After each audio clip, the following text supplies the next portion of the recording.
Hey guys, this is Star. What if? How are you all? Please support to subscribe this channel for watching new interesting stories. This video includes a self-started human introduction in the first 30 seconds, followed by AI international for creative storytelling purposes. So in this video, we're gonna see what if Harry Potter awakened the lost power of Gryffindor after 5th year. But before we start, if you want more stuff like this, then be sure to subscribe this channel and share with your friends. Now let's start the video. Here is short summary. After 5th year, Harry Potter returns changed. The forgotten power of Gryffindor awakens inside him, ancient, dangerous, and unstoppable. As enemies rise, Harry decides to end the war on his own terms. But before we start, if you want more stuffs like this, then please support to subscribe this channel and share with your friends. Let's start the video. As Vernon Dursley pulled away from King's Cross Station, he looked in the rear-view mirror at the black-haired boy in the back seat and, sneering, sarcastically asked, "So what did you do at that school of yours this year, boy?" Harry Potter, whose mind was still reeling from the loss of his godfather, absent-mindedly mumbled a response. "What's that, boy?" Vernon demanded loudly. "I couldn't hear you." Consumed by grief, Harry snapped, his emotions rising to the surface, overriding all of the emotional restraints that had kept him both safe and sane over most of the past 15 years. Ever since Dumbledore had placed him on the front step of number 4 Privet Drive on that chilly November night so long ago, and before he could stop himself blurted out, "I got my godfather killed, all right. You happy now?" A stunned silence filled the car for several seconds as Vernon, his wife, Petunia, and their son, Dudley, all turned to look at Harry. When the traffic light turned green, Mr. Dursley turned the car onto one of the main thoroughfares. Moments later, Vernon regained his composure and resumed his caustic attitude towards anything magical. "Oh," he sniffed. "Well, at least that's one less freak we'll have to worry about this year." "Vernon," his wife scolded, "he saved Dudley's life. The least we can do is be nice to him for 5 minutes." "What else did you do at school?" Petunia asked in a strangely normal voice. Harry's emotions were still running high and his mind was now on his meeting with Dumbledore on the morning after the battle in the Department of Mysteries. "I found out that I am the only one who can kill Voldemort. I either have to kill him or die trying." Silence once more fell over the occupants of the car. No one said anything until they reached the M5, and even then the conversation was strained at best. Dudley talked about his year at Smeltings and his boxing title, and Vernon talked about his company and his hopes for another successful year. He talked about drills and bits, financial statements and work orders and contracts, and some of the labor problems the construction industry was having. He talked about just about everything. It seemed to Harry, as he sank deeper and deeper into his depression, that his uncle was talking just to hear himself talk. On the few occasions he looked up, Harry noticed that his aunt was watching him in the rear-view mirror with a look of genuine concern on her face. "Who's that?" Vernon scowled as they turned onto Privet Drive. A sandy-haired man, who looked to be going prematurely gray, was sitting on the stoop in front of number 4. He was wearing faded jeans and an oversized, long-sleeved, flannel work shirt. Harry looked up as they pulled into the drive and, even though he thought he recognized the man as Remus Lupin, pulled his wand out of his pocket and said, "Wait here and be prepared to run. It might be a trap."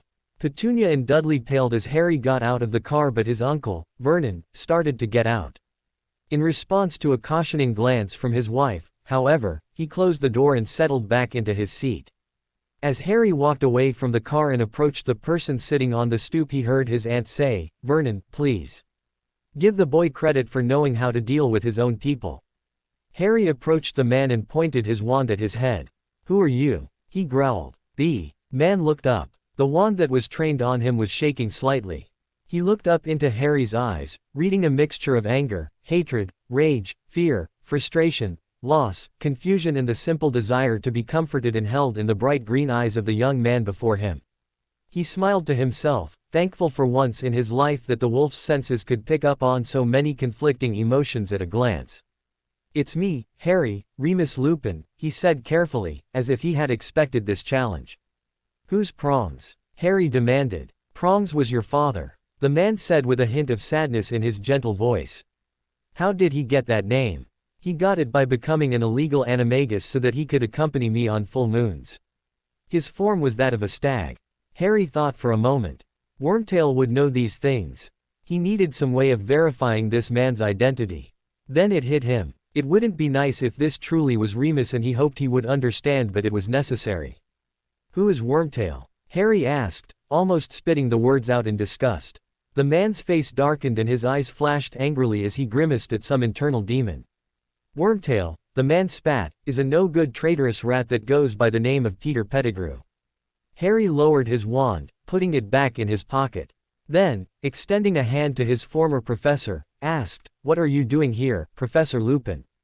Remus took Harry's hand and pulled himself up. "We need to talk. I've lost the last of my best friends and you've lost the only real father figure you've ever known. I hate to say this, Harry, but the only way we are going to get through this thing is if we work together. I've been down this road before and I know how hard it can be."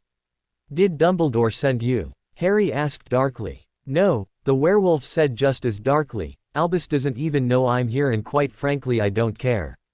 I am not his puppet and the sooner he gets that through his head the better. I am here because I want to be, because I know how hard it can be and because I care about you as a human being, not because I have to be."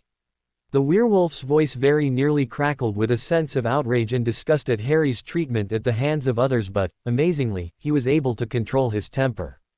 Sensing this, Harry let his shoulders sag and his head fall forward as he let the pent-up tension and energy flow from his body. "I know you're right," he said sullenly. I just don't know if I'm ready yet." "I understand," the werewolf said. "Like I said, I've been down this road before. I think I lost almost 25 kilograms after your parents died because I just didn't care anymore. I thought I had lost the 4 best friends a werewolf could ever have. It took me almost a full year to come out of it. And do you know what finally brought me around?" "What?" Harry asked. Remus looked into Harry's eyes as a gentle smile appeared on his face. "You," he said. "I knew I had to keep living for you. I honestly didn't think we would ever meet because werewolves are, after all, considered to be dark creatures and I didn't think they would let me anywhere near you, but I had to try. I had to keep living for you and for Lily and James. I guess it was a matter of honor that kept me going. I wanted to honor the relationship I had with your parents by somehow doing everything in my power to help you grow up both straight and strong. You may look a lot like James, Harry, but you have Lily's eyes and I have a very feeling that you have more of your mother in you than you do your father." Harry put his wand in his improvised leg holster, then put his hands in his pockets and looked down at his worn trainers. "Thanks," he said softly. "At least you are able to look beyond my physical appearance and see that I am not my father." Remus grinned sadly, then asked, "Why do you ask about Wormtail?" "To be honest with you, Professor, of all the people I know you are one of the few who could have answered the first 2 questions correctly. And since I don't know how many people Wormtail has told, I had to find some way of determining your authenticity, and asking about Wormtail seemed to be the best way to judge your reaction to the mentioning of the name of someone we both know as a traitor. I'm sorry, but that was the only thing I could think of at the time." Remus nodded his head in understanding. "Good thinking, Harry," Remus said. "It was just the kind of question you should have asked. Moody would be proud. And my name is Remus. I haven't been your professor for a little more than 2 years now and I don't want that title to stand between us." Harry looked up into his former professor's amber eyes and smiled weakly. "Okay," he whispered hoarsely.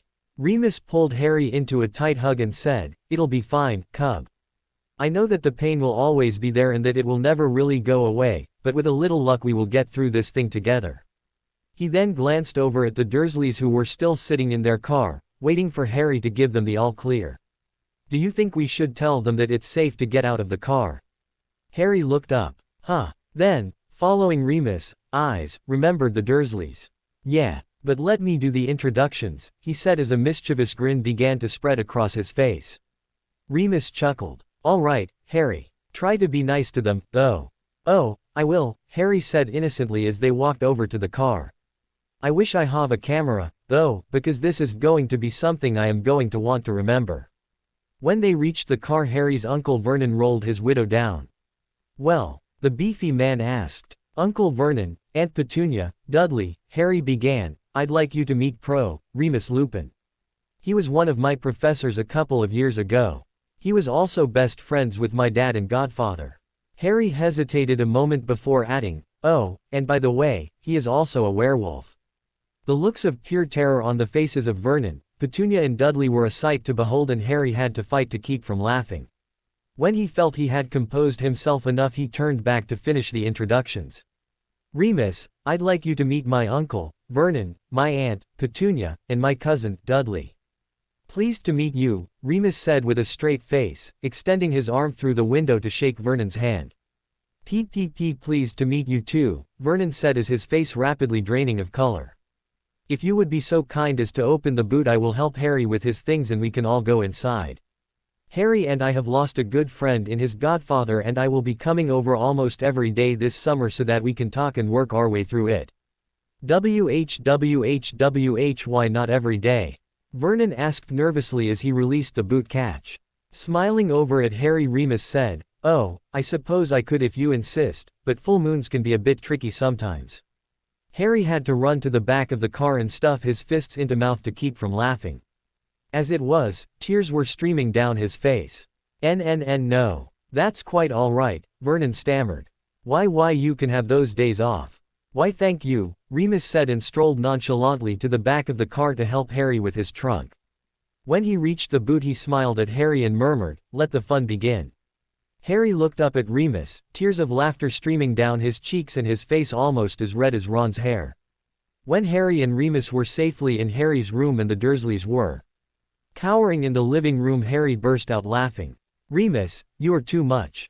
He laughed. "How were you able to pull that off without busting a gut?" "They didn't call me the most dangerous marauder for nothing, Harry." James and Sirius never could keep a straight face.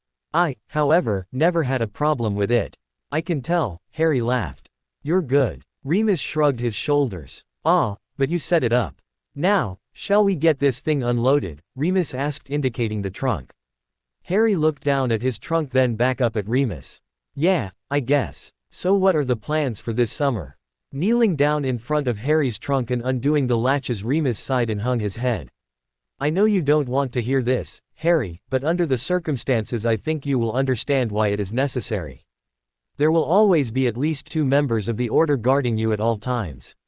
In fact, right now I believe Kingsley and Sturgis are on duty. As of this morning, however, I have officially taken myself out of the rotation. I'm getting kind of tired of playing by the rules. I know how much it hurts to lose someone, and when you are grieving, the rules of acceptable behavior no longer apply. I am going to be here for you whether they like it or not, Harry. So they are going to have to schedule around that. There will be no more of this clandestine operation stuff. I don't care what Dumbledore says. I respect him as a man and a very wise and powerful wizard, but you have a right to know what is going on, and we both need time to grieve." Remus' voice was tense, laced with frustration and rage, and Harry could hear the anger and rebellion it held. "Thank you," Harry said softly, gently resting his hand on Remus' shoulder. "Is there anything else I should know about?" Remus hung his head and sighed. "Yes, there is. Albus wants you to stay here as long as possible this year. I don't know if that means you will be staying until September 1st or not, but I don't think you are going to be getting out of here anytime soon. Also, Albus will be teaching you occlumency and, if he feels you are ready for it, the Legilimens curse this summer. You will be going down to Arabella's house 3 times a week for that, and you will be escorted both to and from those lessons not only by myself but also by at least 1 other member of the Order as well." Harry thought about this for a moment, then, changing the subject, asked, "What about headquarters?" A satisfied smile spread across Remus' face as he turned and looked up from his position on the floor.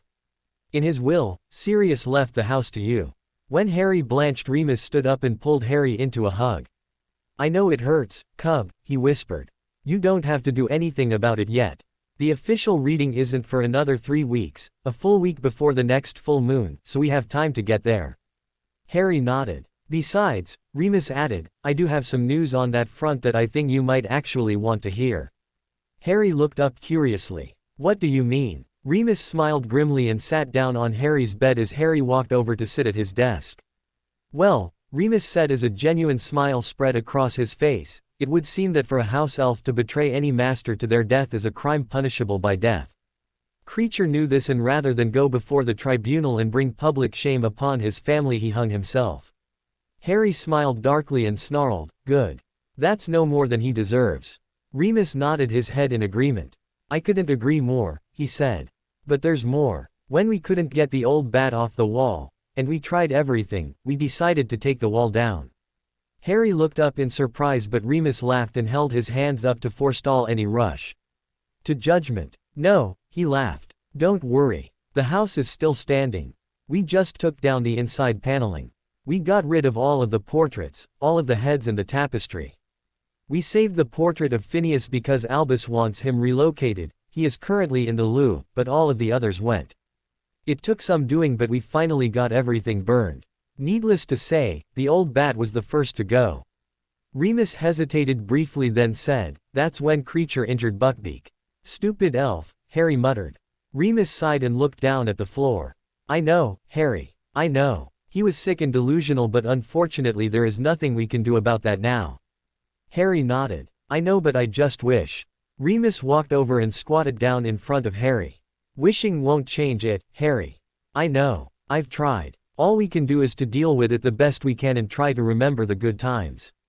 An ancient philosopher once said that the lives we lead are little more than collections of interactive parables, and that while the lessons are different for each of us, depending upon our needs at the time, they have been arranged in such a way as to prepare us for what lies ahead. He also said that while the learning the lessons of life is never easy, it is our choices that, more than anything else, determine who we are, what we will become, what we will take away from each of our lessons and, ultimately, our lives. I don't know if he was right or not, but it makes sense. I know that I don't have the right to tell you what to say or do or think, Harry, but if you will let me, I would like to offer you the benefit of my experience. It may not be much, but I am hoping that it will be enough to at least help you get through this summer." Harry looked over at Remus, the last of the true marauders, and saw the hope in his eyes. After thinking it over for a bit, he said, "I'll tell you what, Remus, I know I'm not an adult yet, but if you will be honest with me, answer my questions, not try to hide anything from me no matter how much you think it might hurt, and, above all, not treat me like some kind of child who needs protecting all the time, I'm willing to give it a go." Remus looked up and softly smiled.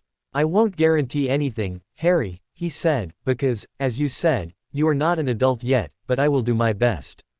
Harry was silent for a few more seconds as he contemplated the werewolf's response. Then, looking into the amber eyes of his former professor, said, "I guess that's all I really have the right to expect, so where do we begin?"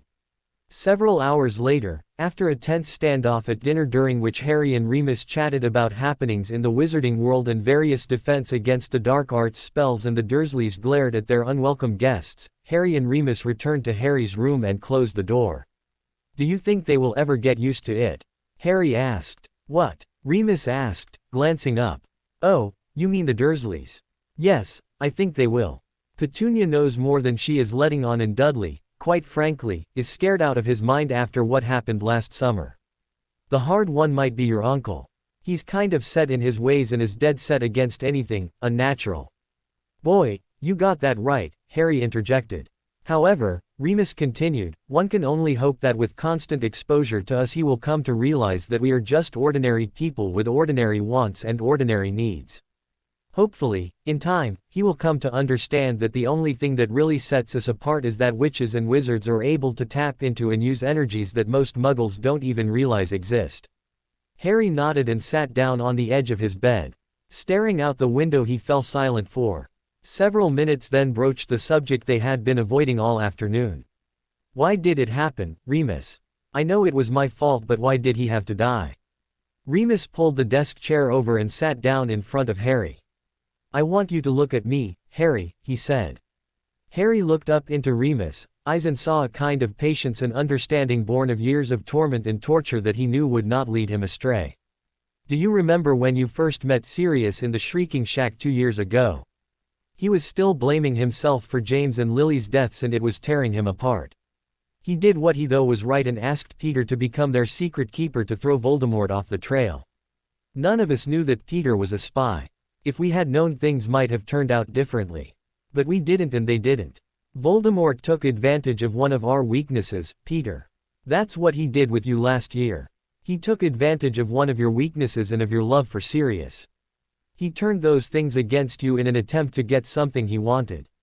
I think he was also counting on Snape's hatred of your father to make his job easier, which it did and for which Snape is going to pay." There was nothing you could do, Harry. Oh, I'm not saying that there is absolutely nothing you could have done differently, but the fact remains that Voldemort is very manipulative and will stop at nothing to get what he wants. You are still young, Harry, and you do not yet have access to all of the resources you will need to fight him. This makes you an easy target. If you let him, he will destroy you, through guilt if nothing else. Remus paused, then looked hesitantly into Harry's eyes. I hate to say this, Harry, but you are going to have to grow up awfully fast. I'm not saying that there is anything childish about you now, because you have already seen more than most full-grown wizards will ever have to face. Albus told us about the prophecy. Not the whole thing, of course, but enough to let us know that you are the one who has got to face Voldemort.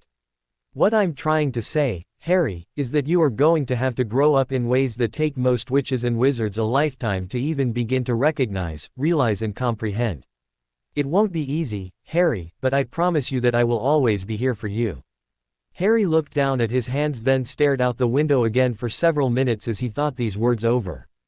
After a while he got up and let Hedwig out of her cage and opened the window so she could go hunting. Then, turning back to Remus, he said, "How do we beat him?" Remus looked thoughtfully out at the stars for a time, then said, "I don't know, Harry. I really don't know, but I do know that the first step is to stop being a victim. And the first step in taking charge of any situation is to stop blaming yourself for everything that goes wrong in the world. People have free will, Harry, and they are responsible for their own actions.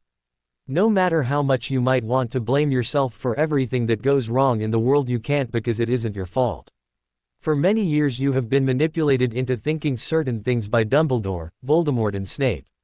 If you want to turn this thing around and get your life back, you are going to have got to go on the offensive. We have got to learn his weaknesses and figure out how to take advantage of them."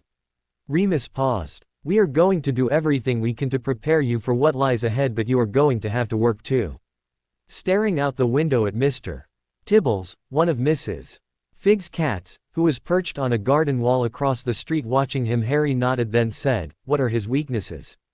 "I don't know," Remus said sadly. A few minutes later, after searching his mind for some sign of weakness in Voldemort's armor and only coming up with his disdain for his Muggle name and the fact that he was a half-blood, Harry said, "Where do his loyalties lie? What does he place his faith in? So far as we know, he is loyal only unto himself, and so far as we have been able to determine, he places all of his faith in magic and the magical world. Do you know if he has ever studied Muggles at all? He's a half-blood, Harry. He grew up in a Muggle orphanage. But so far as we know, he doesn't want anything to do with Muggles. In fact, if anything, he seems to want to destroy them. Then maybe we can find something in the Muggle world that can stop him. But what could they have that would be powerful enough?" Remus shook his head. "I don't know. I'll have to think about that one. But it's getting late, so you had better get some sleep. I think you are supposed to start your occlumency lessons tomorrow." "Yeah, okay," Harry said, his numbed emotions a mixture of pain, anger, hatred, determination and guilt. "I'll see you out." As Harry opened the door to his room and stepped out onto the landing, he heard his uncle in the living room, complaining about the weather. But Harry knew that he was really complaining about wizards being in his house and didn't want to provoke him, so they crept quietly down the stairs and made their way to the front door. Once there, Remus said, "What's our password going to be?" "Our what?" Harry asked. "Our password, so you will know it's me." Harry thought for a moment. Then, as a determined glint came into his eye, he said, "Padfoot rides again." Remus nodded as a small smile appeared on his face. "All right, I'll see you tomorrow then." Then calling over Harry's shoulder he called out, "It was nice to meet you, Mr. and Mrs. Dursley. I'll be back tomorrow to help Harry with his homework." Harry groaned. "Did you have to say that?" Remus chuckled. "Got to keep up appearances, you know." With a smile on his face, Remus then turned and walked out the door and into the night. Harry closed the door and walked back towards the bottom of the stairs. As he passed the entrance to the living room he called out, "Good night." His uncle Vernon grunted. As Harry took the steps, two at a time, to the second-floor landing, he could not help but smile at Remus' daring. Not only was he defying Dumbledore's orders, but he was making the members of the Order of the Phoenix work around his schedule and the time he wanted to spend with him, Harry. This summer might not be so bad after all, he thought as he opened the door to his room. At least he would have a friend, someone who had known both his parents and Sirius, to keep him company. As he got ready for bed he began to wonder what, if anything, could be taken from the Muggle world and transferred into the magical world that would be powerful enough to destroy Voldemort. The next morning, after the first restful night's sleep in more than a week, Harry opened his eyes to the dull thumping of Uncle Vernon's feet as he descended the stairs. When they reached the kitchen he heard the familiar bellow, "Boy, get down here and fix my breakfast." Harry rolled out of bed and dressed as quickly as he could, running down the stairs with one trainer loosely tied and the other not tied at all. As he turned the corner and headed for the kitchen he noticed that the front door was slowly, yet silently, opening. He pulled his wand and cautiously approached the opening door, ready to strike if need be. Moments later Remus stuck his head into the hallway and, looking straight into Harry's eyes, whispered, "Padfoot rides again." Harry smiled, nodded and tucked his wand back into his leg holster. "Boy," Uncle Vernon bellowed again, "I told you to get down here and fix my breakfast." When Harry walked into the kitchen, as Remus crouched behind the doorframe, his uncle had his face buried in the newspaper, his aunt was standing near the window, spying on the neighbors, and Dudley was watching cartoons on the kitchen telly. Harry went to the refrigerator and got out the eggs, ham, sausage and bacon, took them over to the counter and set about preparing his uncle's breakfast. 10 minutes later, as he placed his uncle's 5 slices of toast, 6 slices of bacon and 4 eggs, sunny side up, on a plate, he glanced up at Remus who was motioning for him to stand back. When he did Remus waved his wand in a curious pattern while whispering an incantation. As he finished the incantation a silver bolt of magical energy shot from the tip of Remus' wand and struck the center of the plate. Nothing looked any different so Harry glanced questioningly at Remus who motioned for him to go ahead and serve it. Harry looked suspiciously at the plate then glanced back at Remus. "Go on," Remus mouthed through a mischievous grin. Harry took the plate over and placed it before his beefy uncle and returned to the range to begin preparing Dudley's breakfast, which, now that he had excelled in boxing and begun a strenuous training program, consisted of bacon, eggs, toast, ham and sausage. Moments later, as he was cracking the third egg and emptying its contents into the frying pan, he heard his Uncle Vernon spit his food out and throw his paper onto the table, knocking over a glass of orange juice which spilled and spread out over the surface of the table, dribbling onto the floor in several places. "What are you trying to do, boy?" his uncle bellowed. "Poison me. Get over here and clean up this mess." "Don't move, Harry," Remus said, calmly walking into the kitchen. Then, just as calmly, taking a fork out of the silverware drawer he walked over to stand beside Vernon and said, "Do you mind?" Vernon paled at the sight of Remus but Harry could tell that he was getting ready to explode. Without waiting for a response Remus stabbed an untouched slice of bacon and took a bite.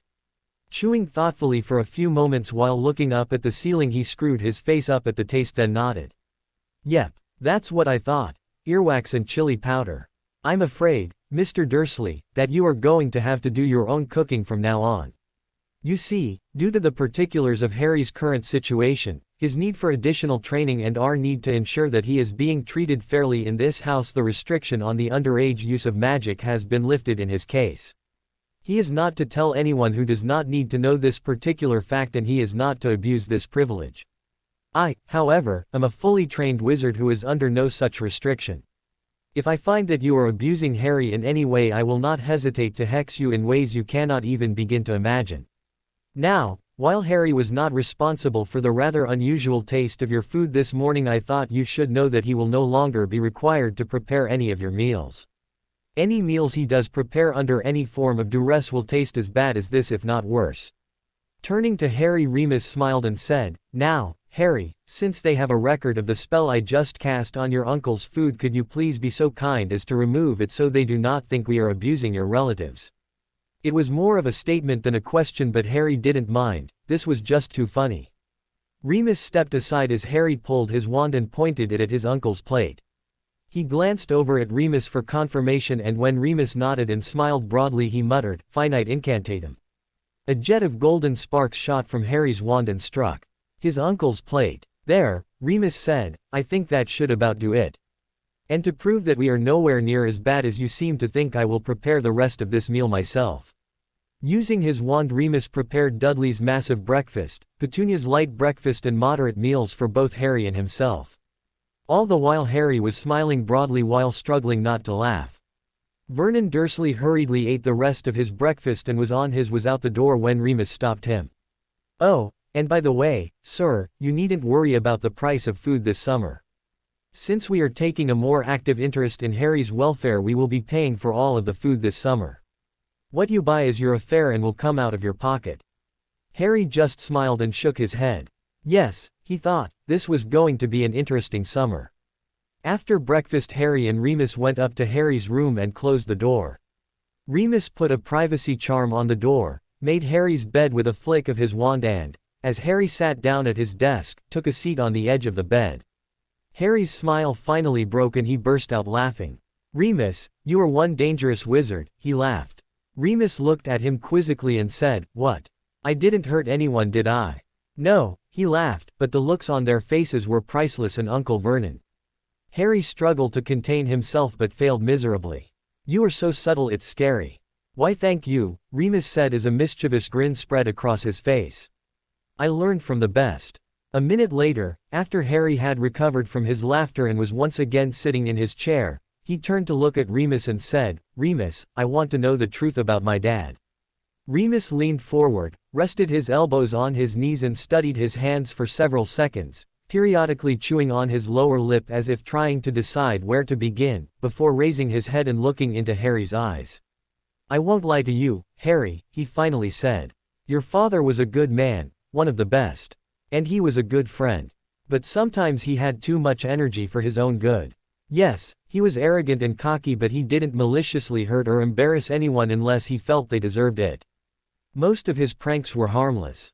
What you saw in Snape's pensive was a retaliatory strike, not for anything Severus did to us but for what he had been doing to younger, less powerful, and sometimes defenseless, Muggleborns and half-bloods all year long. You see, Harry, the war was going strong while we were in school and a lot of good witches and wizards were dying on a daily basis. Some of the Slytherins, such as Snape, wanted to bring the war into the halls of Hogwarts. When we, that is to say the Marauders, got wind of this, your dad and Sirius decided to take matters into their own hands. Since the perpetrators were hardly ever caught and the teachers refused to take any action based on accusation alone, without any hard evidence, your dad and Sirius would talk to the victims, find out what happened and get descriptions of the assailants which, since they were both fairly observant, gave them a pretty good idea as to who the perpetrators were. Like I said, most of their pranks were harmless but occasionally they could get out of hand. I was made a prefect to try to keep them under control, but I knew why they were tormenting Snape that day and I wasn't about to get in their way. Besides, the bonds of friendship between us were very powerful.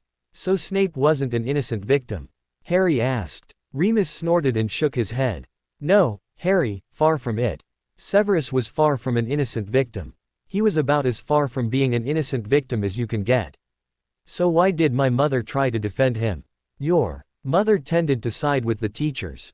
She didn't believe in punishing anyone without any hard evidence, and since no hard evidence was ever found, she couldn't justify what we were doing. I honestly don't think she knew why they were doing it. Oh, she may have suspected something, but I don't think she really knew or understood all of the reasons behind our madness. What changed her mind? Remus paused, hesitating for a moment, then said, I think it was a lot of things really. Before your father became head boy, he was approachable in an unofficial capacity because while the teachers would listen, they wouldn't do anything. James would not only listen, but he would do something about the accusations. When he became head boy, he went out of his way to make sure that he was still approachable. Only this time it was in an official capacity. I think when Lily saw that side of him, the sensitive, caring side that was willing to stand up and fight for what was right, she realized that she may have misjudged him.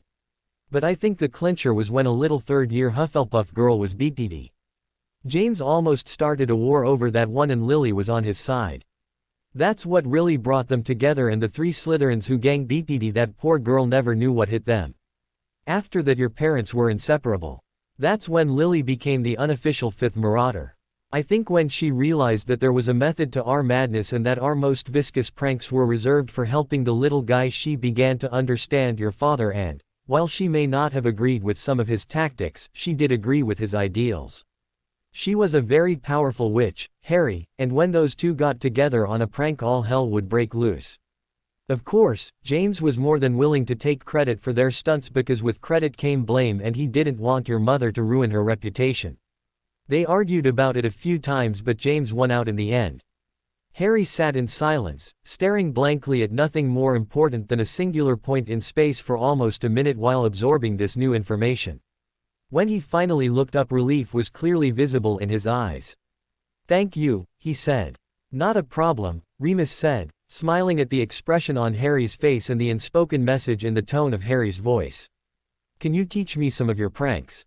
Remus laughed. "You've got much more important things to think about than pranking a bunch of lousy Slytherins, Harry, but I'll see what I can do. For right now, however, we have got to see what we can't do about defeating a certain Dark Lord." Harry smiled to himself, then lowered his gaze to once again stare at that singular point in space. "All right," he said. "Where do we begin?" Remus looked thoughtfully out the window for several seconds before responding. "The first thing we have to do is define our goals." Harry looked incredulously over at his former teacher. "Defeat Voldemort, of course," he said. Yes, that is our ultimate goal. But there are many smaller goals we must set and achieve before we can take that final step. The members of the Order are working on gathering intelligence and are involved in the fighting. The Daily Prophet and the Quibbler are helping us spread the word and keeping people informed. Fudge is still being something of a git about a lot of things, and I fear he may strive to lash out at both you and Albus in some way before it's all over, because once it became known that he knew of Voldemort's return more than a year ago and said nothing, his popularity began slipping. You see, Harry, one of the things people like Fudge seem to forget is that sometimes hiding the truth can cause more harm than might otherwise have occurred." "Boy, you can say that again," Harry grumbled. Remus looked over at Harry, who was turning to stare vacantly out the window. Stepping over to sit on the edge of Harry's desk, he said, "Harry, I know what Albus did seems wrong and I tend to agree with you. But he was trying to give you a chance to grow up normally." Harry turned his head and looked up into the werewolf's amber eyes, his own eyes starting to fill with tears. "If that's so, then why did he leave me here?" he almost screamed. Remus sighed. "You know that as well as I do, Harry. As long as you can call your aunt's house home for a few months out of the year, you will be protected by the magic that can only exist between two blood relatives." "Did Dumbledore tell you that?" Harry groused. Remus hung his head and looked at his tattered shoes. "We had to drag it out of him. It wasn't easy and he wishes there had been some other way, but unfortunately, for the magic to work, there was none." "Do you understand how it works?" Harry asked. Remus looked over at Harry, the only living legacy of the Marauders, and softly smiled. "Yes, I do. It is a very complicated spell that has its roots in some of the most ancient magic on record, but what it boils down to is a two-way protective charm. So long as both you and your aunt are alive and can call the same house home for at least 1 month a year, preferably the month of July as that is the month of your birth, your aunt's house will be a safe haven, a sanctuary if you will, for the two of you. Your uncle and cousin are, in a manner of speaking, just along for the ride." Pulling a copy of the Daily Prophet out of his back pocket, Remus laid it on the bed and began leafing through its pages. "I thought you might want to see this," he said as he reached the ministry business section of the paper and carried it over, laying it on the desk. Harry turned around and his eyes widened as he read the headline. "Black cleared of all charges. Several of you know whose supporters, known as Death Eaters, were taken into custody last month after a lengthy battle in the Department of Mysteries. The names of the combatants are being withheld as many of them were underage witches and wizards who are currently attending Hogwarts School of Witchcraft and Wizardry." When questioned under the influence of Veritaserum, several of the Death Eaters stated that Sirius Black never was one of their number and that he was framed for the murders of 12 Muggles and one Peter Pettigrew by none other than Peter Pettigrew himself, who is alive, a Death Eater and an illegal animagus whose form is that of a rat. It would seem that after Mr. Pettigrew framed Mr. Black for betraying Lily and James Potter, he cut off one of his fingers before blowing up the street, transforming into his rat form and escaping into the sewers, effectively faking his own death. It was also learned that Pettigrew was the Potter's secret keeper and it was he who betrayed the Potters to he who must not be named. Sadly, Mr. Black died in the aforementioned battle before his name could be cleared. As of yesterday evening, however, Mr. Sirius Black has been cleared of all charges and his name has been officially removed from the Ministry's most wanted list. The Ministry deeply regrets the false imprisonment of an innocent man. The mystery as to how Mr. Black escaped from Azkaban Wizarding Prison, however, still remains. For a related story please see Death Eaters Among Us on page E5. Harry looked up at Remus and smiled, his eyes brimming with tears of happiness. Good, he said. It's about time. Remus smiled, nodded his head and pulled Harry into a hug. Yes it is, cub, Remus whispered then began to chuckle softly. That's just like old Padfoot, though. He always wanted to leave him. Guessing. Walking back over to Harry's bed and getting back to the subject at hand Remus said, now, what you and I need to figure out is what we are going to do and how we are going to contribute to the cause. Harry turned around and leaned forward. Resting his elbows on his knees he stared down at the loose floorboard under the bed. He hadn't put anything under there yet as the summer had only just begun and for a moment he wondered if he would be using it at all this summer. Then his thoughts turned to the wizarding world and to the task of defeating Voldemort. He thought about what Remus had said and realized that there was much more to fighting and winning a war than simply going out and killing the bad guys. There was a lot of planning and preparation that went into an operation like this. He suddenly realized how foolish, how immature, young and childish, he had been to think that it was all just a matter of kill or be killed. True, it would probably come down to that in the end, in the final battle, but before that battle could take place there was a lot of work that needed to be done. As he turned his head to look towards the foot of his bed Harry began thinking about what his immediate goals should be. He knew that there were a lot of defenseless witches and wizards out there, not to mention muggles, and he knew that there were only so many Aurors, hit wizards and members of the Order arrayed against an unknown number of Death Eaters and other dark forces. He had already lost his parents and Sirius to Voldemort and his followers and he had seen Cedric killed just because he had been a spare. He didn't want anyone else to die. I guess, he said thoughtfully after several minutes of introspective silence, I want to find some way, some spell or charm or something, to block the unforgivables. Remus looked up suddenly. What? He said incredulously. Block the unforgivables. That's never been done before. Harry looked up, a twisted smile on his face. So, that doesn't mean it can't be done, does it? Remus looked thoughtful for a moment then shook his head. No, it doesn't mean it can't be done. All it means is that some of the greatest minds in the wizarding world have been trying to solve that problem for years and no one has been able to find the answer. Have they ever looked beyond the wizarding world to find a solution? I don't know, Remus confessed. I doubt it, though, because it is primarily a wizarding problem, created by wizards, and most of the researchers seem to think it should have a wizarding solution. Harry thought about this then slowly said, all right then. Then let's start looking at Muggle solutions. After a lengthy silence Remus said, where should we start? Harry thought about this for a moment then jumped up and ran to his trunk. Throwing it open he began rummaging through the many loose pieces and scraps of parchment he had accumulated over the years. What are you looking for? Remus asked. Hermione's telephone number, Harry said excitedly. She's a Muggle born and the smartest witch I know. If anyone will have an idea where we should start looking it will be her. Flipping open one of the books from his first year a small scrap of parchment fluttered to the floor. Picking it up he read the note and jumped up. Come on, he said throwing the door open and running down the stairs and into the kitchen.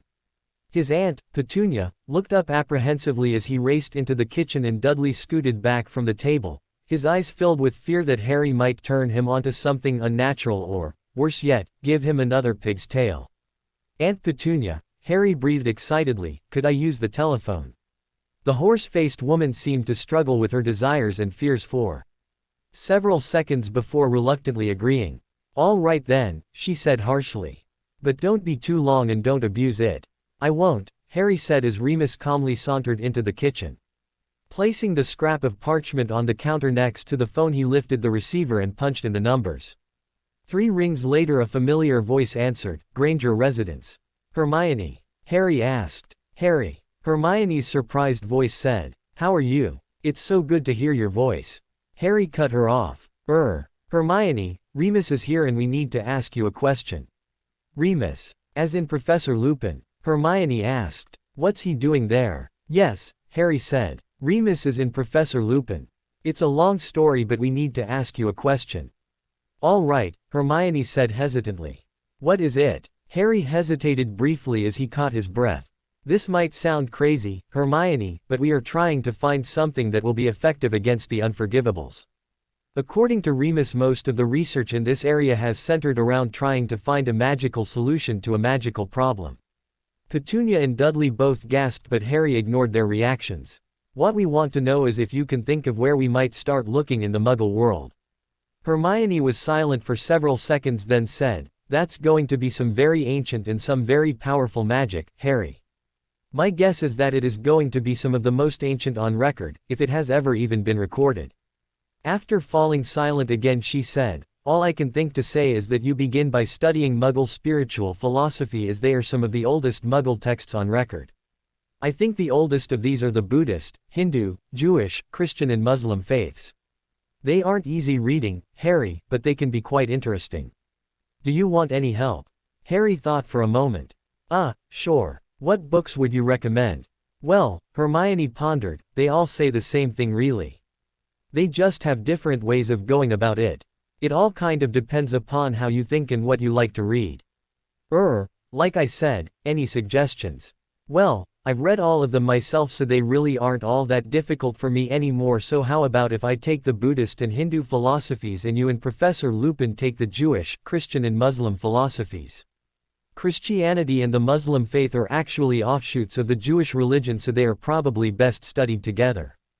I'll tell you what, is there any way I can meet either you or Professor Lupin at a bookstore so we can go shopping sometime in the next couple of days?" Harry rolled his eyes. Leave it to Hermione to think about going to a bookstore on her first full day back from school. He had to admire her determination though. "I'll let you talk to Remus about that. I've got occlumency lessons with Dumbledore this afternoon, so maybe you can get together then." "All right then," Hermione said, and waited while Harry handed the receiver to Remus and explained how to use it. "Hermione," Remus said into the handset. "Hermione, please. I haven't been your professor for more than 2 years now. Please call me either Remus or Moony." "Yes, Harry has occlumency lessons with Albus from 1 to 4 this afternoon." "Yes, I think Harry will succeed. Albus really is a much better teacher than Severus, and I think Harry is a bit more motivated now that he knows what can happen." He said this last with a cautious glance at Harry, who grimly nodded in response. "Yes, I can be at your house a little after 1. "Yes. Where do you live?" "Yes, Hermione, security has been increased. I'm not at liberty to say how, just that it has." "Okay. Would you like to speak to Harry?" Remus handed the phone back to Harry. "Hi, Hermione," Harry said. "Are you all right, Harry?"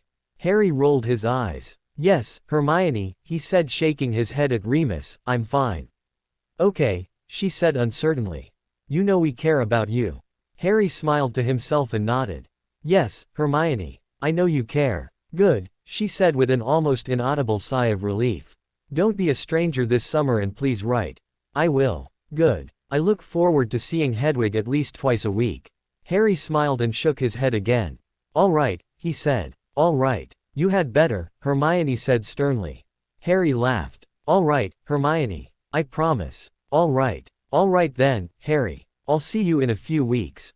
"Okay," Harry smiled. "I'll see you later. Bye." "Goodbye then, Harry." Harry placed the handset back in the cradle, thanked his aunt for letting him use the phone and, turning to Remus, said, "Well, now what?"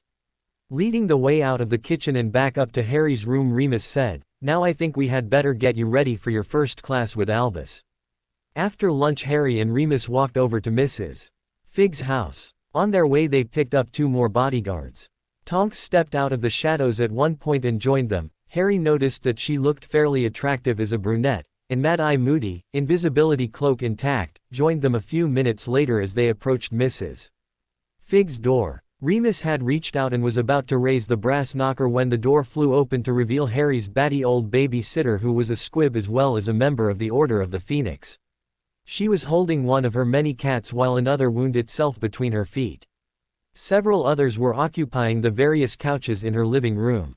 The unreasonable stench of cat fur and cabbage assaulted Harry's nose as she quickly ushered them in and closed the door behind Moody with a snap. "Oh, thank heavens you made it." Mrs. Fig gasped as she plunged the foursome into the relative darkness of the dimly lit room. "That bad, Harry said as his eyes adjusted to the dim interior. "Not yet, the familiar voice of Albus Dumbledore said from the far corner of the room where he was sitting on a small couch, contentedly caressing a cinnamon-colored cat. It would seem your little trip to the Department of Mysteries last month has bought us some time. We don't know how much, but Severus seems to think we might have a few weeks before things start heating up again. Many of Tom's top lieutenants were taken into custody in that battle and he is currently trying to regroup. The old wizard looked up from the cat and motioned for the others to make themselves comfortable. Harry, still somewhat apprehensive about the events in the headmaster's office on the morning after their trip to the Department of Mysteries, seated himself on the long couch nearest the door and furthest away from the aging headmaster. Remus sat next to him as a fluffy, white cat jumped up onto Harry's lap. Harry began running his fingers through its soft fur and turned his attention back to Professor Dumbledore. "This may prove beneficial to your lessons as well," the headmaster said. "We may have time, while he is otherwise occupied, to help you learn occlumency. However, I must impress upon you, Harry, that you must practice." Harry nodded. "Yes, sir. I know that now. I just wish someone had explained what was happening beforehand so we could have avoided that trip." Harry and Remus had agreed not to talk about that fateful night until they were both ready, and that time had not yet arrived. Albus Dumbledore bowed his head and Harry could tell that the old man was dealing with some internal demons of his own. "Yes, Harry," he said with a sigh of resignation. "I am sorry I kept you in the dark for so long. I hope you can forgive me." Harry silently stroked the cat which had curled up in his lap and who was contentedly purring for several seconds before responding. "I forgive you, sir," Harry said softly. "However, I must ask you to please not keep me in the dark any longer. I know I don't need to know everything that is going on, but if it is anything that can help me defeat Voldemort, then I would like to know about it." Tonks and Mrs. Fig both gasped when Harry said Voldemort's name, and Harry noticed that the cat in his lap tensed briefly as well. He had expected this, but what he had not expected was Moody's reaction. "What do you mean, help you defeat Voldemort?" Moody asked. "Surely you don't think you can beat this guy by yourself?" "I am afraid that is Harry's story," Dumbledore said tiredly. "If he wants you to know, he will tell you. It is something he has to deal with and I will not interfere in his decisions. Therefore, I would appreciate it if you let Harry tell you if and or when he wants you to know what we have discussed." Dumbledore looked down and stroked the cat on his lap for several seconds before raising his eyes and speaking again. "I accept your terms, Harry, and I will do everything in my power to get you the information you need as quickly as possible." Remus stood up. "I'm sorry, ladies and gentlemen, but I have a date with a certain young witch who is going to help Harry and me solve a problem. So, if you will excuse me." Dumbledore nodded and Remus disapparated out of the room.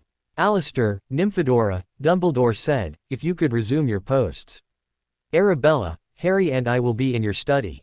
Professor Dumbledore stood up and led Harry into the small room that was just off the living room and closed the door. The room was small with a wooden desk, a number of low bookshelves and several framed pictures, mostly of cats, adorning the walls. Dumbledore walked around and sat behind the desk and motioned for Harry to be seated. Harry pulled up one of the wooden chairs and sat opposite the aging professor, looking nervously across at the old man in front of him. Sir," Harry began tentatively, "are you upset that Remus didn't ask your permission before coming to see me yesterday?" "I was," Dumbledore confessed. "But I understand your needs. The two of you were probably closer to Sirius than anyone else and you need time to grieve. I wish he had told me of his plans so that some arrangements could have been made. But I am not blind, Harry, and we have adjusted our schedules to accommodate your needs. So tell me," Dumbledore asked, skillfully changing subjects, "what is this problem you and Remus are trying to solve?" Harry looked up hesitantly. "We are going to try to find something that will be effective against the unforgivables." Dumbledore looked up with interest. "We are going to try to find a Muggle solution to a wizarding problem. We spoke to Hermione this morning and she suggested we start looking in some of the more ancient Muggle spiritual philosophies. That's where Remus is now. He and Hermione are going to go to a bookstore to pick up some books. I think she said that she was going to be searching the Buddhist and Hindu philosophies while Remus and I search the Muslim, Jewish and Christian philosophies." Dumbledore steepled his fingers and looked thoughtfully over his half-moon glasses at Harry, an interested twinkle appearing in his blue eyes. "Interesting," he said. "I wish you luck. You have your work cut out for you. But then again you are motivated, so I have no doubt that you will succeed. Now, on to the task at hand. Professor, Harry said, interrupting his mentor's train of thought. What? About Snape. The sense of loathing in Harry's voice was enough to make even Dumbledore's eyes fly open with surprise and a certain amount of shock. After he had calmed himself and reconciled himself with Harry's hatred of the potion's master, Dumbledore sighed and hung his head. Professor Snape, Harry, he said softly. Then, after looking around the room briefly, almost as if he feared looking into Harry's eyes, he looked at Harry and said, "As I said, Harry, I am not blind. I have spoken with Professor Snape and he knows that I am not pleased with either his actions or his teaching methods. He is still a member of the Order because we need him, and he is still our potions master because we need to keep him safe, but he knows that I will no longer tolerate any of his reckless and childish behaviors." Breathing a sigh of relief, Harry closed his eyes and relaxed against the back of his chair. "Thank you, sir," he said. Dumbledore stood and walked around the desk. Standing in front of Harry, he leaned back, resting on the front edge of the desk, and looked down at Harry. Although they still sparkled with life, the aging headmaster's eyes were worn with age, and the lines of concern which currently marred his features revealed that much of what he was about to say would break his heart, as it meant that the teenager seated before him would not have a chance to grow up normally and have a happy, carefree childhood. "Harry," he said, "I think it is time you and I have a little talk." Harry looked up at the most powerful wizard in the world. "Sir?" he asked. "Harry," Dumbledore sighed, "it is time I told you something of myself and my experiences in the war against Grindelwald, so that you can get an idea as to what you should expect the next time you and Tom meet, and so that you can prepare. In addition, you are going to be receiving additional training in dueling and advanced defense against the dark arts this summer, so that you will be better able to defend yourself in your next meeting with his followers." Harry looked thoughtfully out the window for a moment. "Where will I be practicing?" he asked. Dumbledore looked at the young man before him and smiled. "There is a grove of trees in a park near your aunt's home. We are in the process of establishing a number of Muggle-repelling charms, similar to those used at the Quidditch World Cup 2 years ago, so that you can practice in private without fear of being discovered. We have already installed an Order member as the groundskeeper for this particular park, so you needn't worry about that. Starting tomorrow, your days are going to be beginning earlier than usual. At 5 o'clock in the morning you will be going for a half-hour run to warm up, so I suggest you plan on getting up at around 4:30. After a light breakfast you will be studying, learning and practicing tumbling, gymnastics and ballet for 3 hours. After a short break you will begin learning and practicing some of the most advanced defensive and transfiguration spells known, as well as a number of charms that may come in both useful and handy. After that you will break for lunch. After lunch, on days you are scheduled to be with me, you will come here. On the days you are not, except for on the days of the full moon, you will have your time with Remus to talk, study, read or do homework." Harry let his mouth fall slightly open at this news. "Ballet, sir?" he asked. Dumbledore chuckled and smiled. "Yes, Harry, ballet. To be a top dueler you must be both flexible and fast on your feet. Tumbling, gymnastics and ballet will help you reach those goals." Harry shook his head and smiled to himself. Of all the things he had thought it would take to become a master dueler, ballet had not been one of them. Sir?" Harry asked. "Yes. Am I going to be the only one receiving this training?" "On the one hand," Dumbledore said as he worked his way around a direct response, "you will be the only one learning occlumency. However, Mr. Longbottom has requested additional training in dueling, so he will be joining you in your morning sessions." Harry nodded his head. It only made sense that Neville should want to become a master dueler after what the Lestranges did to his parents. "Who will be teaching us?" The headmaster smiled. But that would be telling now, wouldn't it? Since you asked, however, your instructors will be Remus, Miss Tonks, Kingsley Shacklebolt and Alistair Moody." Harry nodded, happy that he would be working with people he already knew. "Okay," he said. "Now," Professor Dumbledore said as he returned to his seat, "onto the business at hand." For the next 2.5 hours Harry and Professor Dumbledore visited about the war against Grindelwald and discussed the fine art of occlumency. Despite his previous experiences with Snape, Harry found the subject interesting and attributed this to Dumbledore's approach and considerable teaching ability. At 4 o'clock there was a light tapping on the door and Mrs. Fig stuck her head in. "Albus," she interrupted, "it's time." Dumbledore looked up and nodded. Very well. You have done surprisingly well today, Harry. Now I want you to go home and practice what you have learned. You and Remus have set yourselves an enviable task and I wish you all the luck in the world, but you have still got to practice occlumency because we cannot afford to let Tom use his connection with you to ruin our plans. The sooner we are able to break this bond the better because so long as it is in place the coming war will have no end. Harry nodded. Yes, sir. I understand and I will not let you down. The headmaster nodded, stood up and, after walking around the desk, led Harry out into the living room where Remus and Mrs. Fig stood waiting for them. Remus was holding a shopping bag from a bookstore in Oxford.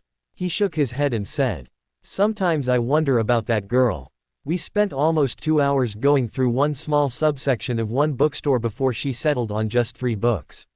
Needless to say the store manager was a bit put out by our purchases.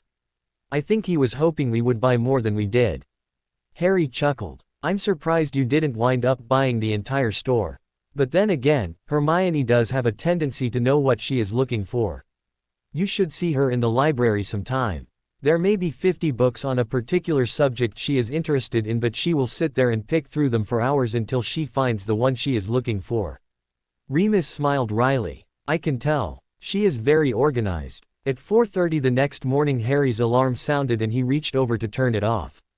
Unfortunately, however, even though he had gotten a peaceful night's rest, he was lying too close to the edge of his bed and fell to the floor, securely entangled within his blanket and bedsheets. After struggling to free himself for almost a minute he stood up and turned off the alarm. Reaching for his glasses he looked out the window and saw that it was still dark. "Why did I get up so early?" he asked himself groggily. Then, remembering his conversation with Dumbledore the previous afternoon and the training schedule the headmaster had told him about, he groaned. It began today. Walking over and turning on the overhead light Harry checked Hedwig's cage to see if she had returned home from her nightly hunt. She hadn't. He got dressed in his newest set of Dudley's hand-me-downs, put on his trainers, made his bed and sat down at his desk looking out the window at the seemingly deserted street below and waited. He knew that somewhere down below 2 members of the Order of the Phoenix were guarding the house and Privet Drive and that he would probably be safe waiting outside but didn't feel like waiting in the cool, damp pre-dawn air of Little Whinging. So he waited for whomever it was that was going to be running with him to arrive. He thought about writing a letter to either Ron or Hermione but what would he tell them? "Hi, guys, it's 4:40 a.m., the sun isn't up yet but I am." He shook his head at the thought and chuckled softly to himself. No, that wouldn't be a very good idea because then they would start asking questions and he didn't want to lie to them. He couldn't tell them that he was receiving additional training because then they would ask about the restriction on the underage use of magic and he couldn't tell them that it had been lifted in his case. With that thought he wondered if the restriction had been lifted for Neville as well. At 4:50 Hedwig returned from her hunt and soared through the open window with a fat field mouse clutched firmly in her beak. 5 minutes later he saw a small burst of red sparks shooting up from somewhere down below. Taking that as his signal he stood up from his desk, closed the window and left the house as quietly as possible so as not to wake the Dursleys. As he was about to descend the steps he checked to make sure that he had his wand and wondered what Moody would think of his improvised leg holster. As Harry left the house he heard an unfamiliar yet friendly voice say, "Morning, Potter." Harry didn't know who it was or where they were hiding but he turned in the direction of the voice and said, "Good morning and thank you." The disembodied voice gave a slight sniff, as if to clear its sinuses, then, in a tone that was a mixture of surprise and pleasure, said, "You're welcome, Harry. They are waiting for you at the end of the drive." Harry nodded and said, "Thanks," before turning and walking down to the end of the drive. When he reached the street he heard Remus' disembodied voice say, "Stop." Harry stopped and stood still. A moment later first Neville then Remus appeared before him. Neville was dressed in a navy blue jogging suit with white stripes down the legs and arms and Remus was dressed in a set of gray sweats. "We're going to have to get you some proper clothes, Harry," Remus said. "We'll do that this afternoon but these will do for now. We're going to take it easy this morning because neither of you has properly warmed up. So, we're just going to do a light jog around the neighborhood and down to the park. If either of you feels a cramp coming on please say something so we can stop. I will be teaching you some stretches later on that should help you become more limber and will help you with the rest of your training." For right now, however, just a light jog. Half an hour later, as dawn was beginning to break over the horizon, Harry, Neville and Remus were jogging towards a thick stand of trees at the top of a low rise in one corner of a nearby park. Winding their way through these trees, following an unremarkable and almost invisible path, they soon found themselves in a small clearing that was effectively hidden from public view by its surroundings. As they entered the clearing, Harry noticed that Kingsley, Tonks and Moody were standing around its perimeter casting a variety of spells. Harry guessed that they were putting the final touches on the Muggle-repelling charms. A picnic table was set up in the center of the clearing near a small boulder, and a medium-sized hamper was resting on the table. After she finished casting a particularly complicated spell, Tonks turned around and, upon seeing Remus, Harry and Neville making their way into the clearing, called out, "Watch her, Harry." As she quickly crossed the clearing and pulled him into a sisterly hug, her hair once again vibrantly pink. Harry smiled and hugged her back. "I'm doing fine, Tonks," he said, smiling despite himself. Then, seeing the look of apprehension on Neville's face, said, "Tonks, I don't think you've met Neville Longbottom yet." "Neville, this is Tonks. I would tell you her first name, but it would probably get me hexed or cursed or worse." Neville stepped forward and nervously extended his hand. "Pete, pleased to meet you," he said, his voice quavering slightly. Tonks scowled at Harry as she firmly yet graciously shook Neville's hand. "And I'm pleased to meet you, Neville. Don't listen to Harry, though. I'm not really all that bad as long as you don't call me by my first name." Neville smiled nervously. "Why's that?" he asked. Harry and Remus stifled their laughter and covered their mouths with their hands as they turned away. Tonks glared at them, then turned back to Neville. "Never you mind, Neville." Then, as she turned to lead them to the picnic table, she grumbled, "Why my mum ever gave me that name I'll never know." Harry and Remus burst out laughing and had to lean on each other for support. Upon reaching the table, Tonks opened the picnic basket, pulled out a sandwich and threw it at Harry and Remus, who were still laughing at her discomfiture. "Hey," Remus said, a smile still evident on his face and in his voice, "that's my breakfast you're throwing around, you know." Tonks smiled innocently. "Why, so it is. Here, do you want the rest of it?" she asked as she pulled another sandwich from the hamper. "No, no, no," Remus said, throwing his hands up in surrender. "That's quite all right. I'll behave." Tonks turned to Harry and, in a threatening tone of voice that could not be mistaken for anything other than the warning it was, said, "Harry." Harry quickly sobered himself, but the mirth was still evident in his eyes and he could not stop smiling. "I'll behave," he said merrily. "Good," Tonks said as she laid their breakfast out on the table. When Kingsley and Mad-Eye Moody came over, Harry introduced them to Neville. When Moody heard Neville's last name, he looked Neville in the eye and said, in his usual gruff, gravely voice, "Longbottom, eh? Any relation to Frank and Alice?" "Why yes, sir," Neville said hesitantly. "They are my parents." Moody's expression softened a bit. "And good people they are, too. I'm sorry about what happened to them, Neville." Harry could tell that something, perhaps the memory of what had happened to Neville's parents, was bothering the old Auror. "We couldn't get there in time to save them, and I'm sorry you had to witness it." Neville looked hesitantly at the grizzled man before him and asked, "You knew my parents?" Moody nodded. "I knew them. Two of the best they were. I just hope that someday they will find a cure for them." Neville smiled sadly. "Yes, sir. Thank you, sir. I do too." As Moody sat down at the end of one of the benches, he said, "Dumbledore told us that we would be having a second student, besides Potter here, but I had no idea it was going to be you. And to tell you the truth, Longbottom, I'm glad it is because of all of the people I know you two have more reason than most to want to fight Voldemort and his Death Eaters." Neville squeaked slightly at Moody's casual use of Voldemort's name but quickly recovered. "Yes," Kingsley said, his deep, rich, baritone voice filling the clearing with a sense of belonging. "No matter what anyone tells you, Neville, your parents are good people. If you will let us, we will teach both you and Harry to be master duelers. It will take time and you will have to relearn many of the things you thought you knew. The training will be difficult and you may question some of our techniques, but it is for your own good. We want you to succeed." Harry bristled slightly when Kingsley said that it was for their own good, but let it pass. He knew that they had to learn to fight, and if Kingsley, Tonks, Remus and Moody were willing to teach them, then he was willing to put up with a little emotional discomfort. After a light breakfast, which consisted of sandwiches, juice and milk, Remus, Tonks and Kingsley spent the next 3 hours teaching Harry and Neville the stretches they would need to practice on a daily basis to properly warm up for their exercises and training, as well as a few basic ballet, gymnastics and tumbling moves and rolls. One of the first things they learned was how to fall without getting hurt. Most of it was relatively easy for Harry as he was fairly thin and light. Neville, however, had a more difficult time with parts of it. But Harry was surprised at how quickly his friend picked it up. There was no doubt about it, Neville was determined to fight. After a short break and a light snack, Moody called them over to where he was standing at one end of the clearing. "The first thing you have got to learn about dueling," he growled, "is how to hold your wand." Harry and Neville looked at the retired Auror as if he had lost his mind. Moody noticed this and growled. "Don't they teach you this in school anymore?" he asked. Harry and Neville shook their heads. Moody grumbled, "First they don't teach you proper wand care, now they don't even teach you how to hold your wand properly. What is this world coming to? How are we going to win this war if they don't even teach the basics?" "All right," he growled. "Wands out." Harry pulled his wand out of his leg holster. "Interesting," Moody commented. "I've seen better, but it beats getting your beeps blown off." Neville fished around in the small backpack his gran had insisted he bring and pulled out a long, thin, black box.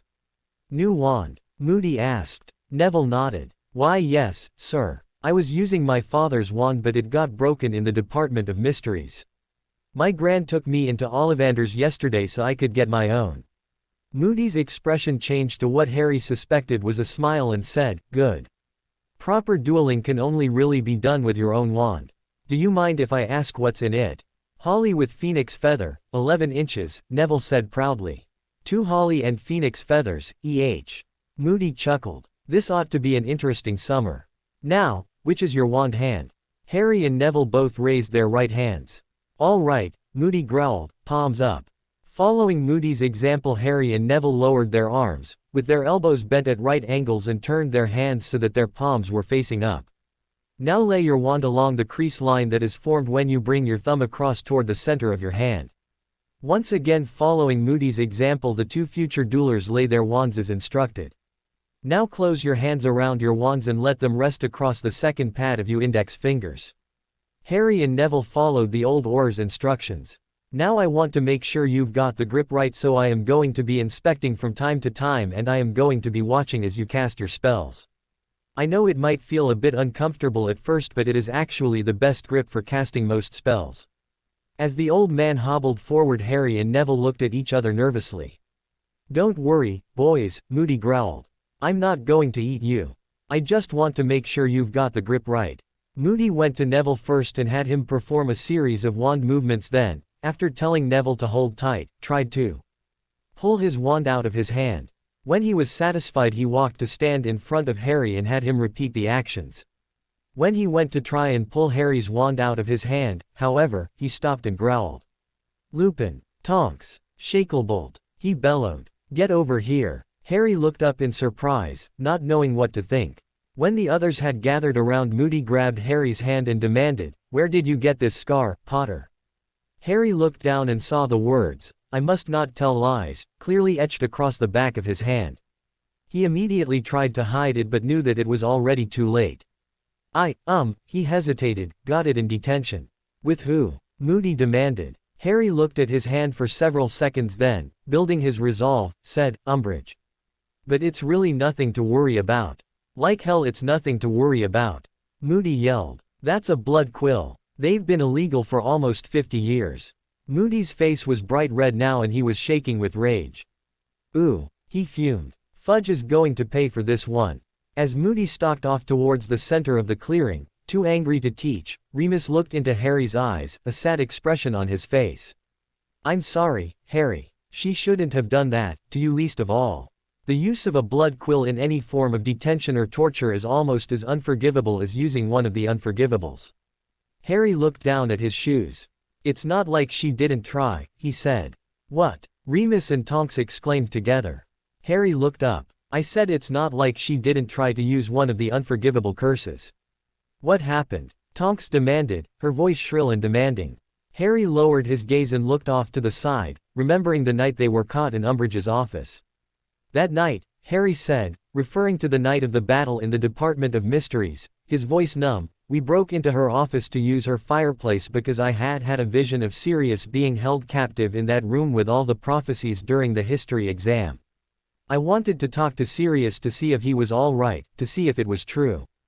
But the only one in the kitchen at the time was Creature, and he said that he was the only one there. When Umbridge and her goons caught us, she wanted to know what we were doing and who I was talking to. When I wouldn't tell her, she started talking to herself, debating as to whether or not she would be forgiven for using a particular curse. She never said what the curse was, but I'm pretty sure it was one of the unforgivables. I think she had made up her mind that she would be forgiven and was about to cast it when Hermione stopped her by telling her about some secret weapon that Dumbledore had hidden in the Forbidden Forest. Harry smirked as he recalled the centaurs, reactions to being called half-breeds and abominations. I don't even want to think about which curse she would have used, but I'm pretty sure it was one of the unforgivables. Knowing Dolores Umbridge, Kingsley said, his voice tense with anger and loathing, it was probably the Cruciatus curse. How many witnesses were there to this event? He asked. Glancing over at Neville, who nodded his assent, Harry said, his voice still numb, including Hermione, Neville and myself. There were 12. But 6 of them were Slytherins, and I don't think you are going to get anything out of them, so, 6. We shall see, Kingsley said, his rich voice rolling around the clearing.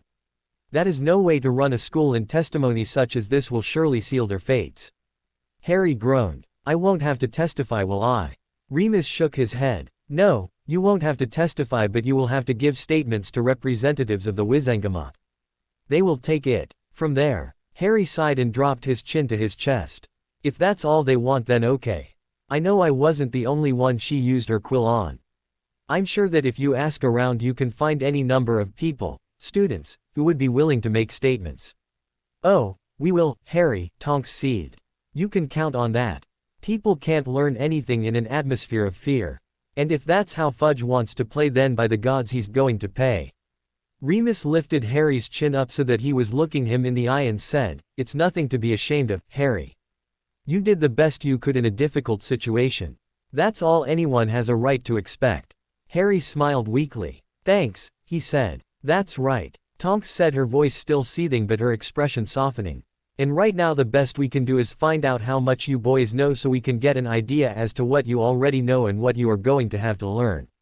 With that, a nod from Kingsley, and an encouraging smile from Remus, they spent the rest of the morning reviewing the curses, hexes, charms and transfiguration spells they already knew while Moody watched from the sidelines. Neville was slightly behind Harry, but with his own wand and a determination born of a fierce desire to exact his revenge upon Bellatrix Lestrange for his parents' condition, he was rapidly catching up. When it came time to perform the Patronus charm, Neville was only able to produce a small amount of silvery mist, which was all most witches and wizards were capable of and which would do in a pinch. But when Harry's stag sprang from his wand, Moody, Tonks and Kingsley were impressed. Oh, Tonks squealed. I've never seen a full-fledged corporeal Patronus before. You must be a very powerful wizard, Harry. Harry groaned. Yeah, right, he said sarcastically. I may be powerful, but I'm not very smart. That's why we're here, Harry, Remus said gently, to help you learn so that you can use your power wisely. After dropping Neville off at Mrs. Fig's so he could flow home through a series of hops, Harry and Remus were walking along Privet Drive when Remus asked, I'm just curious, Harry, what were you thinking about when you produced your Patronus? Harry looked down at the sidewalk and remained silent for several strides as he tried to recall what he had been thinking about. Finally he said, I don't know, Remus, he said. I was just thinking and trying to remember what it felt like to be happy. The image that came to mind when I cast the charm was of Sirius laughing at his house last Christmas. Remus put his arm around Harry's shoulders and looked over at the boy who was obviously still hurting. Harry, he said, I know neither of us is ready to talk about it yet, but I want you to know that I think you have taken the first steps. Sirius would want to be remembered as the happy-go-lucky kid that he was, and not as the desperate and lonely man who escaped from Azkaban only to be held prisoner in his own house. As they were walking up the drive to number 4, Harry turned to Remus and asked, Remus, could you tell me about the good times, the fun things you and Sirius and Dad did while at Hogwarts? Remus smiled. Yeah, sure. You had better go get cleaned up though, because Tonks and I are taking you out to lunch in Diagon Alley. After that we are going to go shopping in London to see if we can't find you some decent clothes." Harry smiled. And when they reached the house he bolted up the stairs and into his room. Less than a minute later, as Remus settled down to begin his review of the Muslim spiritual philosophy, Harry was in the bathroom and taking a shower. 20 minutes later, as Harry and Remus were approaching Mrs. Fig's house for the second time that day, Remus said, "Tonks will be meeting us at Fred and George's shop, Weasley's Wizarding Wheezes."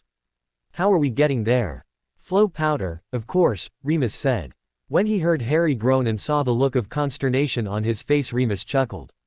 "Don't worry, Harry," he said. Towards the end of the last war the Flow network was almost completely shut down. People were afraid to use it. A lot of good people disappeared never to be seen again. To help alleviate some of those fears, the network was broken down into several smaller, interconnecting networks with only a few public access fireplaces. They are in the process of reinstating that policy. Arabella's fireplace is currently only connected to Dumbledore's office, headquarters in 93 Diagon Alley, so even if you mispronounce it or forget to say one of the words, there is a pretty good chance you will get where you are going and you will be safe when you arrive. Harry ran his fingers through his hair, relieved that he wouldn't wind up in Nocturne Alley again. "Okay," he said, quickly moving on to the next question in his mind. "So what's the address?" "The full address," Remus began, "is 93 Diagon Alley. But since Arabella's fireplace has such limited access, we should be able to get away by just saying, Diagon Alley. I am going to go first because I want to be sure the coast is clear, but I don't think there should be any problems." As they reached the stoop of Mrs. Fig's house, the door flew open and two sets of arms reached out and pulled them into the dimly lit room. "Oh, thank goodness you arrived safely," Mrs. Fig said as the door slammed shut behind them. Harry immediately reached for and drew his wand. "Whoa, slow down there, Harry. We're the good guys, remember?" Remus, whose reflexes were quicker and whose eyes were able to more quickly adjusted to the diminished amounts of light, had also drawn his wand but wasn't casting any spells. Instead he growled softly as he surveyed the scene before him, taking in the two unexpected arrivals.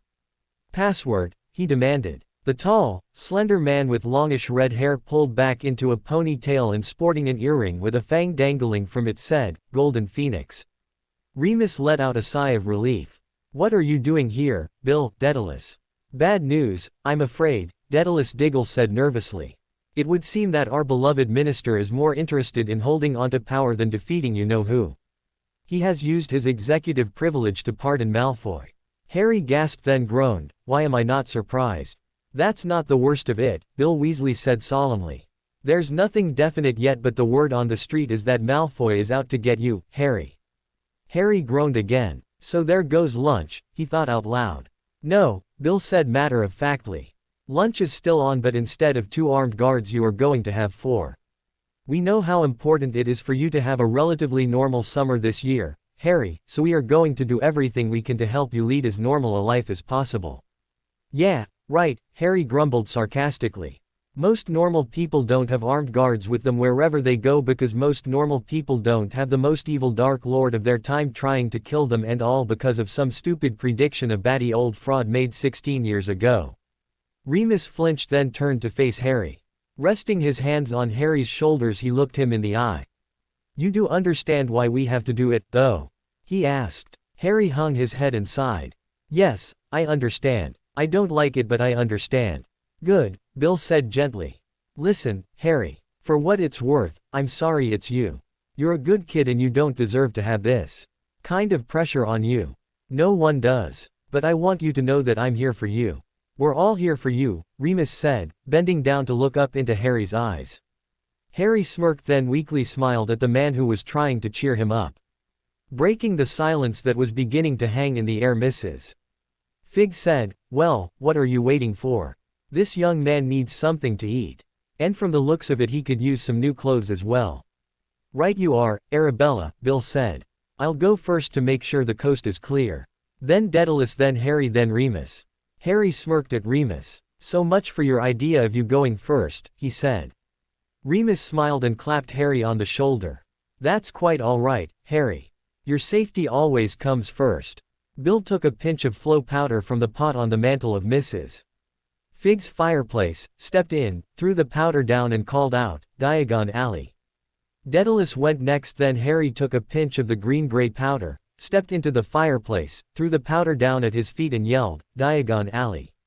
He pulled his arms in as he began to spin through the limited network and 2 grates later felt himself being helped to his feet by 4 strong hands. "You don't like traveling by flow, do you?" Bill asked, as a mischievous grin spread across his face. "That evident, Harry asked as Remus stepped gracefully out of the fireplace behind him. Bill laughed. "I've seen worse. Not many, but a few." "Oi," came a familiar voice from another room. "Who's there?" Bill, Daedalus and Remus grabbed Harry and pushed him to the back, forming a human shield around him. "Shish," Bill hissed as one of the twins stepped into their backroom laboratory. "Is Tonks here?" he whispered. "Oh," the twin said, his voice suddenly softer. "Yeah, just a minute, I'll go get her." Harry peeked over Bill's shoulder. "What's going on?" he asked. "Sorry, Harry," Bill whispered over his shoulder, "but unfortunately we can't be too careful." Harry groaned. Moments later Tonks rushed into the back room, said the password and pulled a faded red baseball cap out of her back pocket. Pushing her way through to Harry, she flipped the hat open and pulled it down over his head. Her hair was bright, stoplight red and stood out at odd angles all over her head. Her shirt was a vibrant, metallic rainbow of colors that seemed to shift and change as she moved. It fit her nicely and adequately accented her feminine features without being overly flirtatious. Her slacks were a soft, faded shade of blue that reminded Harry of a light blue sky. They looked to be tight and form-fitting but not too tight. Harry looked her over once and said, "Looks nice, Tonks." Tonks smiled. "That's the idea, Harry," she said in a business-like tone. "If they see me maybe they won't notice you." Bill laughed. "Oh, I don't think we'll have to worry about that, nymph." Tonks glared up at the oldest Weasley boy. "Listen, Buster," she growled, "just because I like you doesn't mean I won't hurt you."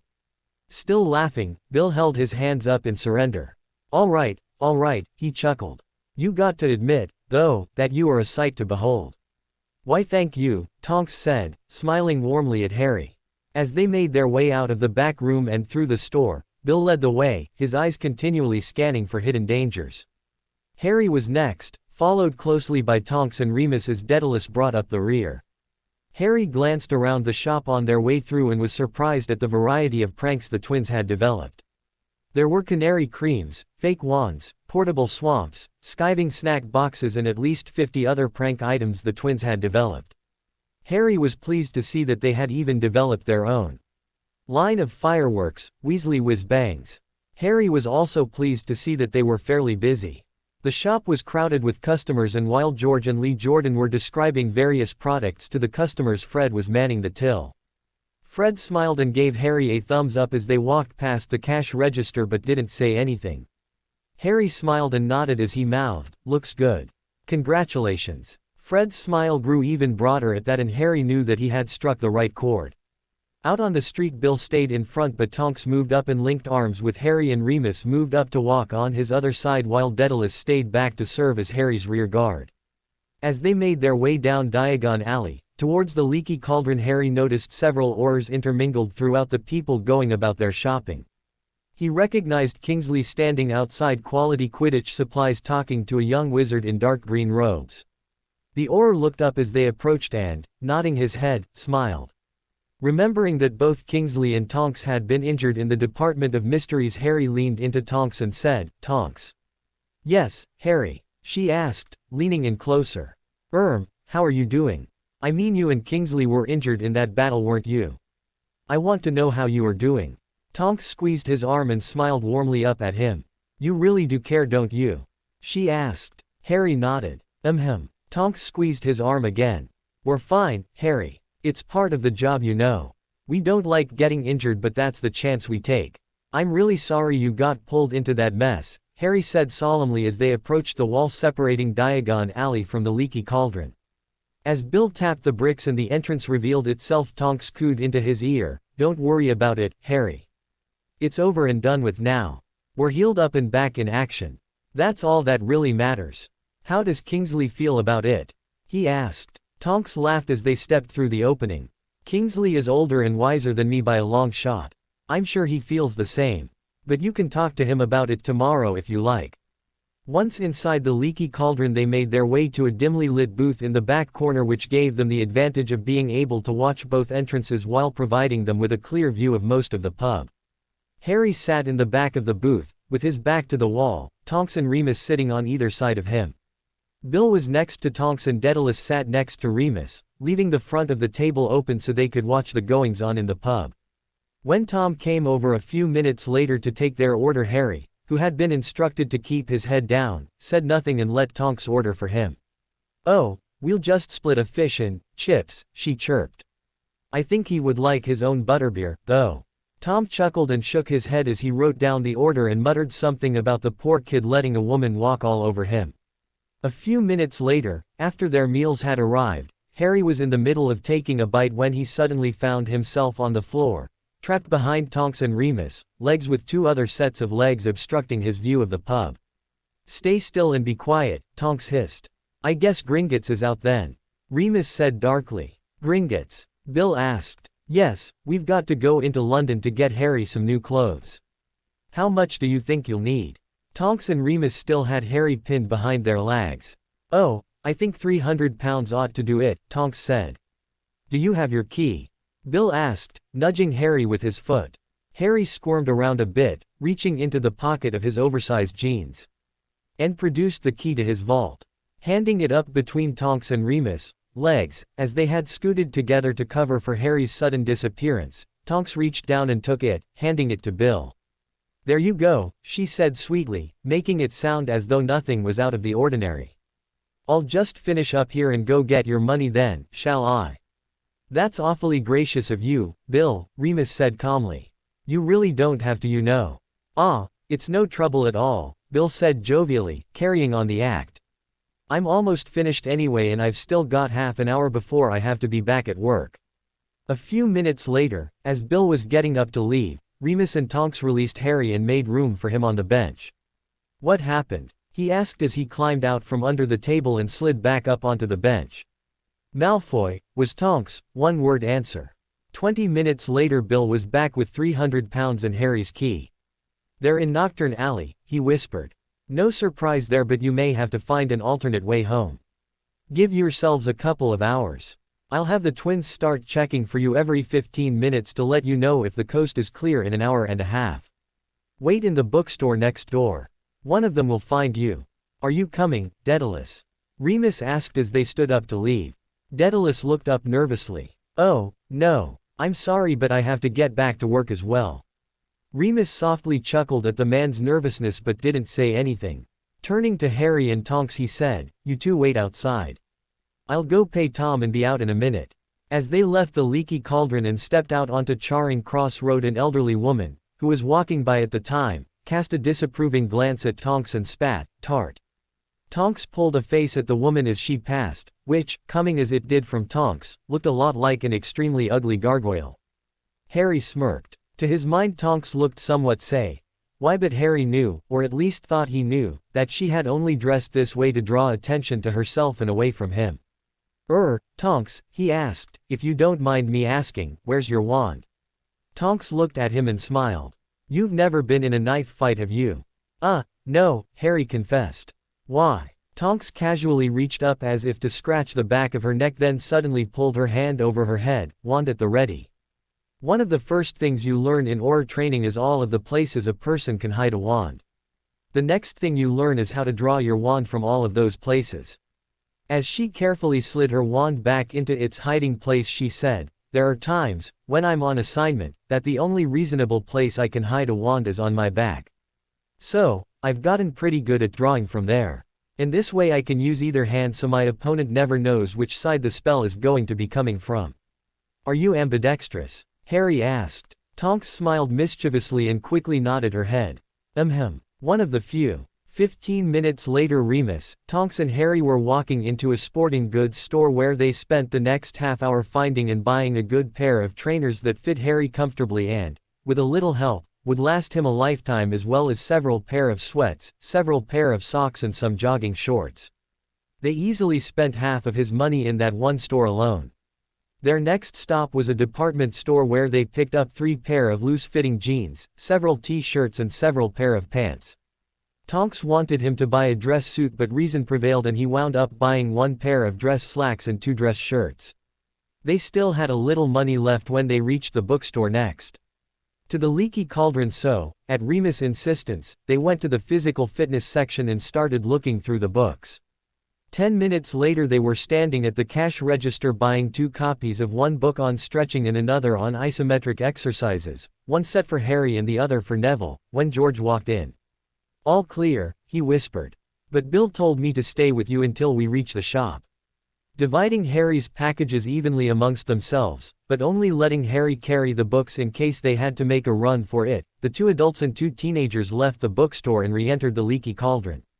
Keeping his head down so as to avoid recognition, Harry followed George through the pub, with Tonks at his side and Remus bringing up the rear.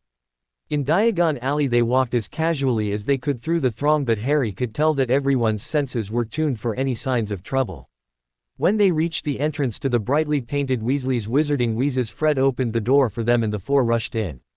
They didn't stop until they were in the back room, and even then they didn't say anything until the door was closed and George had cast a privacy charm on the entire room.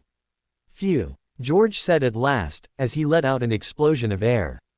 "I never realized how intense it could get until Bill told us that it was a matter of life and death now that Malfoy is out. But don't you worry, Harry," he said reassuringly, "we're a part of the old crowd now and we are pretty much dedicated to keeping you safe."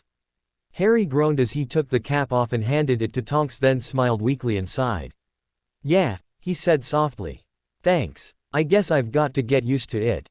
How are Ron and Ginny doing, and have you heard anything from Hermione?" "Ginny's doing fine and the last we heard Hermione is doing fine as well.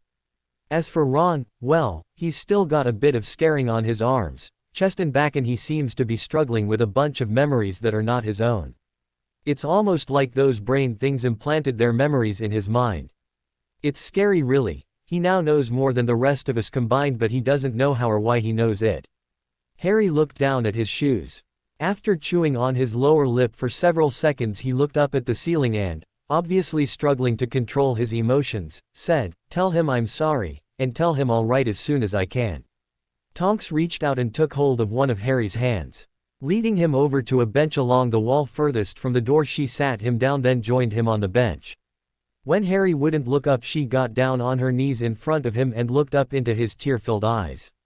He immediately closed his eyes, wiping the tears with the sleeve of his shirt, and leaned back against the wall looking up at the ceiling.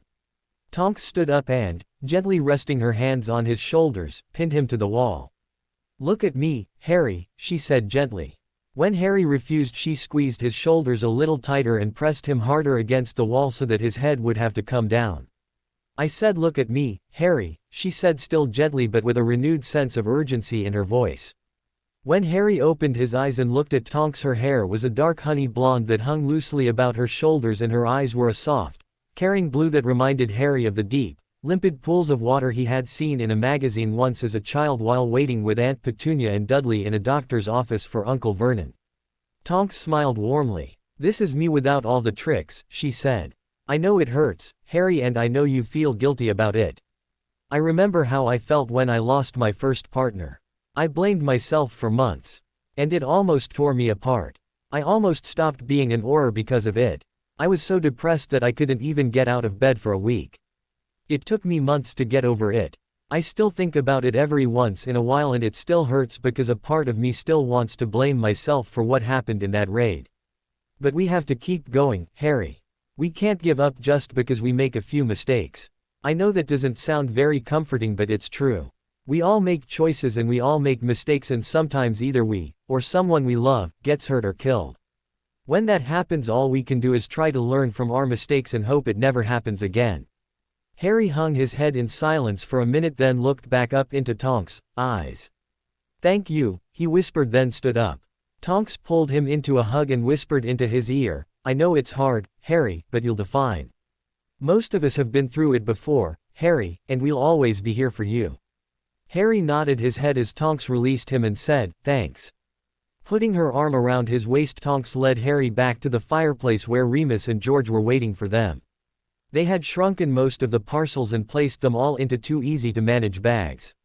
Remus mouthed a "thank you" to Tonks as they approached and then turned to Harry. "It's getting late, Harry.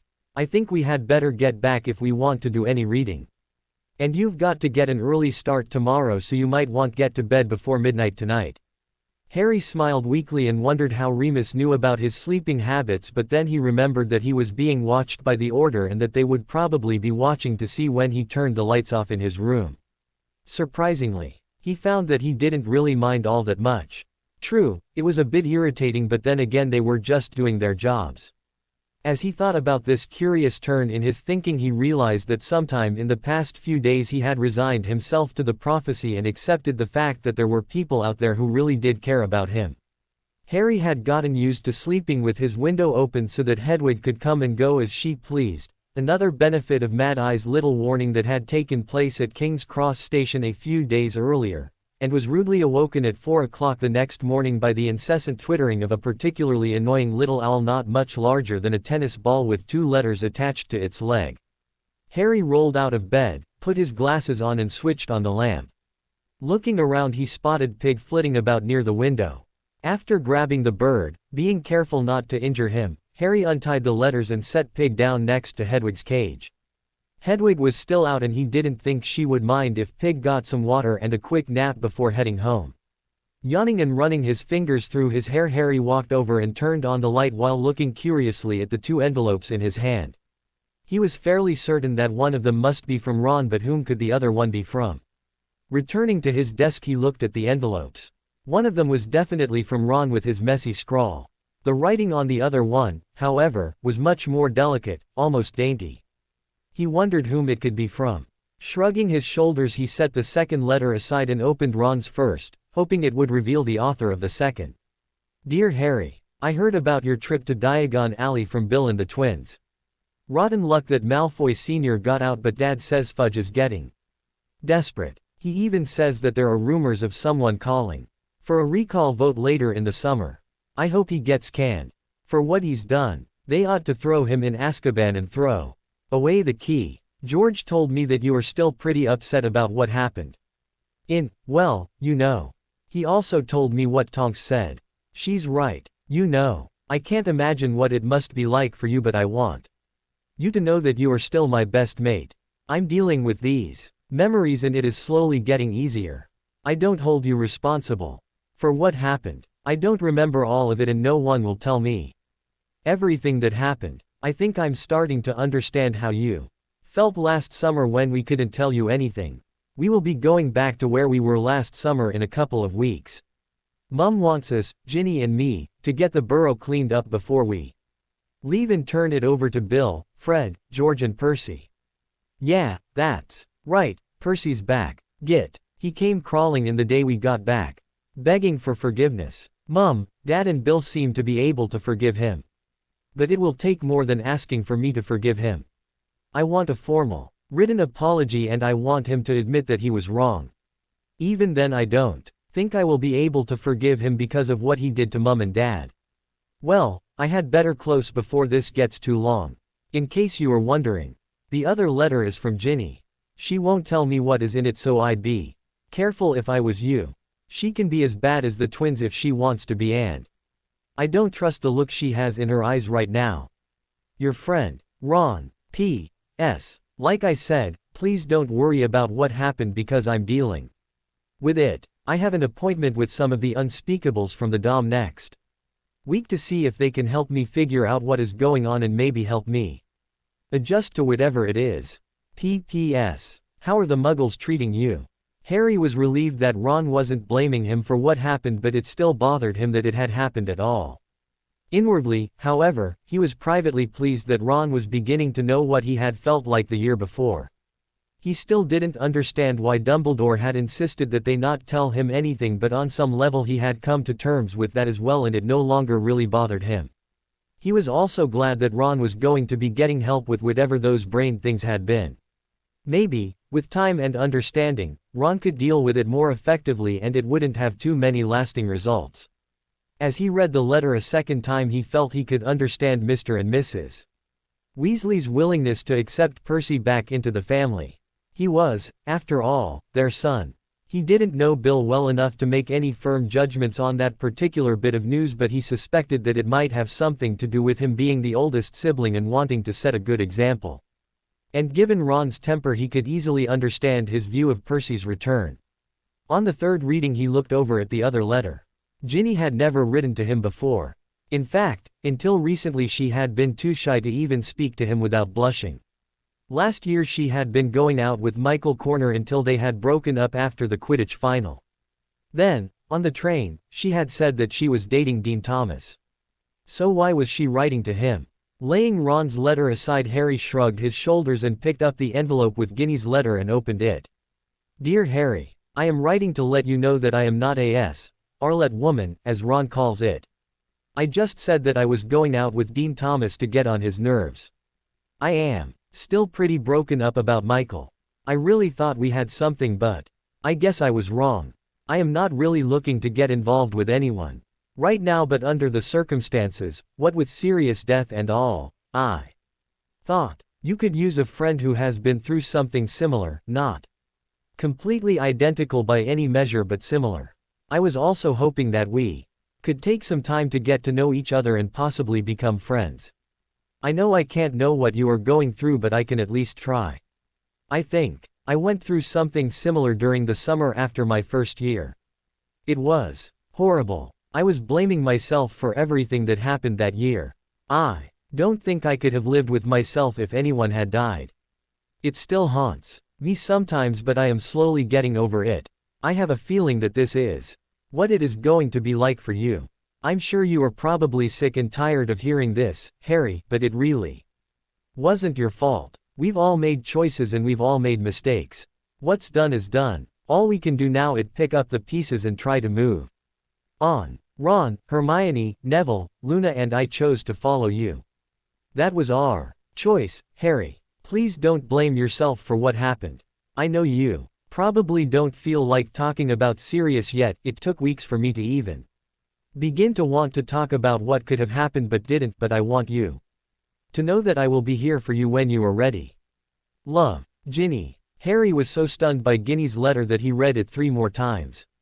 A part of him, the part that he didn't understand yet, was glad that she was not dating Dean and that she had only said that to get on Ron's nerves, and he smiled as he remembered Ron's reaction. But more than that, he was amazed at her maturity. Perhaps he had been misjudging and underestimating her all along. And something told him that maybe, just maybe, she could understand what he was going through.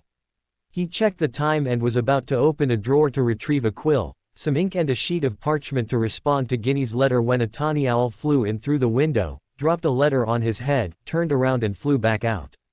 Picking up the letter, he saw that it was from Hermione. Dear Harry, I have been thinking about what happened in the Department of Mysteries and I want you to know that I really am sorry. I know you don't want my sympathy, but I don't know how else to say it. I know you think I'm smart and all, but if the truth be told, there are just some things I cannot figure out. Unfortunately, one of those things is telling people how I really feel. Oh, sure, I can make all kinds of potions and cast all kinds of charms and spells and stuff, but when it comes to telling people how I really feel about them, I'm just not very good at it. I care about you, Harry. I really do. I love you like a brother, and it hurts me when you hurt. Professor Dumbledore told us that you probably wouldn't want to talk about, well, you know, for a while because of what happened, but I want you to know that I am here for you if you should ever want or need to talk about it. I have been rereading the Buddhist spiritual philosophy. It is really quite interesting. I am taking notes, trying to sift through all of the information and get to the main points, but it isn't going to be easy. Hopefully I should have my outline finished by the end of the week. I got a letter from Ron this morning and he says he is almost finished with his homework. Excuse me, Ronald Weasley voluntarily doing homework. Something really strange must have happened to him when he was attacked by those brain things. I should probably tell you that I am fine. I haven't told Mum or Dad anything about our trip to the Dom yet because they would probably go ballistic and try to pull me out of school. I don't want that to happen because I would still be a target because I am a Muggle-born witch and I wouldn't be able to defend myself. I'm sure they know something is going on, but I don't think they know. What yet? I am going back to where I was last summer in about 3 weeks. I haven't heard anything about when they might be coming to get you, but one can always hope. Well, I guess I had better let you go so you can get to work on the Jewish and Christian philosophies. With love from Hermione. P.S. Please take care of yourself. Harry smiled at Hermione's honesty. And it was nice to know that she thought of him like a brother, but he didn't think she would understand, not like Remus or Tonks or, possibly, Ginny. He appreciated the offer though. Then he thought of the statement about outlining the entire Buddhist philosophy in a week. Well, he thought, if anyone can do it, it will probably be her. Looking at his clock again, he saw that it was almost 4:30, so he lay Hermione's letter on top of Ron and Ginny's letters and placed a bottle of ink on top of them so they wouldn't blow away if a sudden gust of wind came up while he was out. Getting dressed in a light gray set of sweats with a matching sweatshirt and his new trainers, he reviewed the stretches he and Remus had gone over the night before and started warming up for the day. Hedwig returned a few minutes later and, upon seeing Pig napping in her cage, gave a disgruntled hoot but made room for him as she returned to her perch. Harry looked up and smiled, knowing that while Hedwig might not think highly of the excitable little owl, she harbored no ill will towards him. At 5 o'clock Harry saw a small jet of red sparks shoot up from the street below. He quietly turned off the lights, left his room and made his way down the stairs and out of the house. Once outside, he heard the disembodied voice from the previous morning greet him and direct him to the end of the drive where he met Remus and Neville. "Morning, Harry," Neville said. "Morning, Neville," Remus, Harry greeted. "Were you able to warm up?" Remus asked. "Yes," Harry said. "Pig showed up at 4 o'clock, so I read my mail then did some stretching." Remus chuckled. "Good little alarm clock, that one. All right then. A little bit faster and a little bit farther." Harry and Neville groaned at Remus' enthusiasm but quickly fell into step behind the werewolf. They learned many new hexes, curses and charms that day, and Moody started lecturing them on the finer points of dueling and casting spells while tumbling, running or rolling. They also quickly learned that to become master duelers they would have to learn to incorporate transfiguration and charms as well as any number of curses, hexes, and jinxes into their dueling strategies. Towards the end of the morning Harry approached Kingsley and asked him how he was doing and if his injuries were healed. Kingsley chuckled. "Ah, yes. Tonks told me you might be asking about that. Rest assured, Harry. I am fine and I do not hold you responsible for what happened in the Department of Mysteries." Harry smirked and said, "Thanks." Then he remembered something else and asked, Kingsley. Aren't you an Auror and don't you have to work during the day?" Once again Kingsley chuckled. "Yes, I am and I do. Tonks and I have the afternoon patrol in Diagon Alley, so what we do with our mornings is our own affair.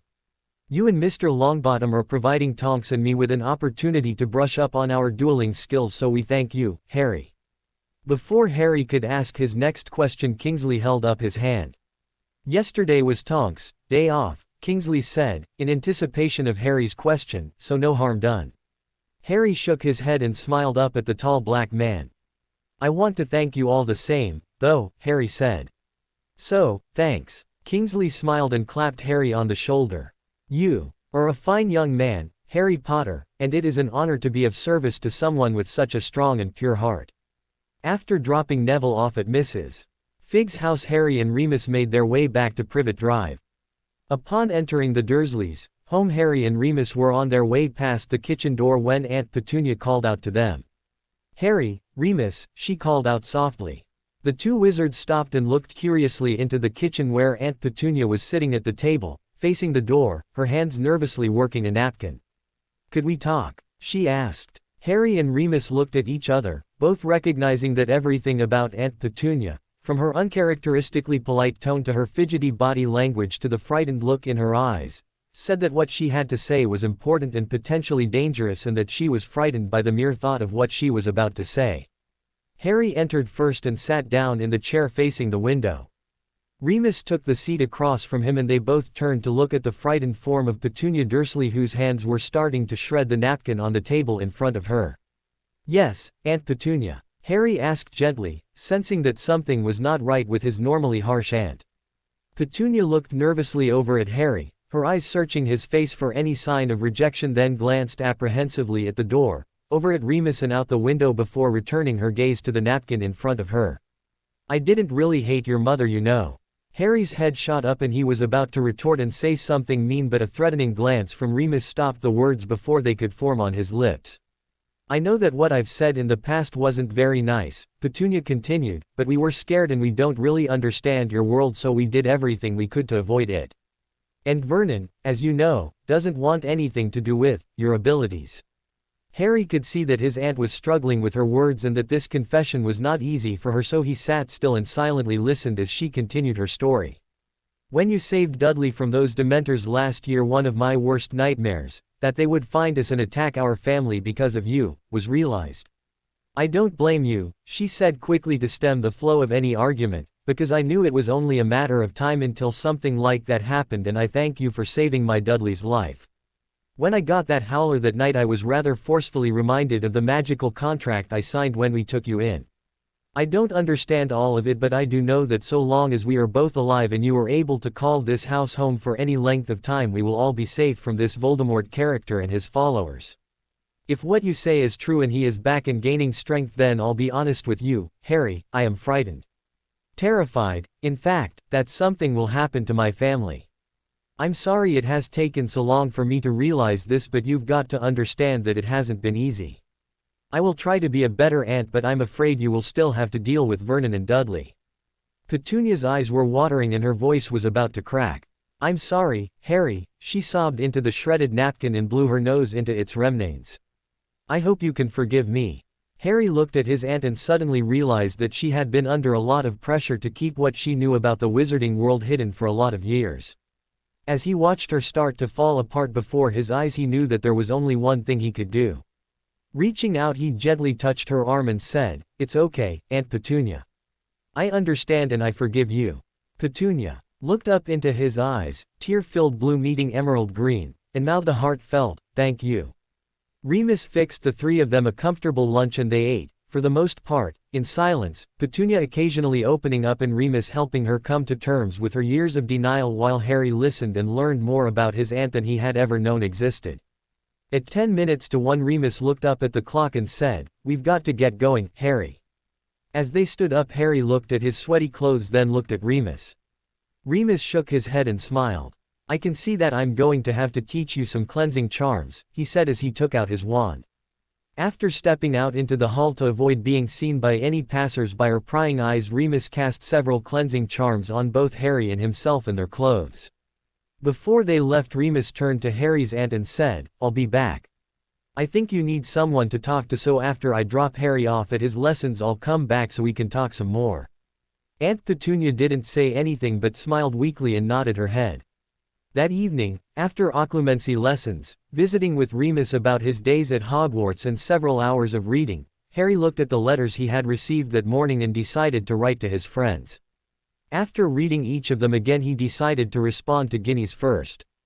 Pulling out a piece of parchment and a quill, he wrote, "Dear Ginny, thank you. I am glad to hear that you are not a Arlet woman.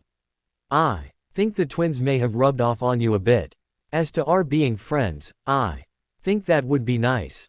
As you probably already know, I have been talking around the subject with a few of our friends. I don't think I'm ready to talk about it just yet, but when I am I will most definitely let you know.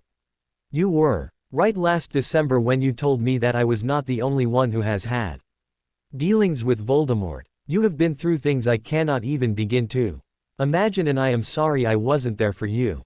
I think you should know that I was temporarily possessed by Voldemort towards the end of the battle. He wanted Dumbledore to kill me, so he possessed my body and begged him to do so. I don't know exactly what happened, but somehow I was able to get rid of him. I think it might have something to do with the fact that I was thinking about how much I love Sirius. I don't think he can stand it when people love each other. As you probably already know, I am not a great people person. I try, but it's not easy. I would like to give our friendship a chance. Please write, your friend, Harry." After putting Ginny's letter in an envelope, Harry turned to Hermione's letter and, after reading it yet again, took out another piece of parchment and began writing. "Dear Hermione, thank you. Now that I think about it, I guess I kind of think of you as the sister I never had. Are you sure it was Ron? Somehow the idea of Ron doing his homework just doesn't make sense. You were right, something really strange must have happened to him in the dom. Actually, I know something strange happened to him in the dom because he said that he has a meeting with some of their representatives next week to see if they can figure out what is going on. Remus and I have been spending a lot of time together, talking about his days at Hogwarts and some of the pranks they pulled. Some of them were really quite funny. Of course, Dumbledore was upset at first, but I think he understands our need to talk. Remus is going great guns on the Muslim philosophy and I am starting to get into the Hebrew faith, but there is so much extraneous information that it is going to take a lot of time to get through it all. Don't get me wrong, the books you picked out are wonderful and easy to read, but holy cow, hasn't anyone ever thought to make this stuff easy to understand? I'm glad to hear that you are all right. I know you can't help but worry about how your parents might react, and I really don't know what to tell you on that score. But maybe if they knew the truth and understood that there is no escape, they would be more understanding. You already know that you can't help who you are and that hiding won't do any good. I'm not about to tell you what to do, but you can at least think about it. Your friend, Harry. Hedwig was watching him as he stuffed Hermione's letter in an envelope and addressed it. Sensing an imminent delivery, she hooted softly and hopped down from the bureau, landing on the corner of his desk. Harry looked over at her and smiled. You up for a delivery tonight, girl? I've got one more to write and then I'll let you have them. Turning his attention to Ron's letter, he read through it again and, pulling out a third piece of parchment, wrote, Dear Ron, don't worry about the muggles. If Moody's warning wasn't enough, then regular visits by a certain werewolf have certainly made a lasting impression. I'm really sorry about what happened in the dom, Ron. I hope it is nothing permanent, but I want you to keep me posted on what you find out. Hermione says, you are almost done with your homework. Now, Ron, please don't take this the wrong way, but something is definitely not right if you are doing your homework on the first day of holiday. Don't be too hard on Ginny. After all, it did take a while to get that bat bogey hex she put on Malfoy cleared up. I would hate to see something like that happen to you. She just wants to be my friend, and somehow I get the feeling she might be able to understand what I am going through more than most. I don't know what to tell you about Percy. I think I can understand where your parents and Bill are coming from, and I think I can definitely understand where you are coming from. How does Ginny feel about it? Well, take care of yourself, Ron, and please keep me posted on what you find out. Your friend, Harry. After reading this letter over, he decided that he wasn't betraying too many of Ginny's confidences, put it in an envelope, addressed it to Ron, and then handed all 3 envelopes to Hedwig. As the snowy owl clutched the letters in her scaly talons, he caressed her head and carried her over to the window. These go to Ron, Hermione, and Ginny, he said. As Hedwig took off and flew through the window, Harry turned away, got ready for bed, turned off the light and crawled under his bed covers. His dreams that night were a mixture of dueling, occlumency, Diagon Alley, the Marauders, pranks and hiding from Malfoy. A little more than a week later, on one of Harry's off days when he was not meeting with Dumbledore for occlumency lessons, Harry and Neville were starting mock duels against their instructors. They had both progressed rapidly and were now using some of the most advanced hexes and curses available, and their shielding charms were steadily improving. Harry was still quicker than Neville in the gymnastics and tumbling aspects of their training, but Neville wasn't far behind. They were both getting the hang of the ballet they were learning and found it very useful when doing some of their leaps and dives. As they left the park and turned towards Mrs. Fig's house, Remus said, You will be having lunch with us this afternoon, Neville. Albus spoke with your gran last night and she has agreed. Okay, Neville said hesitantly. Why? Remus smiled reassuringly down at the boy. Your OWL results have come in and Albus and Minerva would like to go over them with you and help you and Harry select which courses you will be taking next term. Harry and Neville glanced at each other with questioning looks on their faces, then shrugged their shoulders. They had become pretty good friends over the course of the last 2 weeks and were beginning to work and train as a team. While Harry helped Neville with the curses, hexes and charms, thus giving the seemingly timid youth more confidence in his abilities, Neville was always willing to listen whenever Harry felt like talking. At times it almost felt to Harry as though he was sharing his fate with the other person the prophecy could have pertained to. As they approached Mrs. Fig's house, Harry noticed a strange tabby cat sitting on her porch. It looked familiar, but he couldn't remember where he had seen it before. Then, as they were about to step up onto the porch, he recognized the curious markings around its eyes and realized that it was Professor McGonagall in her animagus form. "Hello, Professor," he said to the cat as Remus rang the doorbell. When the door opened, the cat quickly ran inside and into the kitchen. Moments later, Professor McGonagall emerged from the kitchen and nodded to Harry. "Hello to you too, Mr. Potter." Dumbledore, who was again sitting in the chair in the furthest corner from the door, chuckled softly. "Ah, Minerva my dear, I fear your disguise can no longer be used to fool young Harry." Professor McGonagall turned and glared sternly at the aging headmaster, her lips pressed firmly together in an expression that clearly communicated her displeasure at his joke. "It would seem not," she said tersely. "However, we are not here to discuss the merits of my disguise. If I remember correctly, we came here to discuss Harry and Neville's OWL results." Chuckling to himself, Dumbledore pushed himself up out of the chair and, reaching into his robes, said, "Yes, yes. Right as always, Professor." Withdrawing 2 envelopes from an inside pocket, he glanced at them briefly, then handed one to Harry and the other to Neville. "Your results," he said. Harry took his envelope and sat down at the end of the couch nearest the door and turned on the lamp. Turning the envelope over in his hands, he looked at the seal on the back and saw a stylized web. Inside of a circle and around the outside edge of this ring were the words, "Wizarding Evaluation Board, Ministry of Magic, Great Britain." Quickly opening the envelope and retrieving the letter within, he unfolded the parchment and read, "Dear Mr. Potter, below are the results you earned on your recently completed Ordinary Wizarding Level OWL exams at Hogwarts School of Witchcraft and Wizardry. The scoring is as follows. O, outstanding. E, exceeds expectation. A, acceptable. P, poor. D, dreadful. T, troll. Where applicable, your results have been broken down into theory and practical scores. In these instances, the first score will reflect your performance on the theory portion of the exam and the second will reflect your performance in the practical portion of the exam. OWL. Results for Harry James Potter.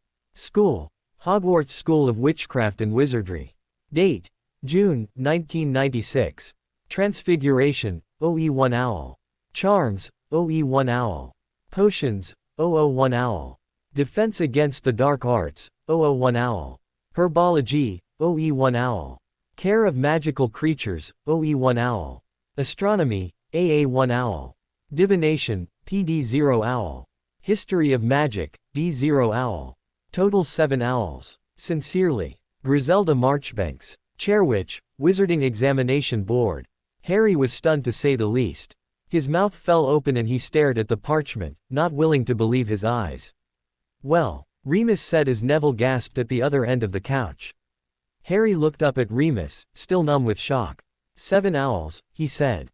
"What?" Remus almost shouted as he grabbed the parchment away from Harry, studied it for a few seconds, then started dancing around the room. "Woo-hoo," he shouted. 7 owls. You did it, Harry.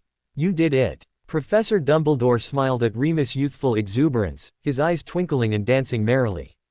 Professor McGonagall, however, pursed her lips and shook her head. Harry could have sworn he saw her smile briefly, however. After closing his mouth, Harry turned to Neville and saw that his mouth was hanging open from either shock or disbelief or both. "How did you do, Neville?" he asked happily. Neville looked over at Harry, his eyes threatening to bulge from their sockets. "I got an O in potions," was all he could say.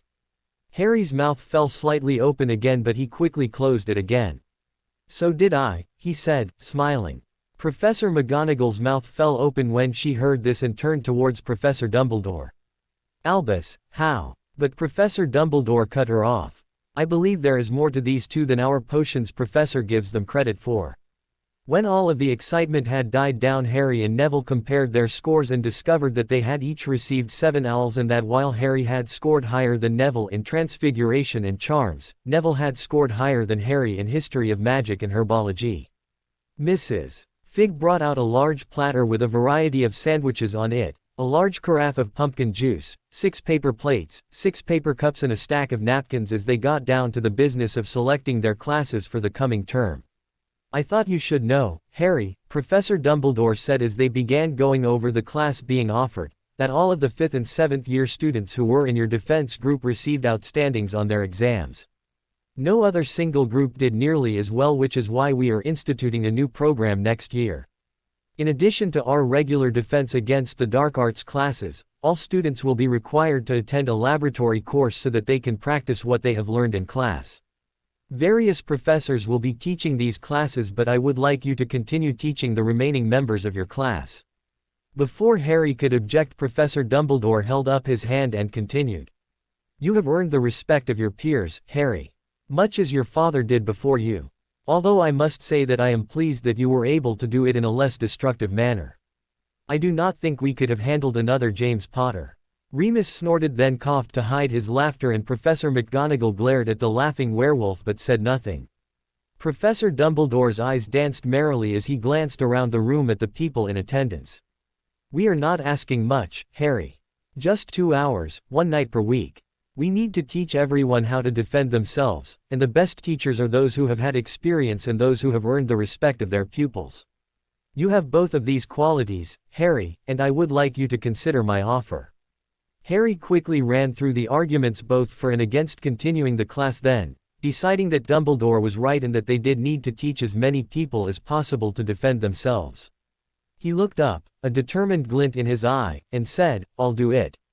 Professor McGonagall let out a sigh of relief and Remus let out a small whoop.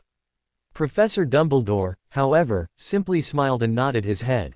"Good," he said. "I knew I could count on you."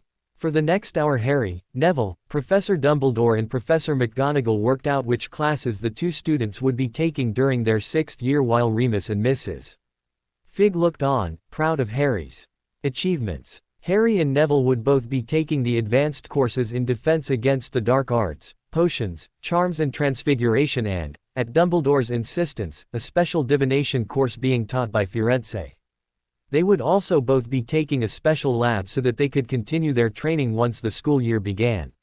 The only differences in their schedules were that while Neville would be taking advanced herbology, Harry would be teaching a lab in defense against the dark arts. As Harry and Remus were getting up to leave, Professor McGonagall said, "Not so fast, Mr. Potter. I have some additional news for you." Harry sat back down and waited as Professor McGonagall left the room and returned moments later with his broom. "I believe this is yours," she said, handing him his firebolt, a small smile creeping across her face. Harry gingerly took the broom in his hands and lovingly inspected every centimeter of its length. "Don't worry," Professor McGonagall said. "We sent it back to the company for inspection and they have assured us that all of the various hexes and curses Dolores Umbridge placed on it have been removed. It is perfectly safe." Then under her breath she added, "And Dolores Umbridge will pay for what she tried to do to you." "Thank you," Harry whispered, overwhelmed by his emotions. "I thought you might also like to know that your lifetime ban on Quidditch has been lifted." Harry didn't know what to say. He looked from McGonagall to Dumbledore to Remus, all of whom were smiling, and, after a lengthy pause, forcefully shoved his fist into the air and screamed, "Yes." That night, as he was getting ready for bed, Pig flew through his open window and slammed into his chest, almost knocking him over. Harry caught the excitable little owl and untied the parchment from its leg. He was about to sit down and read it when Hedwig glided through the window, landing gracefully on the bed beside him, a piece of parchment tied to her leg as well. When she extended her leg, Harry relieved her of her burden, a letter from Hermione, at which time Hedwig flew over to her cage and, upon seeing Pig resting in her cage, turned to look dolefully at Harry.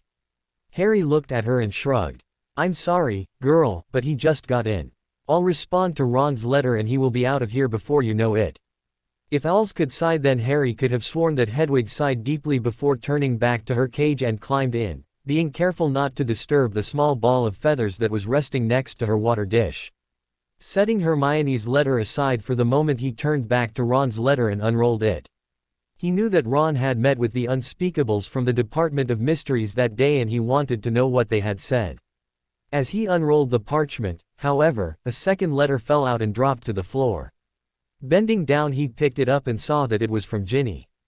He smiled to himself and resolved that on his next trip to Diagon Alley he would buy Ginny her own owl. Setting Ginny's letter aside as well, he unrolled Ron's letter and began to read. Dear Harry. How you doing, mate? Mum and Dad and Ginny and I will be moving in a few days. I guess Hermione will be joining us in about a week. No word on when you might be able to come, though. Mum wants you here yesterday but Dad says Dumbledore has his reasons for making you to stay with those stupid muggles and said we shouldn't get our hopes up anytime soon. I hope he will let you come soon. Though, because it's going to be dead boring without you. The meeting at the Dom went well. They told me that the brains belong to some of the greatest wizards in the past 200 years. They said that the one that got me seems to have transferred all of its knowledge to me. Their emotional memories weren't transferred, thank God, but I did get a full dose of their knowledge and intellectual memories. It's really confusing, mate. I have all of this knowledge and all of these memories running around inside my head but I don't know what to do with any of it. They say they are going to teach me some kind of meditation or something that is supposed to help me sort things out. I hope it works because this is really confusing. I got my OWL results today. Can you believe I got 7? Mum is ecstatic. I guess all of Hermione's nagging was good for something. But I don't think I would have gotten the O in Dada without your help. The only bad thing about it is that I also got an O in potions and Mum wants me to take advanced potions next year. Oh well, I guess. I'm not looking forward to 2 more years of the greasy git, but I'm beginning to think that maybe the brain attack wasn't such a bad thing after all. I can't explain it, but for some reason I seem to have an in-depth understanding of potions now. The weird thing is that Dumbledore sent a note with my OWLs and wants me to sign up for a divination class with Firenze. I wonder what that is all about. I guess we'll be seeing you in about a week. Apparently we were named in Sirius will and are supposed to attend the reading. Your friend, Ron. Harry read the letter again.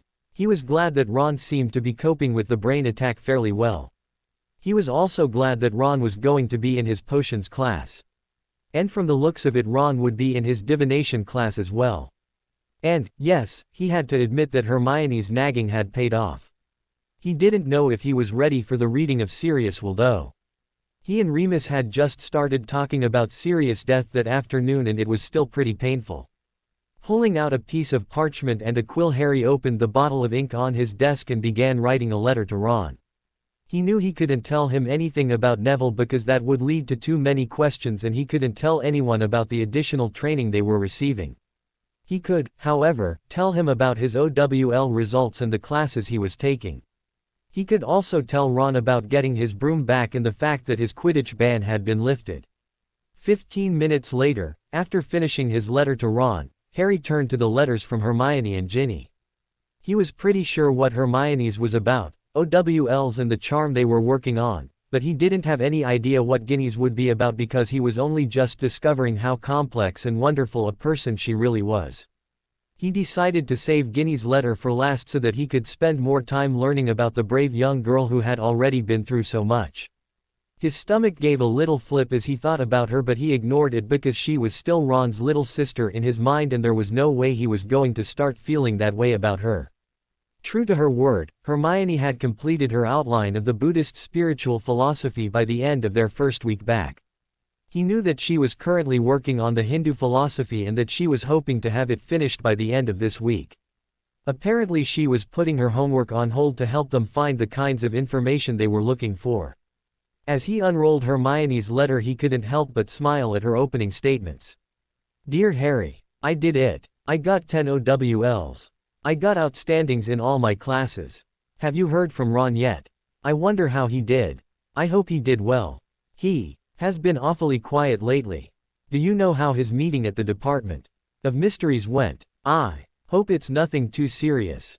I am working on the Hindu philosophy and should have it done by the end of next week. I haven't found anything that might be useful yet, but I will keep looking. I may have overlooked something, but I will keep searching until we find something. I just know there has got to be something to counter the unforgivables. I will be traveling to London at the end of next week. Apparently I was named in Sirius Will and they want me to attend the reading. Hope to see you there. After that I will be moving to where we were last summer. Still no word on when you might be able to join us though. With love from Hermione. Harry wrote a quick letter to Hermione, congratulating her on her OWLs and telling her of his results. He then told her about his progress with the Jewish and Christian philosophies and said that, even though there was nothing concrete yet, he and Remus were starting to find some interesting possibilities. He then told her that he would be at the reading of Sirius Will and that it didn't sound like he would be leaving Privet Drive any time soon because Dumbledore wanted him to stay as long as he possible this summer. After the ink had dried on Hermione's letter he rolled it up and set it aside. Turning to Ginny's letter he broke the wax seal and unrolled it, holding it up to the light. Dear Harry, I really don't know what to think about Percy's coming back. A part of me wants to forgive him but another part of me wants to hex him so bad he will never show his face in public again. What he did to Mum and Dad is unforgivable. But then, again, Mum and Dad and Bill seem to be able to forgive him so I guess I will have to at least think about it. Hermione has told us what you and Professor Lupin have been doing. I hope you are able to find something. Ron went to the Ministry of Magic today to meet with some unspeakables. I hate to say this, Harry, but it sounds like he is going to turn into another Hermione. Not that there's anything wrong with Hermione, mind you, but I don't know if I will be able to handle living with a walking encyclopedia. I can handle Hermione, because that's just the way she is. But this is Ron we're talking about. I'm used to him being a prat. I don't know what to tell you about Sirius, Harry. From what little time I spent around him, however, I think Professor Lupin is spot on. Sirius would want to be remembered for the good things in his life, not the sad or depressing things, and most definitely not for the years he spent in Azkaban. Ron probably already told you that we will be moving at the end of the weekend. That we will be at the reading of Sirius Will, so I really don't have much more to add. Besides, Mum is calling me to help Ron degnome the garden. Hope to see you soon. Love, Ginny. Harry smiled at Ginny's letter and for some reason actually found himself looking forward to going to Diagon Alley for the reading.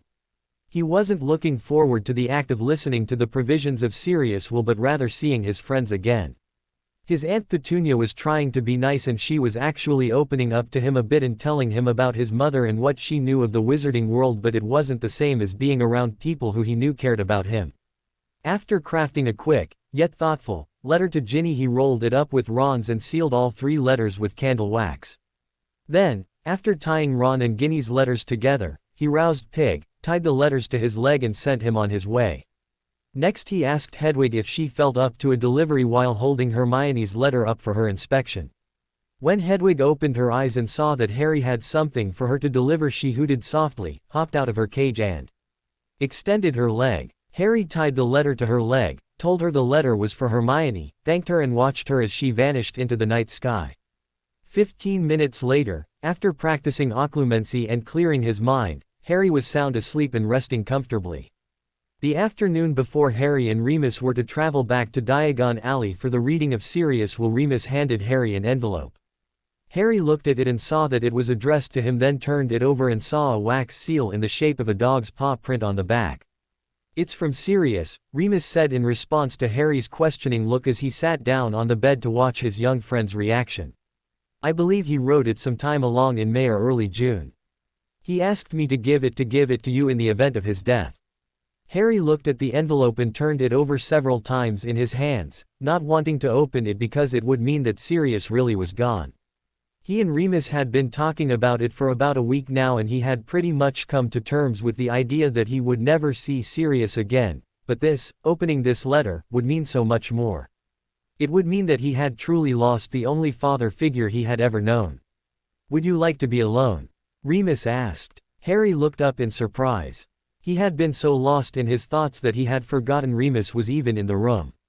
Huh? Harry asked. Oh, no, he said softly, shaking his head, I was just thinking. Remus nodded. I understand. Opening the top drawer on his desk, Harry found his penknife and slit the seal. Laying it aside, he opened the envelope and pulled out the parchment that contained the last letter Sirius had written to him. Unfolding the parchment and laying the envelope aside, Harry laid the letter on his desk and stared at it blankly for several seconds before beginning to read. Dear Harry, since you are reading this, then I guess it means that I am dead. Please don't cry for me, Harry. You can cry for yourself if you want, but please don't cry for me. Hopefully I am with your parents now and we are in the process of planning some kind of great cosmic prank. I don't know how I died, but I hope I went down fighting. If I did, then it was my choice. Please don't blame yourself. There are less honorable ways of dying and I would rather die fighting for something I believe in than just withering away, which is what makes staying in this house so damn depressing. I want you to do me a favor, Harry. If Remus is still alive, please take care of him. I know your life hasn't been easy, but you are a survivor. You and Remus are both survivors. If at all possible, I want you to please take care of each other. As the last of the Blacks, it is my right, and so I am leaving almost everything to you, the house in London, most of the Black family fortune, as well as all of our other holdings in England, Ireland, Scotland, Wales and on the continent. You are a very wealthy man, Harry. All I ask is that you let Remus, if he is still alive, live wherever he wants, room and board included, for the amount of 1 galleon per year. I would also like you to appoint Remus, again, if he is still alive, as your executor, at least until you are of age. It is a large estate and you are going to need all the help you can get, and I think Remus is just the man for the job. I would like the house on Grimmauld Place be used as the headquarters for the order until such time as it is no longer needed. I also want you to make sure Remus gets some new robes. He is a stubborn old werewolf, so you might have to drag him kicking and screaming into Madame Malkin's. If he gives you too much grief, tell him that I have given you permission to transfigure all his robes into tutus if he doesn't behave. Now, as to what you saw in Snape's pensive, all I can say is that you shouldn't judge the events until you know all of the facts. Yes, we were mean too. Snivellus. But we had our reasons. Snape and his crowd were tormenting and torturing the Muggle-borns and half-bloods. But since there was never any evidence, the teachers, including Dumbledore, refused to do anything about it. I think Dumbledore knew what was going on, but since he couldn't catch them at it, he couldn't legally do anything. When James and I got wind of what was going on, we decided to take matters into our own hands. We had a pretty good idea who was behind the attacks, and when we heard about an attack we would investigate before retaliating. I guess you could say that we were the poor man's Aurors, and since Snivellus was one of the most active offenders, he was on the receiving end of a lot of our pranks. If memory serves, your parents got together in our 7th years after a young third-year Hufflepuff girl was beaten. The teachers wouldn't do anything and both James and Lily were furious. That's when they joined forces and your mum became an honorary marauder. James wouldn't let her become a full-fledged marauder because she had a reputation to uphold and we didn't. In closing, Harry, if you are reading this, it means that I am dead. I'm sorry. I can only hope and pray that you will be able to find happiness, live a full life and find some way of helping the people with the Black family fortune. God knows I would like to, but until my name is cleared I won't be able to do anything. Love, Sirius. Harry looked at the letter and stared at it for several seconds as the finality of Sirius' death sank in. As his eyes began to fill with tears and his vision blurred, he promised Sirius that he would make him proud, that he would defeat Voldemort, and that he would find a way to turn all of the assets in the Black family fortune to the forces of good. Wiping his eyes, he handed Remus the letter and said, "There's a message in there for you." Remus took the letter and read it, then laughed. "That old dog," he laughed. "He knows I don't like accepting charity. But just this once I think I can accommodate him." The next morning, after a quick run, a short workout and 30 minutes of dueling practice, Harry and Remus dropped Neville off at Mrs. Fig's house before returning home to get cleaned up for their trip to Gringotts for the reading of Sirius' will. Since the Black family fortune was so large, the reading would be taking place in a secure location inside Gringotts, and additional security measures were being taken to ensure the safety, security and privacy of those involved.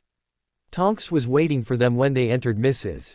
Fig's house, and 5 minutes later they were regrouping with Fred and George in the back room of their shop before heading over to Gringotts. 5 minutes later, faded baseball cap in place and flanked by his guards Remus, Tonks, Fred and George. Harry found himself in the main lobby of the Diagon Alley branch of Gringotts Wizarding Bank. Remus approached one of the tellers and, after a brief conversation, returned to the group saying, "They are sending someone around to take us to the meeting chamber." When the uniformed goblin appeared a few minutes later, it led them through a maze of hallways and corridors to a conference room near what Harry supposed was the back of the building. Upon entering, they saw several familiar red-headed Weasley faces: Hermione, Professor Dumbledore, and a few faces they didn't recognize. Tonks almost immediately broke away from their small group and raced across the room towards a modestly dressed blonde-haired witch who looked to be in her late 40s and dark-haired man dressed in a muggle business suit. "Mum, Dad," she called out happily. "I'm sorry I haven't written, but I've been kind of busy." Tonks, Mother, Andromeda Tonks, just laughed. "So I hear, Dora. So I hear." As Fred, George, Harry and Remus walked towards the front of the room, Ron and Hermione raced around the large table. Hermione burst through the twins' protective barrier and threw her arms around Harry's neck. "Oh, Harry," she squealed, "I'm so glad you're all right." Gasping slightly, Harry coughed and said, "I'm fine, Hermione. I just need a little air." Hermione released her vice-like grip on his neck and lowered herself to the floor. "Oh," she said as a bright blush flooded her cheeks. "I'm sorry." "That's okay," Harry said, a gentle smile appearing on his lips. "I'm glad to see you too." Hermione looked up and smiled, a look of relief on her face that Harry supposed was her way of saying that she was glad he wasn't going to blow up at them like he did last year. "Hey, mate," Ron said with a smile on his face as he stepped forward. "Hey, Ron," Harry said, smiling. "How's things with the new genius?" Ron blushed. "Not bad really," he said quietly. "It's going to take some getting used to, but the meditation is helping." "How have you been doing?" Harry glanced quickly over at Remus, uncertain as to how much he should tell his friends of his summertime activities, then said, "Oh, you know.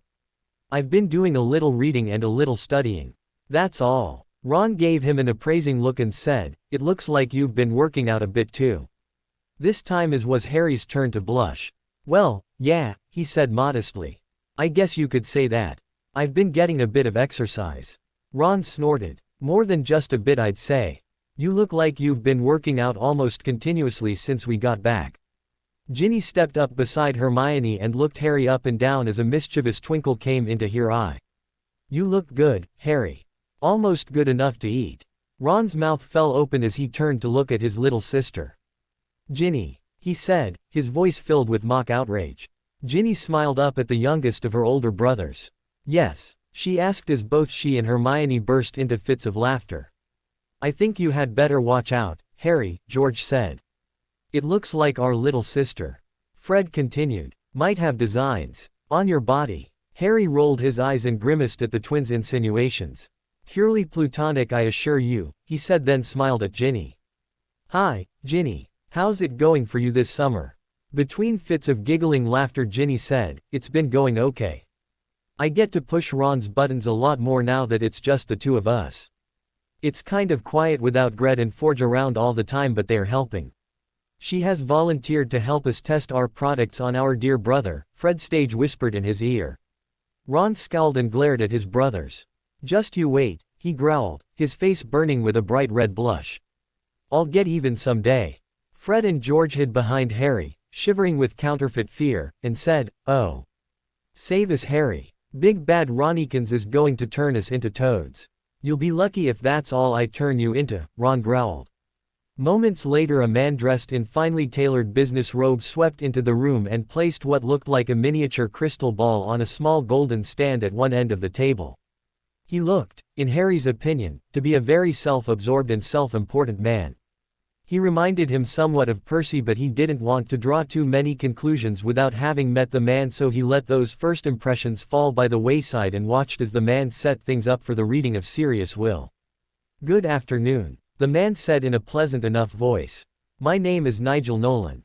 I am an attorney at law in the wizarding world, and I was retained by Mr. Black, under circumstances of strictest secrecy, to see to the proper execution of his last will and testament."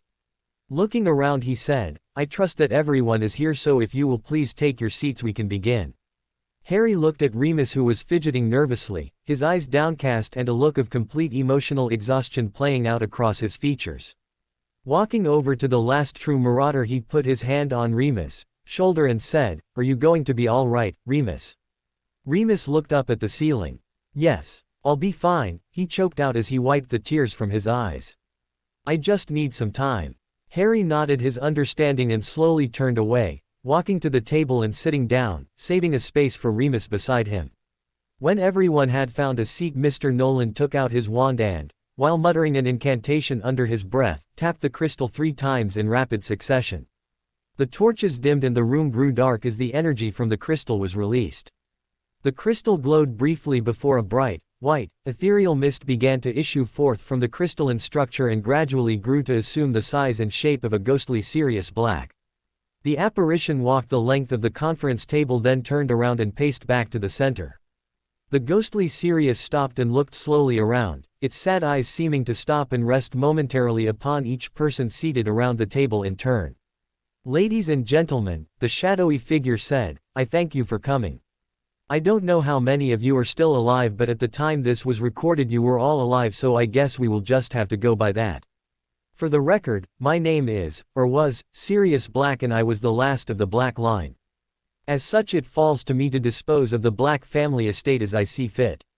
I don't want to make this any more complicated than it has to be, but at the same time I want to make it complicated enough to keep all of the Black family monies, heirlooms, properties and possessions out of the hands of those the rest of my family associated with. Before I get to the distribution of these assets, I would like it to be known that if any of the people named herein are no longer alive at the time of this reading, then the assets that were to go to them are to be divided equally amongst those who are still alive. To my cousin, Andromeda Tonks, I leave the sum of 50,000 galleons. To her husband, Ted Tonks, I leave an additional 50,000 galleons. And to their daughter, Nymphadora Tonks, I leave the sum of 50,000 galleons. To Molly Weasley I leave the sum of 50,000 galleons. And to her husband, Arthur Weasley, I leave an additional 50,000 galleons. The 2 of you love my godson, Harry Potter, in ways I never could. All I ask is that you continue to be there for him when he needs a parent figure. I know we may have had our disagreements, Molly, but I do respect you and ask that you please watch out for Harry.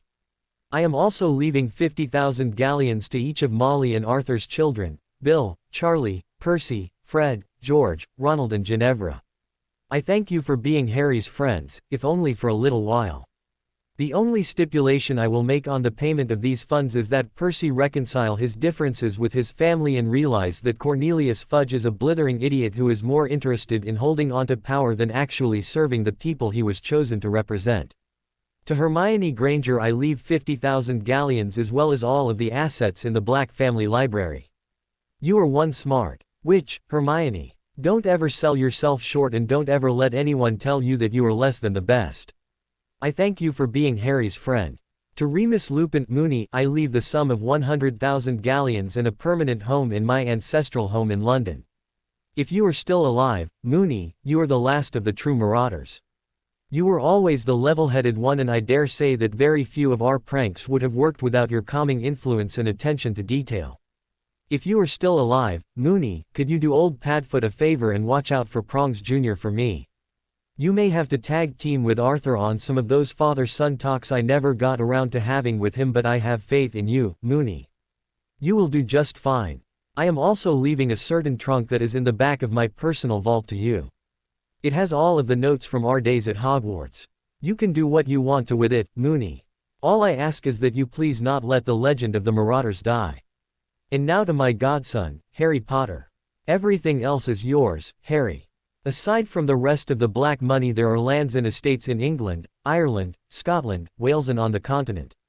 All I ask is that you let Moony live in my ancestral home in London, or wherever he may choose, for the sum of 1 galleon per year. Moony can be a stubborn old coot, Harry, and he is loath to accept charity. But I give you permission to hex him if he does not accept your hospitality. Well, the apparition said as it stopped pacing and turned to look at the crystal, I guess that's it. All of the titles and deeds to all of your properties are in the Black family vault, Harry. You might want to have Bill check it for curses before entering, Though, because the Blacks weren't a very trusting lot and I don't want to see either you or anyone else get hurt because of their paranoia." With that the apparition vanished. "As you can see, Mr. Nolan said, the Blacks were a very wealthy family. Even with these bequests, Mr. Potter is still the single wealthiest wizard in all of Great Britain." Harry looked up, his emotions spent, then, with a sigh, looked down at his hands as they rested in his lap.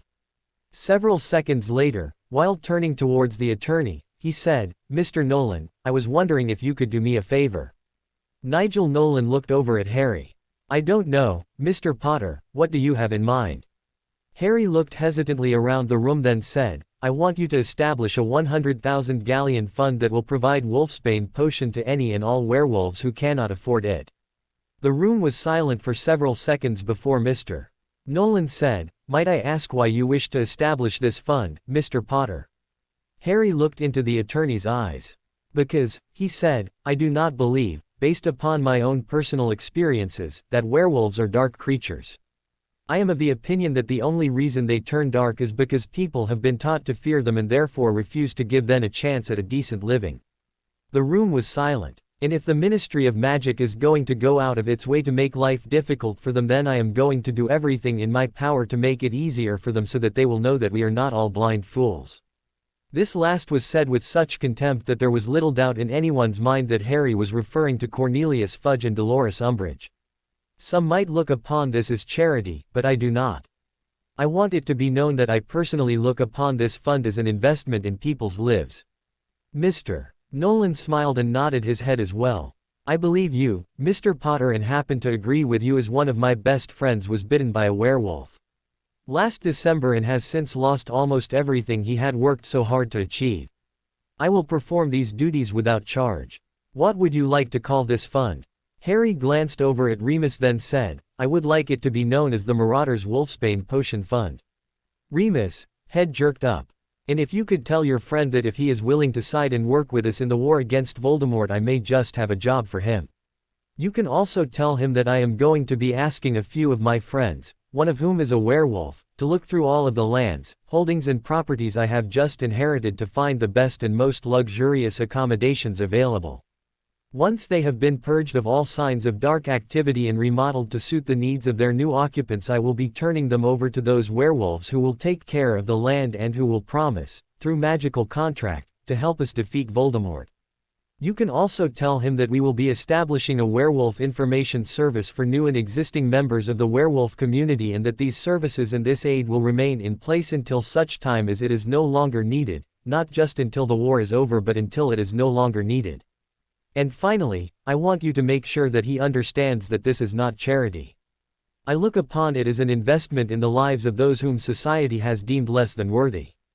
Tell him that one of my best friends is a werewolf and that I am doing this as a labor of love, because I know that werewolves are just ordinary people who happen to go furry once every 28 days and who, if given the chance, can lead relatively normal, happy and productive lives." Mr. Nolan looked over at Harry, his face alive with wonder and amazement, and said, "You are a very wise man, Mr. Potter. I will do everything in my power to see that this is done both legally and properly. And once again I will not be charging you anything for this service, as I will be doing it as much for my friend as for you." Harry nodded then said, "All right, but I want you to know that while I will be keeping track of the expenses, I will help you in any way I can." Nigel nodded. "Perhaps we could have lunch sometime to discuss what you hope to achieve." "Perhaps," Harry said. "I will have to talk to a few of my friends first, but I think that can be arranged." 15 minutes later, as the reading broke up, Professor Dumbledore approached Harry and said, "That was a very courageous move, Harry. Might I ask what made you think of it?" Harry smirked. "Actually, you did, sir." Dumbledore's eyebrows shot up. "I did?" he asked. "Yes, sir. In almost all of your war stories one theme keeps emerging, and that is that people respond to kindness much more readily than they do to threats and fear. I am in a position to offer them hope, a light at the end of the tunnel, if you will. So that is what I am going to do. I am going to use the money Sirius left me to offer the werewolves as much hope as I can and hopefully remove them from the ranks of Voldemort's forces while I am at it." "Ah, yes," Dumbledore sighed happily. "Good thinking, Harry. I have a feeling your godfather would be very proud of what you have chosen to do with his bequest. I know he would, Remus said. Sirius would have loved to stick it to his relatives and all their pure blood righteous indignation by doing something like this. But unfortunately he couldn't even touch his own money while he was in hiding. They spent the next few hours going through Sirius and the Black family's vaults, overseeing the transfer of funds and gathering up various items of interest. Harry was stunned when he saw the size of the 3 main Black family vaults and realized that each of them was almost completely filled with gold and silver. As they stopped at his own personal vault, not the Potter family vault, to refill his money bag, he decided that financing the upcoming war shouldn't be much of a problem. And that is what he decided to dedicate the Black family fortune to: defeating Voldemort and, if there was any money left over, helping to rebuild the wizarding world. At 3 o'clock that afternoon, as he, Remus, Tonks, Dumbledore, the Weasleys and the Grangers sat down to a late lunch in one of the Lakey Cauldron's private dining rooms, Harry turned to Professor Dumbledore and said, "Professor, I want you to turn Black Manor into a proper command center. I want it to either rival or surpass anything and everything the Ministry has. I want you to be able to run the entire war from that house if need be. Of course I want there to be rooms and dormitories for Order members, and I want it to be comfortable for whoever is staying there. But first and foremost I want it to be a proper headquarters." Dumbledore nodded his head and smiled. "I wish," he faltered. "I wish we had had this kind of commitment 30 years ago. Then we might have defeated Tom and you would not be facing this future." Harry looked down at the table and then around the room at all of the laughing and smiling faces, then sighed. "Yes, sir," he said. "I do as well. But you didn't. And now you do. I don't even want to think about what has changed in me to make me so determined to beat Tom, but whatever it is I can only hope and pray that it is worth it and that we are successful." "As do I, Harry," the aging headmaster said tiredly. "As do I." Half an hour later, as pudding was being served, Harry excused himself and walked over to where Remus and Tonks were visiting with her parents. "Excuse me, Remus, Tonks," he interrupted politely. "I hate to interrupt, but could I ask you to accompany me back out to Diagon Alley for a bit?" Remus and Tonks looked up and saw the serious yet somber expression on Harry's face. "Sure," Tonks said. "What's up?" Harry smirked more than grinned and smiled more than smirked and said, "Oh, nothing major. I just want to pick out a present for a friend and I want her to do the picking." Tonks' eyes flew open and a wide grin spread across her face. "Have you got a girlfriend, Harry?" she asked. Harry groaned, then, turning to Remus, said, "Remus, why is it that whenever a guy wants to buy a girl a present everyone thinks you are going steady? Can't a guy just have a girl who is a friend without everyone thinking there is more to it than that?" Remus stood up and put an arm around Harry's shoulders. "I'm afraid not, Harry, at least not until you are married and settled down. That's just the way things are." Harry groaned and rolled his eyes. "All right," he said. "Come on." With his 2 bodyguards in tow, Harry walked over to stand behind Ginny and cleared his throat. Ginny," he said. "Could you come with us for a few minutes?" Ginny turned around and looked up at Harry, Remus and Tonks. "Sure," she said uncertainly. "What's up?" I want to buy you something, but I want you to pick it out. And unfortunately I'm not allowed to go anywhere without a bodyguard." Ginny looked at her parents briefly. They nodded their consent and Ginny folded her napkin and tossed it on the table next to her plate as she got up to leave. "All right then," she said. "What have you got in mind?" "You'll see," Harry said mysteriously as he led the way to the door. As they approached the door, Harry pulled out his faded baseball cap and pulled it down over his head, effectively concealing his scar and hiding his face from prying eyes. "Do you have to do that every time you go out?" Ginny asked. Harry nodded. "At least for now. Apparently Lucius Malfoy is out to get me for ruining his good name." Ginny harumphed and shook her head. "He did that all on his own." "Yeah, I know," Harry said, "but he holds me responsible for him getting caught." "But we were there too," Ginny said indignantly. "I know you were," Harry said quickly, striving to head off an encounter with the infamous Weasley temper, "but I would rather he blame me and forget that you guys were there because I want you guys to stay safe and because, well, I'm kind of used to being hunted." Ginny said a soft, "Oh," then slowly reached over and took hold of Harry's hand. "But we don't want you hurt either, Harry," she murmured. Harry squeezed her hand and smiled down at the beautiful redhead walking beside him. I don't either, he said, but one target is a lot easier to protect than 10. Ginny squeezed his hand and leaned into his arm. All right then, she said softly. But you be careful. Don't worry about that, Harry almost laughed. I really don't have much choice in the matter. As they walked through the leaky cauldron, Tonks took the lead while Harry and Ginny walked side by side in the middle, Harry turning loose of Ginny's hand so that he could draw his wand if necessary, and Remus brought up the rear. Everyone's senses were alert for any signs of danger.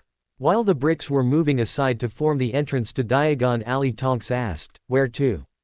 "Elop's Owl Emporium," Harry said as he drew his wand and prepared to step through the barrier. At that moment the back door to the leaky cauldron opened. Harry, Remus and Tonks all spun around and dropped into a fighting stance, leveling their wands at the intruders. It was just Neville and his grandmother. Ginny squeaked with surprise at the rapidity of their movements. Neville raised his hands in surrender and Neville's gran gasped upon finding herself confronted with 3 very nervous witches and wizards. Tonks let out her breath. "Phew," Tonks breathed. "It's only you. Do you have your wand, Neville?" "Yes, I do," Neville said confidently. "Then you might want to draw it," Remus said. "I can't explain it, but something just doesn't feel right." Neville drew his wand and he and his gran joined the others as they entered Diagon Alley. "How are you today, Mrs. Longbottom?" Remus asked the aging matriarch of the Longbottom family. "I'm doing quite well actually, Mr. Lupin. I want to thank you for everything you have been doing for Neville. He tells me that you and Harry are the 2 best defense teachers he has had." Harry and Remus both blushed. Thank you," Remus said. "But that's not really saying much." Then, turning to Harry, he asked, "What have your teachers been like, Harry?"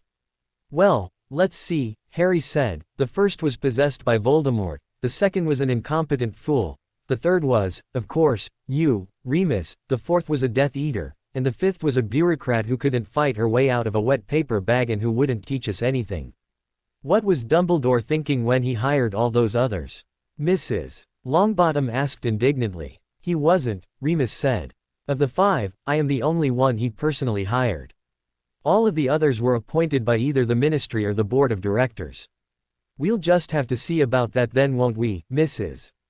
Longbottom growled. "I don't want my grandson graduating from Hogwarts not knowing how to defend himself.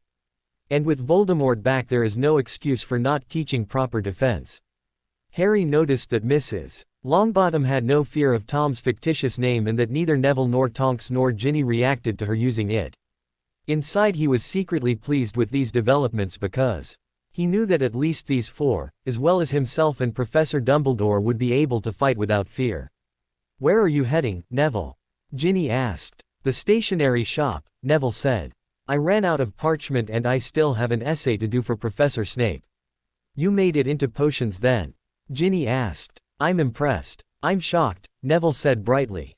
"I didn't think I would ever want to take potions again, but after what happened in the Department of Mysteries and the fact that you have to have potions to be an Auror, I'm going to give it everything I've got." Harry smiled at the determined tone in Neville's voice and knew that his once timid friend was rapidly becoming a determined young man. "What about you? Where are you guys going?" Neville asked. "We're going to stop by Elop's Owl Emporium," Harry said. "I need to get some owl treats for Hedwig and I want Ginny to pick out an owl of her own." Ginny's mouth fell open as she looked up at Harry. "I've learned some very surprising things about this young woman over the past month," Harry said. "I know it's not much, but this is my way of letting her know that I am truly sorry for ignoring her over most of the past 4 years." Ginny's mouth snapped shut and she cocked her head to one side, looking up at Harry with an extreme look of consternation on her face. Harry laughed and threw his arm around her shoulders. "Come on, Ginny. I want to apologize." Ginny leaned into Harry's side and muttered, "Boys. I'll never understand them." Tonks laughed. "I don't think we're supposed to, Ginny. They are just strange." Harry was about to say something about girls being just as strange when Remus cut him off. "I don't like this, guys," he said urgently. "Harry, Neville, you two are a team. If anything happens I want you to stay together and fight. Ginny, Mrs. Longbottom, if anything happens I want you to take cover and stay there until one of us comes to get you." Harry looked worriedly over at Remus and knew that his wolf senses must have picked something up. Pulling Ginny close he nodded towards Neville, who nodded back. Even their senses were beginning to tingle in anticipation of trouble. As a group, Harry, Ginny, Neville and Mrs. Longbottom made their way into Elop's Owl Emporium as Tonks and Remus stood guard out front and motioned for Kingsley and the other Aurors on duty that day to get ready and to be alert for any signs of trouble. Harry, Ginny, Neville and Mrs. Longbottom had just stepped behind a row of cages, effectively screening themselves from view when it happened. An explosion came from the entrance to Nocturne Alley, blowing a large hole in the side of one of the nearby buildings, shattering several windows up and down both streets and knocking several innocent bystanders, witches and wizards and their children, to the ground, injuring more than just a few. It took less than a second for both Harry and Neville to react. Neville grabbed a nearby stool and gently yet forcefully set his grandmother down, telling her to stay put until he returned. Harry shoved his money bag into Ginny's hands, pushed her down to sit on the floor next to Neville's gran, told her to stay put until either he or Neville came to get them, drew his wand, turned his cap around and pulled it down and back to keep the hair out of his eyes and raced to the front of the store, with Neville close on his heels, to see what was going on. When they reached the door, curses and hexes were already flying fast and furious. Remus and Tonks were defending the front of Elop's. They could see Kingsley dueling with at least 2 Death Eaters down in front of quality Quidditch supplies. He was holding his own, but they could tell he was outnumbered. Crouching down and opening the door, Harry and Neville crawled out behind Remus.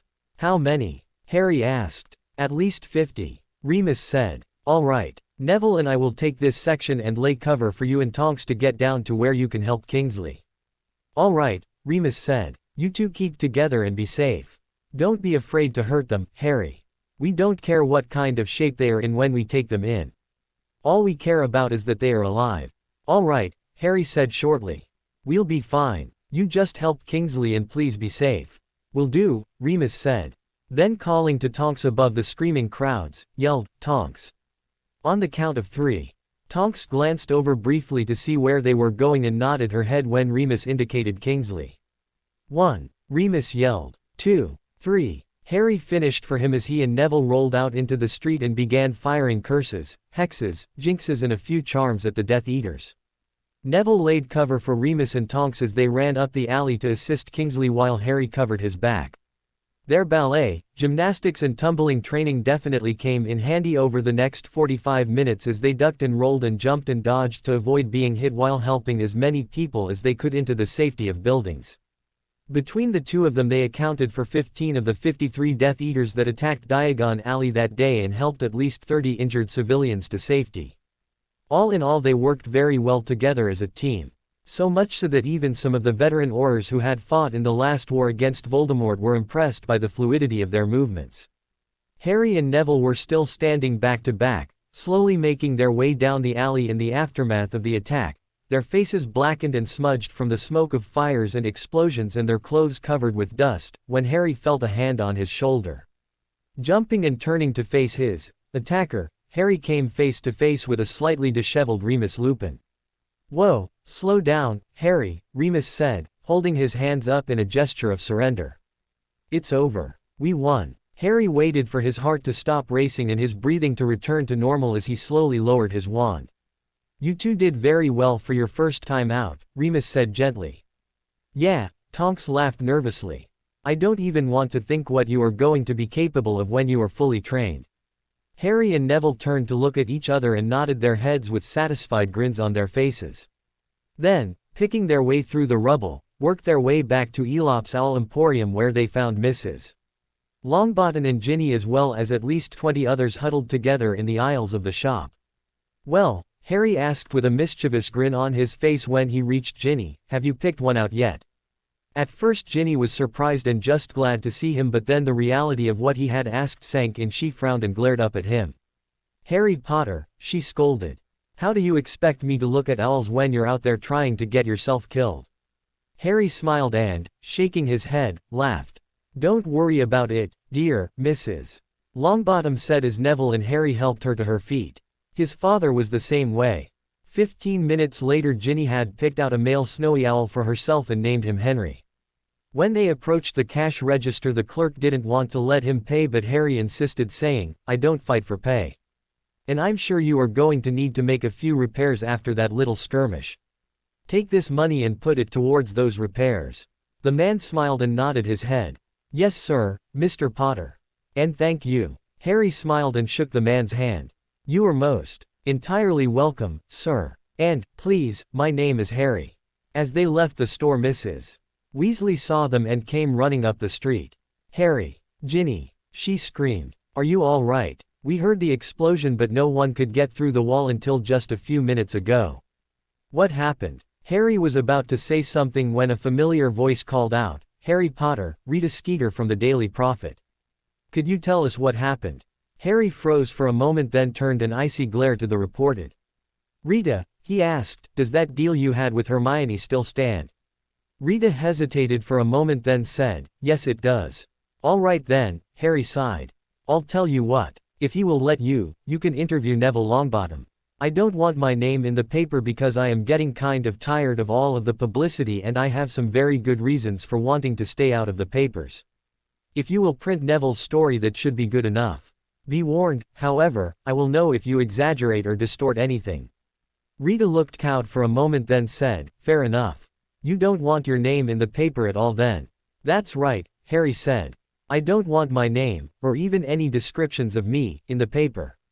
Where is Mr. Longbottom? He's in the stationery store, Harry said. I'll go tell him that you want to talk to him. After hugging Ginny, Mrs. Weasley and Hermione goodbye, Harry made Ginny promise to write him as soon as she got home. Then, once again with Remus and Tonks in tow, he entered the stationery store and told Neville about Rita's desire for an interview. Why don't you do it? Neville asked. Harry hung his head and sighed. After everything that went on last year, he said, I just don't want my name in the paper anymore. I trust her because I know something that she does not want made public, but I just don't want any more publicity. If you do decide to give her the interview, I will suggest you make her let you proofread it before it goes to press. Neville nodded grimly, then said, okay. Thanks, Harry. I'll think about it. That night, as Harry lay resting in bed in the moments before sleep took him, Hedwig and a second snowy owl flew in through the open window and perched on the headboard of his bed. The second owl remained silent, in deference to this being Hedwig's domain, and waited patiently for her to rouse her master. Hooting softly in his ear, Hedwig brought her master back from the edge of slumber. Hopping down, she landed on the pillow next to his head and gently nipped Harry's ear until he came fully awake. Then, as her master sat up on the edge of his bed groping for his glasses, she took flight, soaring across the room and coming to rest moments later on her master's desk. As soon as Harry found his glasses, he put them on and stumbled tiredly over to the door. Turning on the light, he turned around and saw who he at first thought was Hedwig perched on the headboard of his bed with a note tied to her leg. But then he saw Hedwig perched on his desk and took a second look. Upon closer inspection, he noticed that the markings on this new owl, although strikingly similar, were slightly different. Henry? He asked. The new owl hooted happily and hopped down, gliding the length of the bed and coming to rest on the footboard. Harry untied Ginny's letter and sat back down on his bed to read. Hedwig flew over, landing on the bed beside him and let out a welcoming hoot. Henry hopped down and waddled across the bed to stand on Harry's left while Hedwig stood guard on his right. Harry looked at them, noticing that Henry was slightly smaller than Hedwig, and said, What? Do you two think I need bodyguards while I'm reading a letter from Ginny? Hedwig and Henry both turned to look at him and hooted their agreement. Harry couldn't help but grin, shake his head at their loyalty and laugh softly to himself. Some people, them stroking each of the owls, asked, What am I going to do with you two? Hedwig and Henry both turned their enormous amber eyes on him and hooted impatiently as they waited for him to open and read Ginny's letter. Shaking his head in amusement at their seemingly united front, Harry broke the simple wax seal and unrolled Ginny's note. Dear Harry, Remus, Tonks and Kingsley filled us in on the battle in Diagon Alley this afternoon. They said that you and Neville acted like you had been working together for years. They said that they had never seen anything like it. Kingsley says that all of the Ministry Aurors who were involved in the battle were very impressed and that the Department of Magical Law Enforcement is going to be keeping their eyes on you too. Needless to say, Mad-Eye Moody was very impressed with their reports. It's a good thing Remus, Senses told him that something didn't feel right. Otherwise they might not have had any warning. It is also a good thing Neville was there so you could team up with your training partner. Yes, they told us about your training, Harry. Ron was a little jealous at first, but he got over it pretty quickly when Mum reminded him that he is still working with the Department of Mysteries on the brain thing and doesn't have time to train. Professor Dumbledore promised him that there will be plenty of opportunities to train at school next year. Do you know what he is talking about? Mum is disappointed that I didn't make prefect, but Gret and Forge are happy for me. They say it will give me more time to cause trouble. Mum almost went ballistic when they said that and started telling me how to BP trap the sinks. Honestly, I don't know what Mum is worried about. I would never do anything like that. Wink, wink. Thank you for buying Henry for me, Harry. He is a wonderful owl. I hope he turns out to be as smart as Hedwig. I hope they, Henry and Hedwig, get along. Please write. Love, Ginny. Harry laughed at Ginny's feigned innocence and hoped that he was never on the receiving end of one of her pranks, because if Fred and George were going to be feeding her ideas, he doubted he would survive. Getting up and walking over to his desk, he pulled out a fresh piece of parchment and a quill and opened the bottle of emerald green ink he had started using to respond to Ginny's letters when it became apparent that she was going to be one of his regular pen pals this summer. He didn't know why he started using this special ink for her letters. It just felt right somehow, so he didn't question it. As he settled down to start crafting a response, for some reason he also felt that Ginny's letters deserved a little more attention, so rather than simply writing to her, he tended to look upon it as crafting a letter to someone who deserved the best he had to offer. Hedwig and Henry flew over and took up positions on either corner of his desk and turned to watch him as he began his response. Harry looked up at them and shook his head. "All right, you two," he said. "Give me some room so I can write, or we are going to be here all night." The two owls scooted back slightly but still watched him intently as he began crafting his response. "Dear Ginny, I don't think you have to worry about Hedwig and Henry getting along. They are ganging up on me to make sure I read and respond to your letter. While I was reading it, Hedwig was on one side of me while Henry was on the other. And right now they are perched on the back corners of my desk watching to make sure I don't make any mistakes. Somehow I get the feeling they like each other. And that my life will never be the same. So I guess the cat is out of the bag.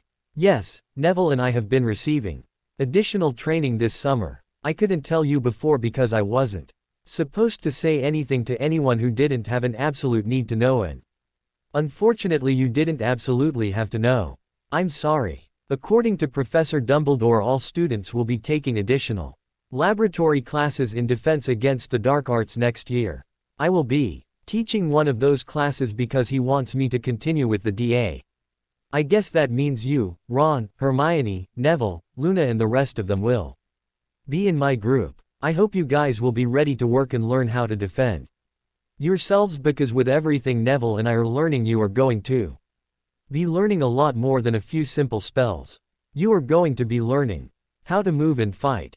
The only thing I can say about any pranks you might be pulling over the next couple of years is please be careful.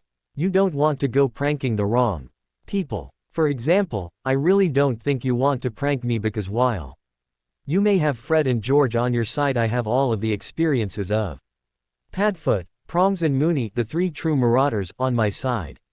Sirius was Padfoot, my dad was Prongs, and Remus is Moony. And from what I have seen so far this summer, you don't want to mess with Moony. I'm glad you like Henry. Like I said, I wanted to buy you something to let you know that I am sorry for ignoring you for so long. You really are a wonderful human being, Ginny, and I don't think I will ever be able to look at you as Ron's little sister ever again. There is more to you than meets the eye. Ginny, not that what meets the eye is all that bad to begin with, and with your permission I would like to spend some time getting to know you better when we get back to Hogwarts. I don't know if Professor Dumbledore will tell you everything, but you can still ask. All I can say for sure is that I am going to have to stay here as long as possible this summer.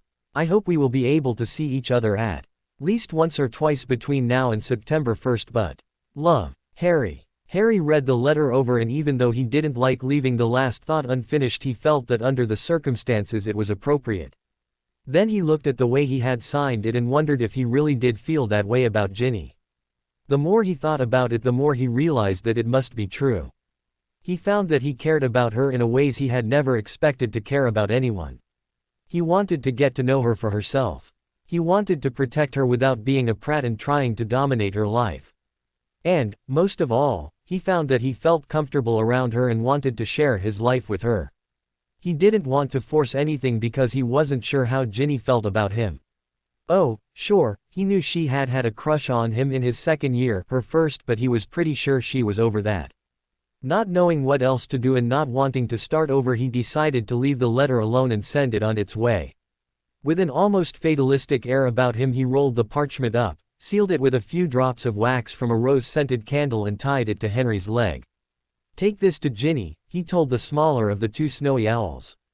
Then turning to his owl he said, "Hedwig, I want you to fly escort for Henry because I don't want anything happening to this letter." Both owls hooted their reassurance and took off through the open window. After watching them disappear into the night, Harry walked over and turned the light off.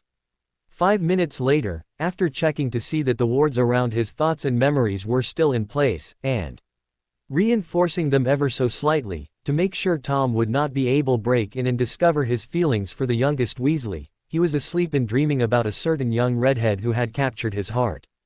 As Harry, Neville and Remus entered the clearing the next morning, Mad-Eye Moody hobbled over and looked the two teenagers over from head to toe.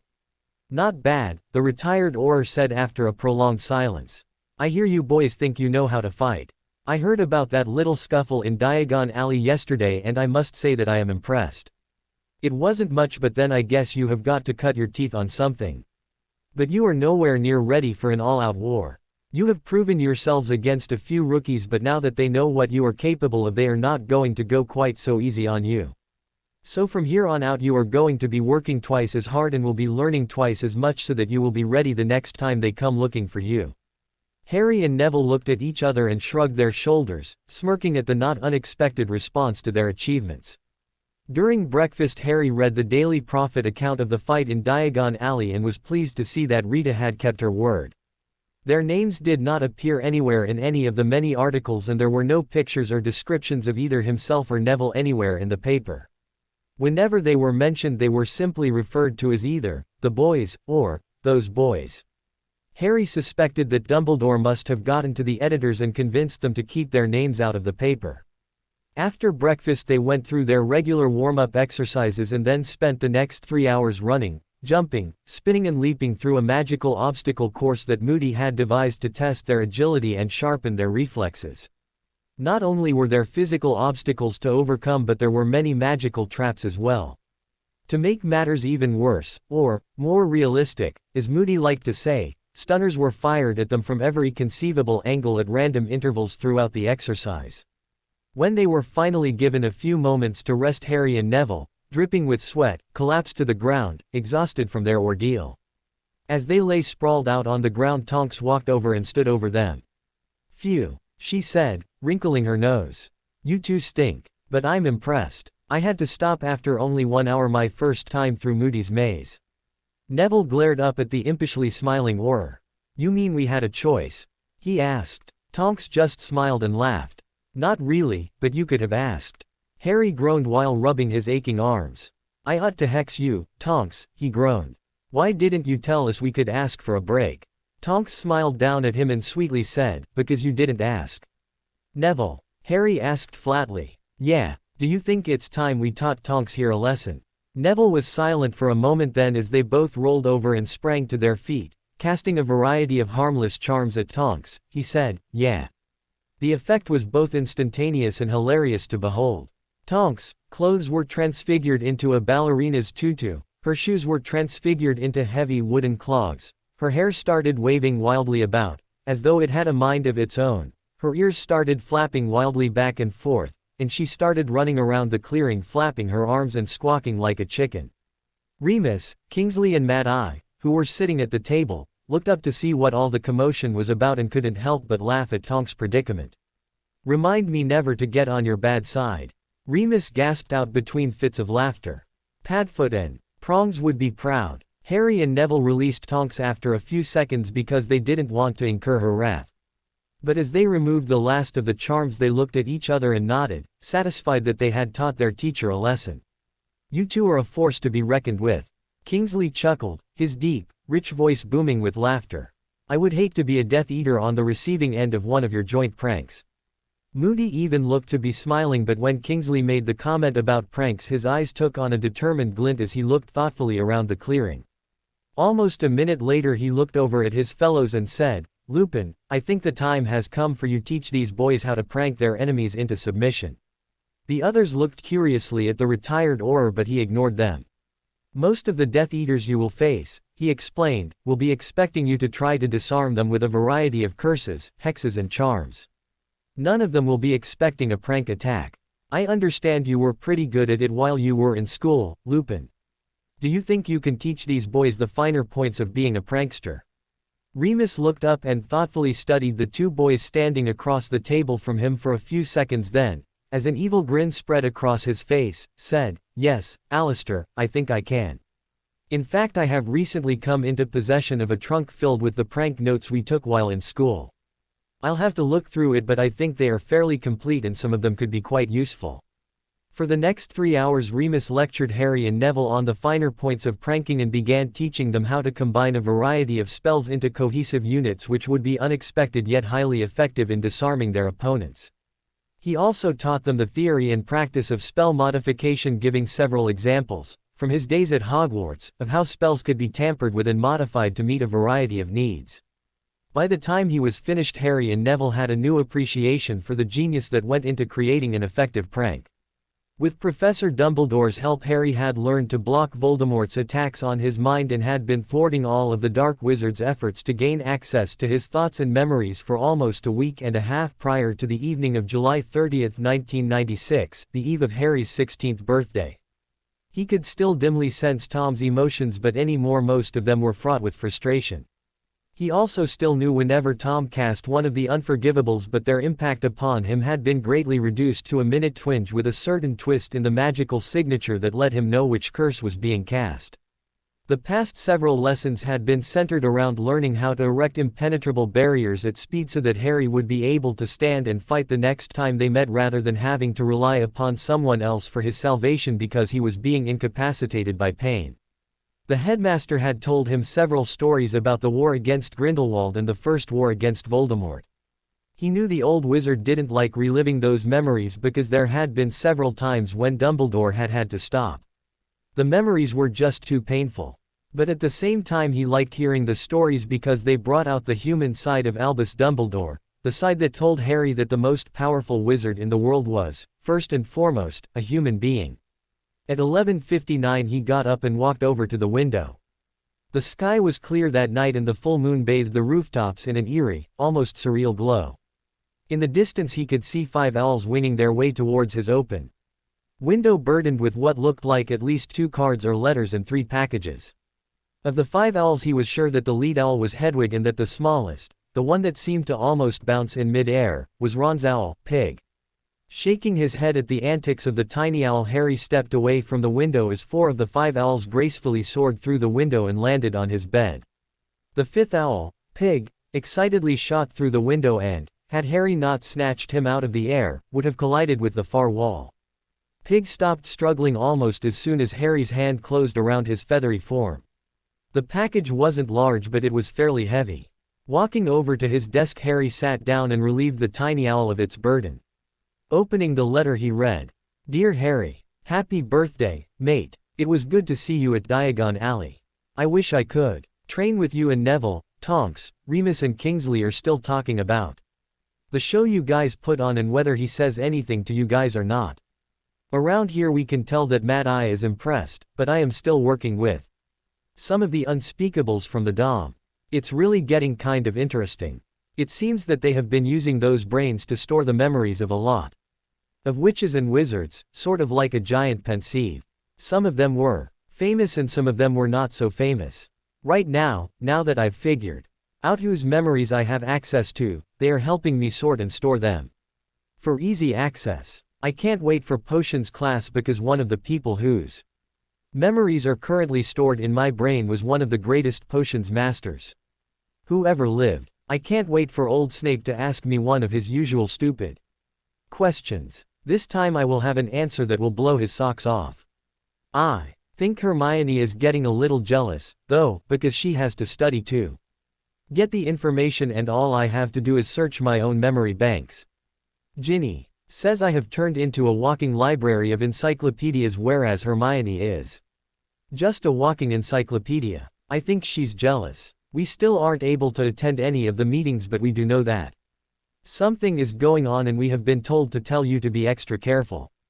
This is not my whole present because the whole thing is too big. I will give it to you when we see you next. Later, mate. Your friend, Ron. Laying the letter aside, Harry opened the package and found that it was filled with chocolate frogs and a box of Bertie Bott's every flavor beans. As he went to open a chocolate frog, the other owls hooted, bringing him back to the present. Walking over to his bed, he began with Hedwig and started relieving the other owls of their burdens. As soon as she was relieved of her burdens, a package and letter from Hermione, she flew over to her cage and began quenching her thirst. The next owl was a Hogwarts owl. By the writing on the envelope and package he could tell that it was from Hagrid. The third owl was another Hogwarts owl, and from the looks of it, it was carrying his Hogwarts letter. The Hogwarts owls took off and flew through the window as soon as they were relieved of their burdens, which left Henry and an owl he didn't recognize perched impatiently on the headboard.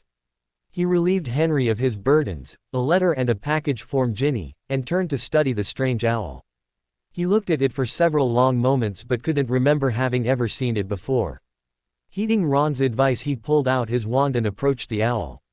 I'm not going to hurt you. All I'm going to do is use a little magic to get that letter off of your leg. The owl seemed to understand his concern and blinked its assent. Harry raised his wand and, pointing it at the bird's outstretched leg, muttered an untying charm. As soon as the envelope fell from its leg, this owl too flew out the window. Harry began to wonder if Mad Eye was starting to rub off on him due to the many precautions he was taking with this unknown letter, but then, with some of the horror stories Dumbledore had told him over the past few weeks, he felt justified in taking these precautions. Levitating the envelope, he examined it from every angle. The writing was crisp and clear, easy to read, and the seal was a simple blob of red wax. Lowering the envelope to his bed, he magic-ed it open and used an extraction charm to remove the letter. After magicking the letter open, he levitated it into the light and began reading. Dear Harry, happy birthday. You will not be receiving your present from me until after class today, but I wanted to wish you a happy birthday anyway, so happy birthday. With love, Remus. Harry shook his head and laughed at himself for being so paranoid. Maybe Moody was rubbing off on him. But then again, maybe he was beginning to realize just how serious a business this war really was. He was going to have to talk to Remus and ask him why he used the strange owl. Turning back to the collection of letters and the packages still lying on his bed, he picked up Hermione's card. Dear Harry, happy birthday. It was so good to see you last week and I was glad to see that you were able to smile. I know it couldn't have been easy for you to sit through the reading of Sirius Will, and I know that I cannot even begin to presume to tell you how to think or feel, but I want you to know that we all love and care about you. I must say that I am impressed with what you and Neville did in that battle. I've been reading the paper every day since it happened. I'm still keeping tabs on Rita Skeeter, and I must say that they are doing a very good job of keeping your names out of the paper. In most of the stories, especially Rita's, are fairly low-key and, according to Professor Lupin, Tonks and Kingsley, pretty accurate. That must have been some battle. I'm glad I wasn't there to witness it, but at the same time I am glad you and Neville were there to lend a hand. Everyone we've talked to says that without you two the battle could have either lasted twice as long or gone the other way. I have been accompanying Ron to the Department of Mysteries for his appointments with the Unspeakables, and I must say that while I do not envy his situation, I do find what they are doing quite interesting. I think I may try for a position in the Department of Mysteries after we are finished at Hogwarts. I don't know if Professor Dumbledore told you or not, but everyone who was a member of the DA and who took either their OWL or NEWT exams last year received outstandings on their DADA exams. The members of the DA got together and bought you this book. Since Professor Lupin is one of your dueling coaches, this summer I asked him, after everyone contacted me about buying you an appropriate birthday present, what he thought you might like, and this is what he suggested. I hope you like it. With love from Hermione. Turning to the package, Harry hefted it and reasoned that it felt like a book. Untying the string and tearing off the plain brown wrapping paper, he found that it was a handsome, leather-bound edition of Dueling Through the Ages, the definitive guide to the tricks and techniques of master duelers by Wilbert Slinkhard. Harry checked the table of contents and saw that the book covered everything from curses, hexes, charms and transfigurations to stretches, physical exercises, tumbling moves and where to hide your wands. He saw that the book recommended having at least 3 wands hidden on your person so that even if you should be disarmed and separated from your primary wand, you would not be defenseless. Next, he checked the index and saw that it was fairly complete and that it was well organized. He decided that he would be committing this book to memory. Next, he turned to Ginny's letter and package. He smiled at the thought of her and wondered how she was doing.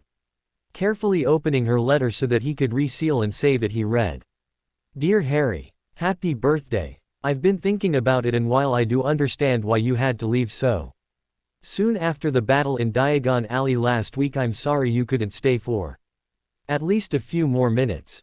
I never got to thank you properly. According to Remus, Tonks and Kingsley, you and Neville made all the difference. They say that the 2 of you brought down 15 of the 53 attackers. According to some of the eyewitness reports, although you were never named, you 2 worked as single unit. You covered each other's backs and, while there were very few weaknesses in either of your dueling styles, you covered each other very well. Neville's Gran was so impressed with his performance and how well he handled himself with that Rita Skeeter woman that she was actually crying tears of joy for her grandson. She kept saying that Neville's parents would be so proud. I think she wants to thank you for helping Neville find himself. I don't know if you realize it or not, Harry, but you do inspire people and make it so that they want to succeed. After you left Mum and I wandered around for a while looking for something for you for your birthday. We found this book in Flourish and Blots. I know it probably isn't what you were expecting, but Mum says it is full of information every young wizard should know.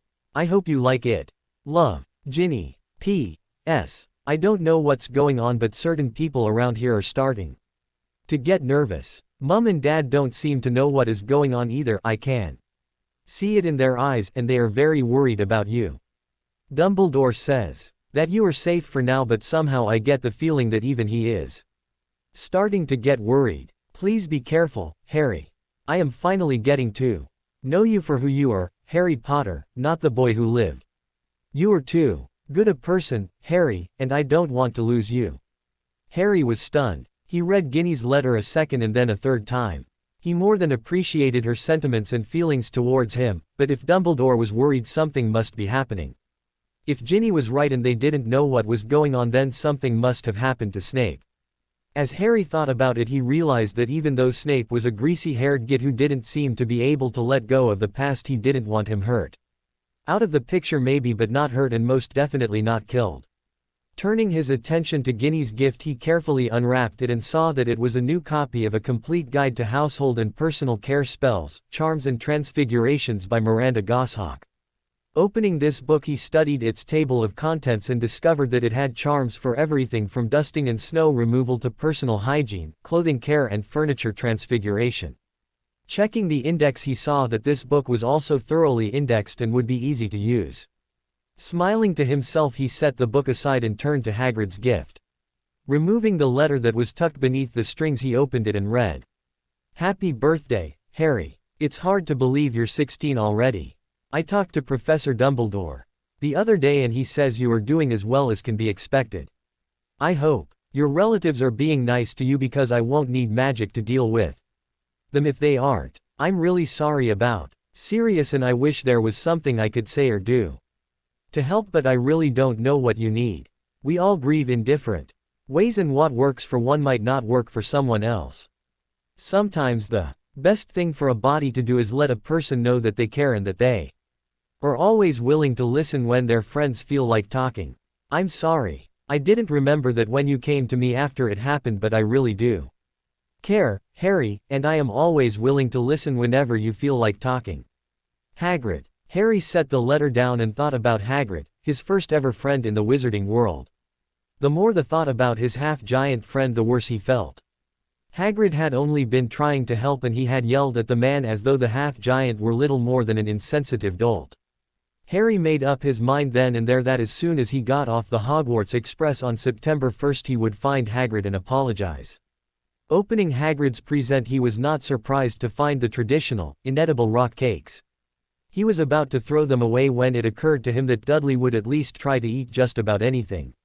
He set the box aside with an evil grin and decided to leave it on the kitchen table in the morning. As he reached for the letters from Hogwarts, he secretly wondered how many of the cakes Dudley would get through before he broke a tooth.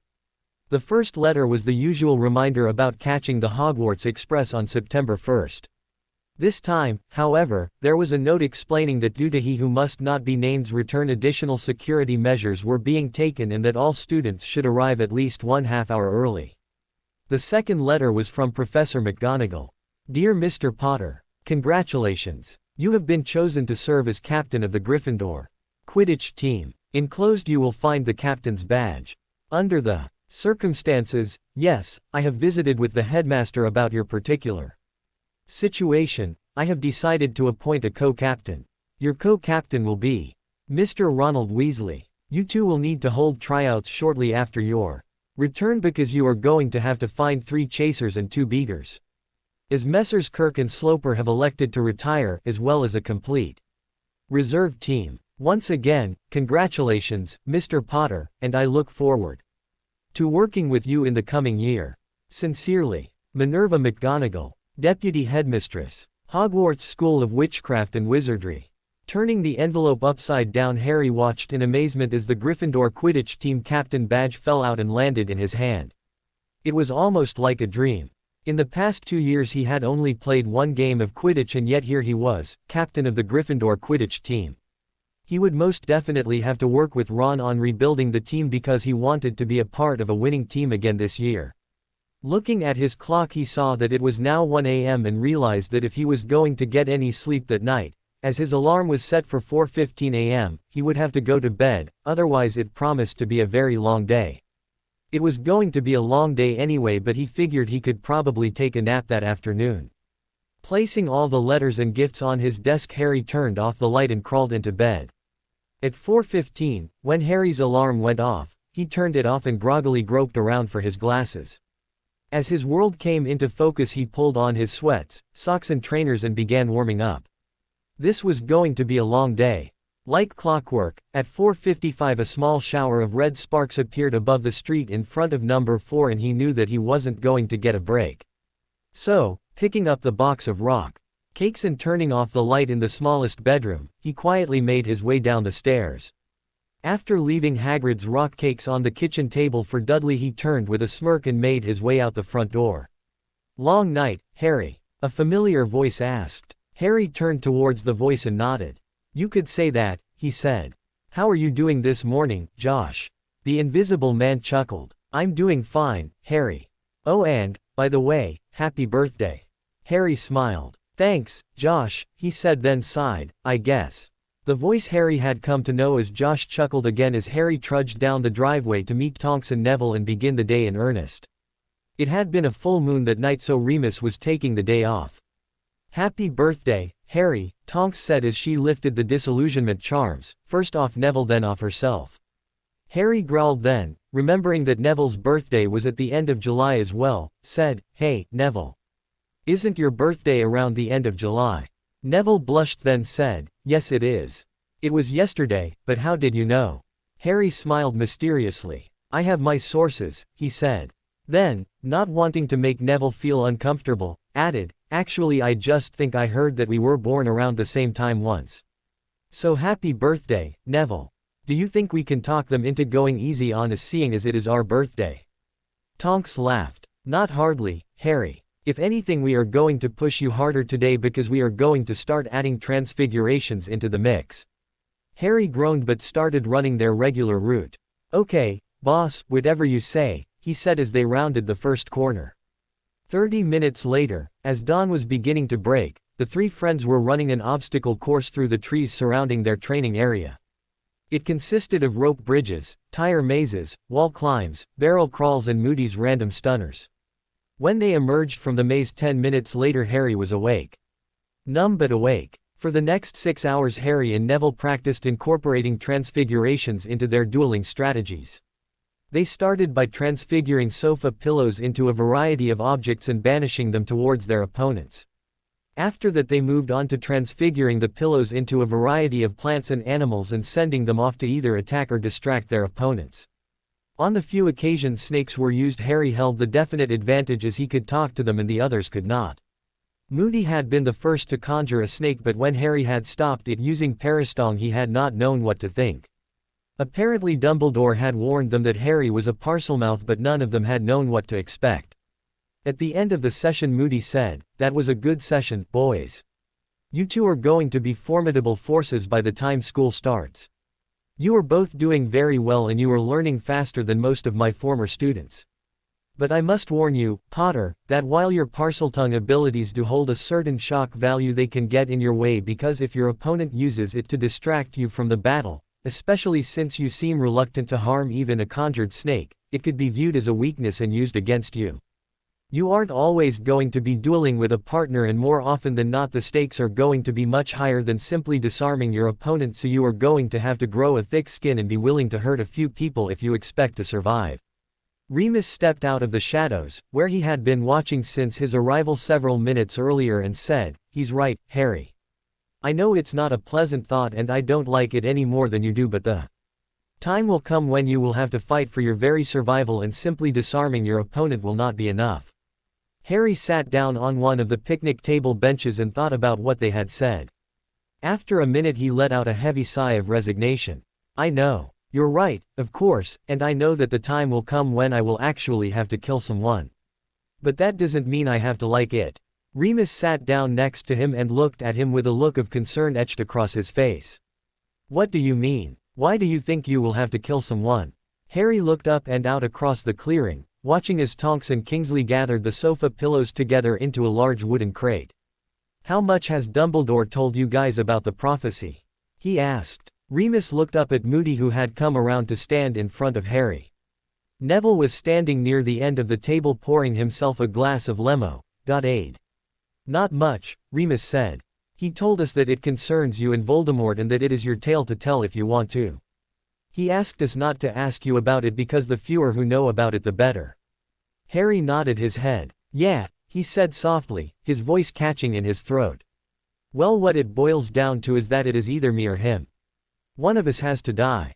Neville dropped his glass and it shattered as it struck the table. Harry and Remus jumped up and turned around.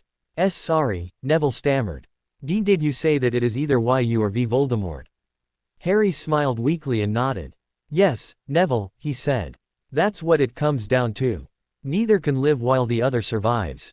Startled, Remus and Moony looked at each other and let their mouths fall open slightly. "Holy," Remus said, bowing his head. "I'm sorry, Harry." Harry grimaced. "We'll teach you everything we can," Moody growled. "And we'll support you in any and every way we can," Remus added. Harry smirked. "Thanks, guys, but this is something I am going to have to do on my own. I know there are going to be more battles and I know more people are going to die, but this is between me and Voldemort. I either have to kill him or die trying." As Harry, Remus and Neville approached Mrs.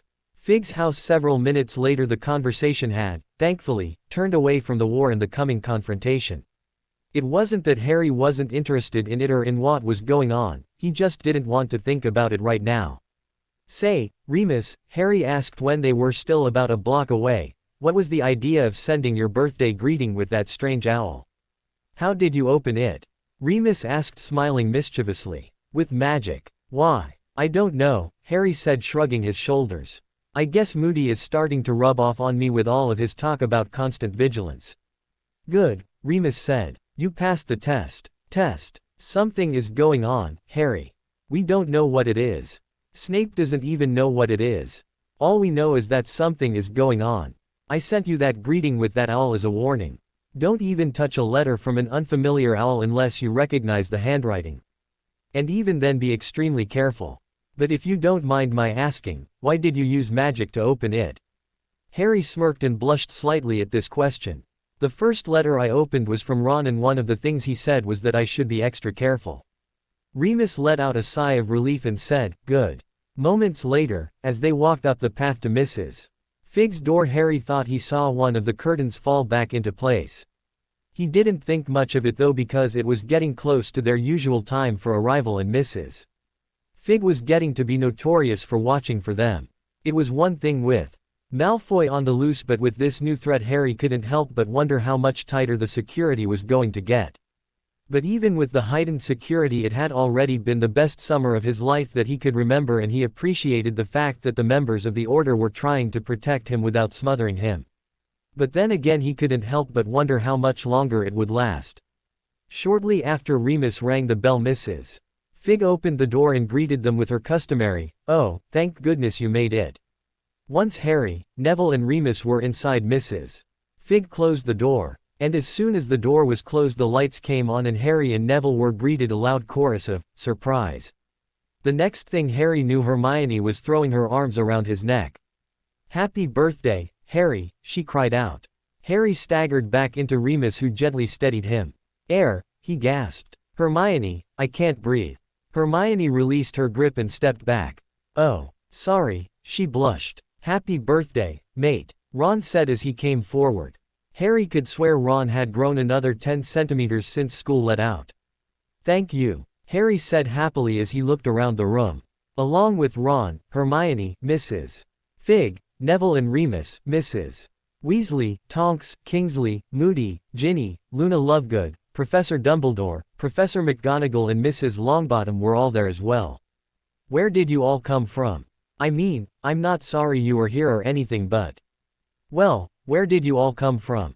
Professor Dumbledore chuckled softly. "I'm afraid that's my doing, Harry.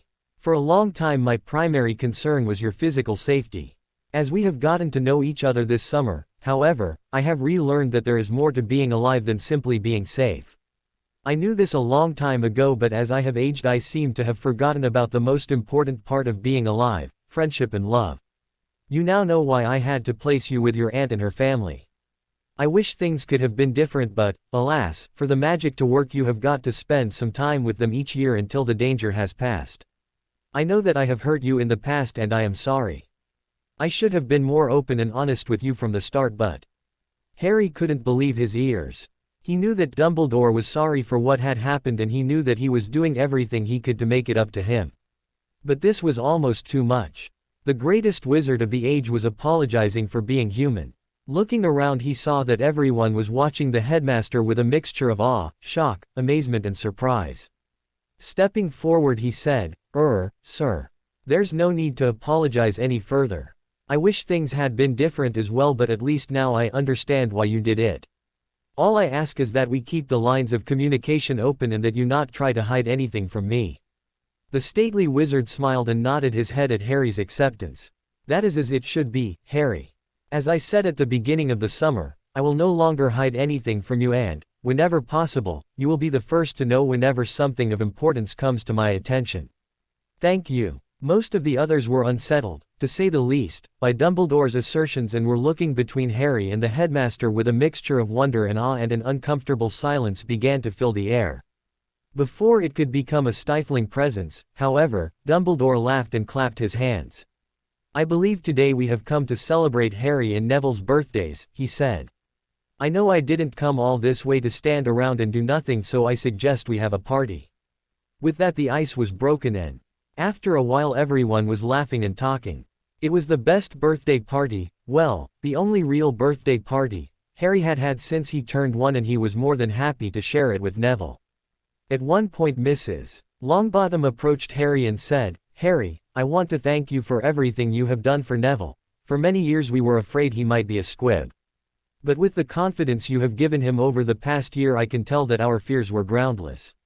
I don't know if you know this or not, but your parents and Frank and Alice were very good friends, and until you and your parents went into hiding, you and Neville used to spend a lot of time playing together. I just want you to know that it does my old heart good to see you two working together just as your parents did." Harry could hear the pain in Mrs. Longbottom's voice when she spoke of her son and daughter-in-law and wanted to reach out to her but didn't know what to do. Finally, after several tense moments, the silence between them had grown so painful that Harry had to break it. Reaching out he put a hand on Mrs. Longbottom's arm and said, "Thank you. I never knew about that, but now that I think about it, it only makes sense. Then he added, and I want you to know that I'm sorry about what happened to Neville's mum and dad. If there was any way I could change it, I would. But until then, Neville and I have a war to win, and I want you to know that I am going to do everything in my power to make sure Neville makes it safely home after the fighting is over. Mrs. Longbottom's usually stern exterior faltered for a moment, and she smiled softly, her eyes brimming with the unshed tears of grief she felt for both Neville and his parents. Thank you, she whispered. Professor Dumbledore presented Harry with his first gift. It was a box wrapped in the Gryffindor colors with a bright red and gold bow that seemed to glow with its own inner light. Harry looked curiously up at the headmaster, who smiled and nodded for him to go ahead and open it. Carefully unwrapping the package, he laid the paper, ribbon and bow aside and opened the box. Inside was a pensieve. Harry looked at it, then looked back at Dumbledore, who was smiling. With all that has been going on in your life, Harry, Dumbledore said, I feel the time has come for you to begin setting aside some of your memories for further review when you have more time. A pensieve will not completely remove a memory, but it will deaden the pain of some of your most painful memories so that you can move forward and deal with them when you have more time. The next present was from Ron and Fred and George. It was a new set of seeker pads and gloves, as well as a complete set of all of Fred and George's most recent creations. It had several of their improved portable swamps, as well as a number of skiving snack boxes and a large selection of the twins' own line of fireworks. A note from Fred and George said, Dear Harry, sorry we couldn't be there for your birthday, but we are helping our neighbors in Diagon Alley clean up after the attack. You have our permission, not that. You need it, of course, to use any and or all of these pranks on your next Dada teacher if they are anything like that Umbridge cow. We are counting on you, Harry. Someone has got to give Filch something to complain about, and it might as well be you. Bread and Forge. At one point Professor Dumbledore let his curiosity get the better of him and ate a canary cream. Ron and Harry tried to stop him, but it was too late. For 5 minutes the headmaster of Hogwarts School of Witchcraft and Wizardry was a giant yellow canary. Professor McGonagall was dumbfounded and wasn't sure if she should flow Madame Pomfrey or not. Mrs. Weasley was upset to say the least and threatened to hex both Fred and George to within a millimeter of their lives for creating such a dangerous treat. It took a laughing Professor Dumbledore another 5 minutes to calm her down after he had molted and returned to normal.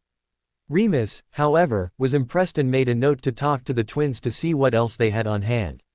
Tonks gave both Harry and Neville a collection of wand holsters, Kingsley gave each of them a pocket faux glass, and while Remus gave Neville a copy of Dueling Through the Ages, the definitive guide to the tricks and techniques of master duelers, he turned to Harry and, handing him a box roughly the size and shape of a large paving stone, said, This is actually from Padfoot, Prongs, Tiger Lily, and myself, he said. It was in that trunk Sirius left to me. When Harry removed the wrapping paper and opened the box, he saw a large, leather-bound book entitled The Marauders and Their Mayhem by Moony, Wormtail, Padfoot, Prongs and Tiger Lily. It was written after we graduated and, so far as we know, before Peter went over to the dark side. This is the only copy of this book. It contains most of our pranks and the reasons behind them. It also contains comments by all of us, including your mom. Your dad and her were dating at the time, and she really got to know him while we were working on this book. I figured that this was the best way for you to learn the truth about your parents. Harry's mouth fell open. Of all the things he could have wished for, since he couldn't have either his of parents or his godfather, this was it, a written record of their thoughts as they got to know each other. He closed his mouth and pulled Remus into a hug. Thank you, he whispered. I know you are still recovering from the full moon, but thank you. This is more than I could have ever hoped for. Thank you. Remus chuckled and patted him on the back. You are most entirely welcome, Harry. That book was meant to be passed on to the next generation of marauders when they came of age. Lily made us promise not to pass it along until you graduated, but under the circumstances I think she would understand.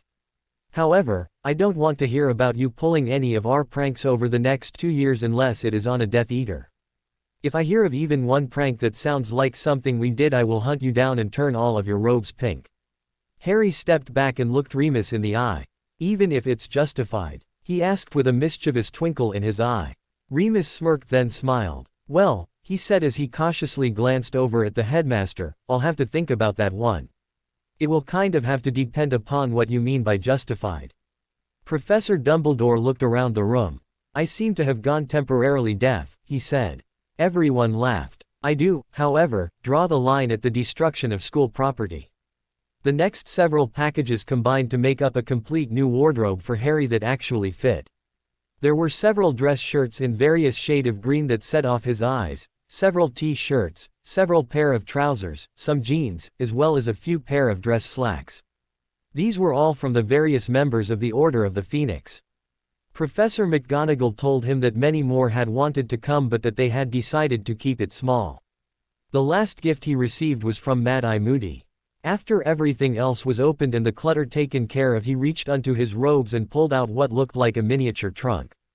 Placing it in the center of the floor, he gruffly said, "Now that you've got all this stuff, Potter, you are going to need someplace to keep it," and with a wave of his wand he enlarged the tiny box until it became a rather large red and gold steamer trunk. With 7 locks. Harry's name was painted in gold lettering on the front of the lid and above the locks. Reaching into his pocket, the retired Auror pulled out a flimsy ring with 2 keys dangling from it and handed it to Harry. "I suggest you keep one of these hidden somewhere safe at all times because you never know when you might need it." Harry took the keys and began opening each of the different locks. Since Ron, Hermione, Ginny, Neville and Luna had never seen a multi-chamber trunk before, they watched with interest as Harry opened each of the chambers. He loaded the first 3 chambers with his other presents, categorizing as he went. They were naturally impressed with the trunk's versatility, but when he opened the 6th and 7th chambers and saw what amounted to 2 small rooms, they were more than just mildly impressed. "Wow," Ron said. "What are you going to do with those?" Harry glanced over at Mad-Eye and Remus and then over at Professors Dumbledore and McGonagall before turning his attention back to the trunk. After thinking it over for a few moments, he said, "You know, Ron, I think I'll turn one of them into a library and the other into a private study. I mean, after all, we only have 2 more years left to go at Hogwarts and our NEWTs are coming." Ron's jaw fell open. "Harry," he asked, "are you all right?" "Hermione, call a healer. I think something is wrong with Harry." Everyone laughed. "I actually think that's a good idea, Harry," Remus said. "I think Padfoot and Prongs would appreciate your sense of humor. And I know Tiger Lily would appreciate your practicality." "Actually, Potter," Moody said, "that is exactly what I used mine for when I was in school." A few minutes later, after they had helped Harry organize and pack his new trunk, Professor Dumbledore said, "Harry, we seem to be having a slight problem with a pair of house elves at Hogwarts. It seems that their magic has been getting weaker since they have found their freedom. They do not mind working at the castle, in fact they quite enjoy it, but they do not like the fact that their powers have been steadily decreasing. They have petitioned me to allow them to work, without pay, for 2 of my students. Now, understand that I am loath to allow any of my students to bring house elves from home because I do not wish to set a dangerous precedent. However, under the circumstances I think we can make an exception to this rule." Harry glanced over at Hermione, who was scowling. "Ah, yes, Miss Granger," the headmaster said. "There is something you should know about house elves before you go trying to set any more of them free." Hermione looked up in surprise. "Their magic, indeed their very existence, is tied to their ability to serve. I do not doubt that your efforts are of an honorable intent. However, I would ask that you learn everything you can about what you are dealing with before endeavoring to fulfill your dreams. I am not saying that there is anything wrong with your dreams, I'm just saying that you would not be ill-advised if you were to ask a few questions before jumping to conclusions. You have a wonderful mind and a keen intellect. I would hate to see your reputation ruined by an ill-conceived plan to free the house elves when they truly do not wish to be free. There are those who richly deserve to be relocated, but to free them against their wishes is not advisable, for you will be taking away their magic, their happiness, their joy and, ultimately, their lives." Hermione looked down at her feet and blushed. "I'm sorry, Professor," she mumbled. Professor Dumbledore smiled reassuringly and rested a comforting hand on her shoulder. "That's quite all right, Miss Granger. I do, however, hope that you will learn to research things a bit more carefully from now on." "Yes, sir," Hermione mumbled. "Anyway," the aging headmaster said, "as I was saying, these 2 house elves have requested that they be allowed to work for 2 of my students. It would seem that you, Harry, and you, Miss Weasley, have curried favor with these particular elves. Ginny's mouth fell open as all eyes turned towards her. She stumbled forward, not knowing what to say, and sat down on the floor beside Harry, who was leaning against his closed trunk. Moments later, before anyone could say anything, two loud cracks sounded, signaling the arrival of two very hopeful-looking house elves. Dobby and Winky looked timidly up at Harry and Ginny, who glanced at each other and then curiously up at their headmaster. "They are yours to accept or reject," Dumbledore said. Hoping Ginny would take the lead and set the example, Harry waited for her to say something. But when she didn't, Harry noticed the looks of uncertainty and fear that were beginning to spread across the house elves' faces. Turning to Dobby, he said, with an air of uncertainty in his voice, "You want to serve me, Dobby?" Dobby smiled and vigorously nodded his head. Harry looked down at the floor and chewed his lower lip for several seconds as he considered what to say next. He wanted Dobby to be happy, but he had never had a house elf before and he didn't know how to even begin treating one. Finally making up his mind, he got down on his knees next to Ginny and said, "All right, Dobby. I'll accept on two conditions." Dobby's smile grew even wider. "Anything, Master Harry Potter, sir." The excited house elf almost screamed. Ginny looked at Harry, seemingly curious as to what the two conditions Harry was going to set on Dobby's servitude would be. "The first," Harry said, "is that you are to treat me as your friend and equal. I want you to call me Harry, just Harry. I don't want you to call me Master ever again. The second condition I am going to set is that you are never to punish yourself because you think I, or anyone else, might be upset at something you have done or are thinking of doing." Dobby threw himself into Harry's arms. "Oh, thank you, Ma, Harry. Thank you, thank you, thank you. Dobby is going to be the best house elf for Harry Potter." Harry looked over at Ginny and shook his head in bewilderment, then turned to return Dobby's hug. Ginny smiled at Harry and turned to Winky. "Do you want to serve me, Winky?" she asked. Winky nodded her head, her lower lip quivering with fear and anticipation. Ginny smiled and opened her arms to the frightened house elf. "Then I will accept if you will accept the same two conditions Harry just set for Dobby, except that I want you to call me Ginny." Winky burst into tears and ran into Ginny's arms, hugging her as tightly as she could. "Thank you, Ginny," she cried. "Winky will be a good house elf." Harry and Ginny looked at each other and shrugged, and out of the corner of his eye Harry could see that Hermione was smiling. Apparently she was pleased at the results. Then a slight problem occurred to Harry. He began, "Dobby. I'm pleased that you want to be my friend, but, I can't really keep a house elf here in Little Whinging. I'm not saying you can't visit or anything, but you just can't stay here all the time. So, would it be too much to ask if I asked you to help out around my house in London until school starts?" Dobby stepped back and looked at Harry with a stern expression on his face. Dobby can see that it is going to take Harry Potter some time to get used to having a house elf, Dobby said, then smiled. "But Dobby understands and will do as Harry asks." Harry let out a breath he didn't know he had been holding and said, "Good. While you are there I want you to do everything Mr. and Mrs. Weasley, Remus Lupin and Professor Dumbledore ask you to do. I would also like you to come over to Privet Drive 2 or 3 nights a week so we can visit and get to know each other." Dobby smiled and his enormous eyes were brimming with tears of happiness and joy. "Dobby will do as you ask, Harry. You is a great wizard, Harry, and Dobby looks forward to getting to know you as his equal." Harry smiled and shook his head. This was going to be an interesting relationship. When it came time for cake and ice cream, Hermione, Ginny, Mrs. Weasley and Mrs. Fig disappeared into the kitchen and emerged moments later with an enormous chocolate cake with an icing picture of Hogwarts in the center and, "Happy Birthday Harry and Neville," spelled out in gold letters across the top. Along the bottom was a sugar model of the Hogwarts Express. 2 sets of 16 candles were placed along the sides of the cake, and as they entered everyone began singing Happy Birthday to Harry and Neville. A chill ran up his spine as they sang the traditional song, and he involuntarily shivered as he realized that there really were people in this world who loved him for who he was. He smiled despite himself and his eyes began to prickle with unshed tears of joy. Ginny and Hermione must have seen him fighting to control his emotions because they both came over and hugged him, telling him that it was all right, and giving him a key, Hermione on the right cheek and Ginny on the left. As the party was winding down, Dobby apparated to Harry's room with his new trunk and returned to Mrs. Fig's house. While he was gone, Winky came up to Harry and told him that she had not really believed all of Dobby's tales of his greatness, but that now, after seeing how he treated a lowly house elf, she was convinced that Dobby was telling the truth. Harry blushed at this and was about to turn away when Ginny grabbed his hand and said, "She's right, you know. You really are a great wizard, Harry." Motioning to Luna, who got up and walked over to stand in front of Neville, she said, "Now, Harry, Neville, you knew that Mrs. Longbottom and I were in Elop's Owl Emporium while you two were out helping in the fight against those Death Eaters last week.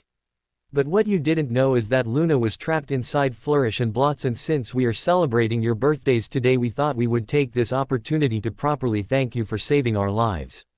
And with that, Ginny wrapped her arms around Harry's neck and kissed him full on the lips while Luna did the same to Neville. Harry didn't know what to do, and he doubted Neville did either. At first he was very tense, but as he felt the tip of Ginny's tongue tease at his lips, he closed his eyes and relaxed into the kiss, wrapping his arms around her waist and pulling her close while deepening the kiss. He was so involved with the beautiful redhead in his arms that he totally lost track of time and forgot that they had an audience. It took Remus clearing his throat and patting him on the back for him to remember where they were and to reluctantly end the kiss.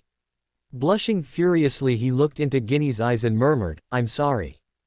Ginny smiled up at him and, with the light of love in her dark eyes, softly said, "I'm not." Harry's stomach was doing flip-flops and somersaults. He was so distracted by Ginny's presence that he didn't even notice that everyone was staring at them until Mrs. Weasley cleared her throat and said, "Yes, well, I think we had best be going.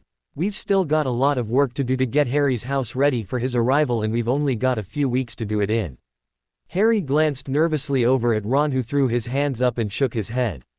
"I've been warned to keep my mouth shut, mate," he said as a broad smile spread across his face. "Besides, to be honest with you, I couldn't be happier. You just make sure you treat her right." At this offhanded remark, Hermione, Ginny and Mrs. Weasley all wheeled around to glare at the youngest Weasley boy. "See what I mean?" he gulped as he cowered under the enraged scrutiny of three very powerful witches. "I think I had better just leave it there."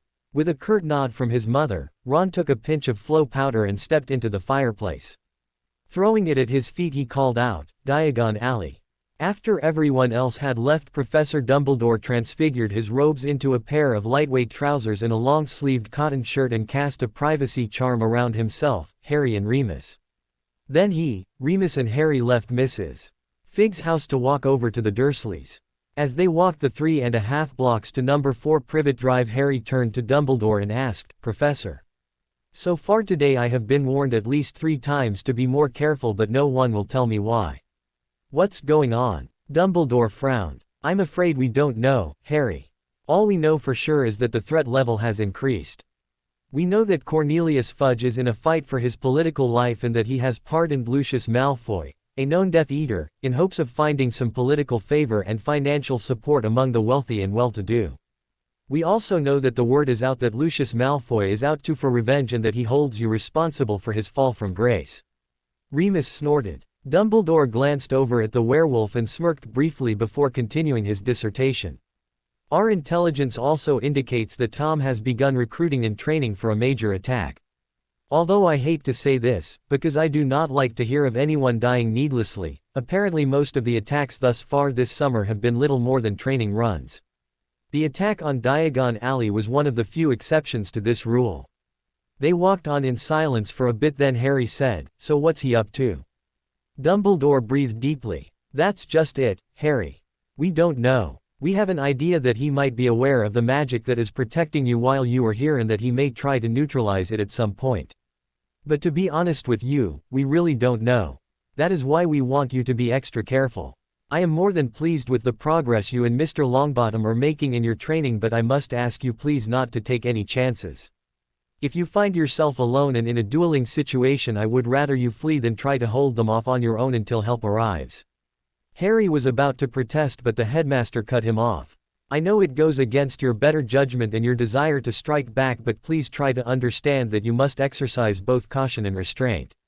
You might think you are ready to fight, but so far you have only been fighting battles where the goal has been not to harm but to disarm your opponent. Granted, there is a lot that can be learned in these battles, but in the future you will be up against people whose goals are to harm, disarm and kill their opponents. Any idea when I will be getting out of here? Harry asked as they started up the drive. We are working on that, Dumbledore said. We hope to have an untraceable means of transportation in place by the 19th or 20th because, sadly, Tom is growing more powerful and our means of transportation are becoming severely limited. Even closed-flow networks can be broken into and attacked. So, needless to say, we are using them sparingly. And even then we must use indirect routes to reach our destinations. We cannot risk using a direct means of transportation, even in our closed network, for anything other than special occasions, such as the occasional trip to Diagon Alley, which does not sit well with Miss Granger or the younger Weasley children, until we are satisfied that the security charms we have placed upon it cannot be broken. And, sadly, that will take some time because there are very few unbreakable charms and we are having to develop many of our own security measures.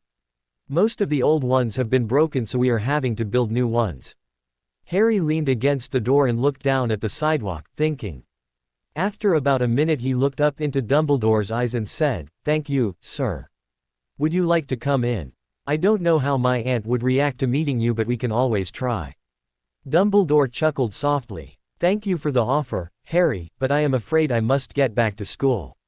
We have been receiving several inquiries from concerned parents about safety and a variety of other issues, as well as letters of acceptance from next year's crop of new students, and I simply must return to help get the school ready for start of term."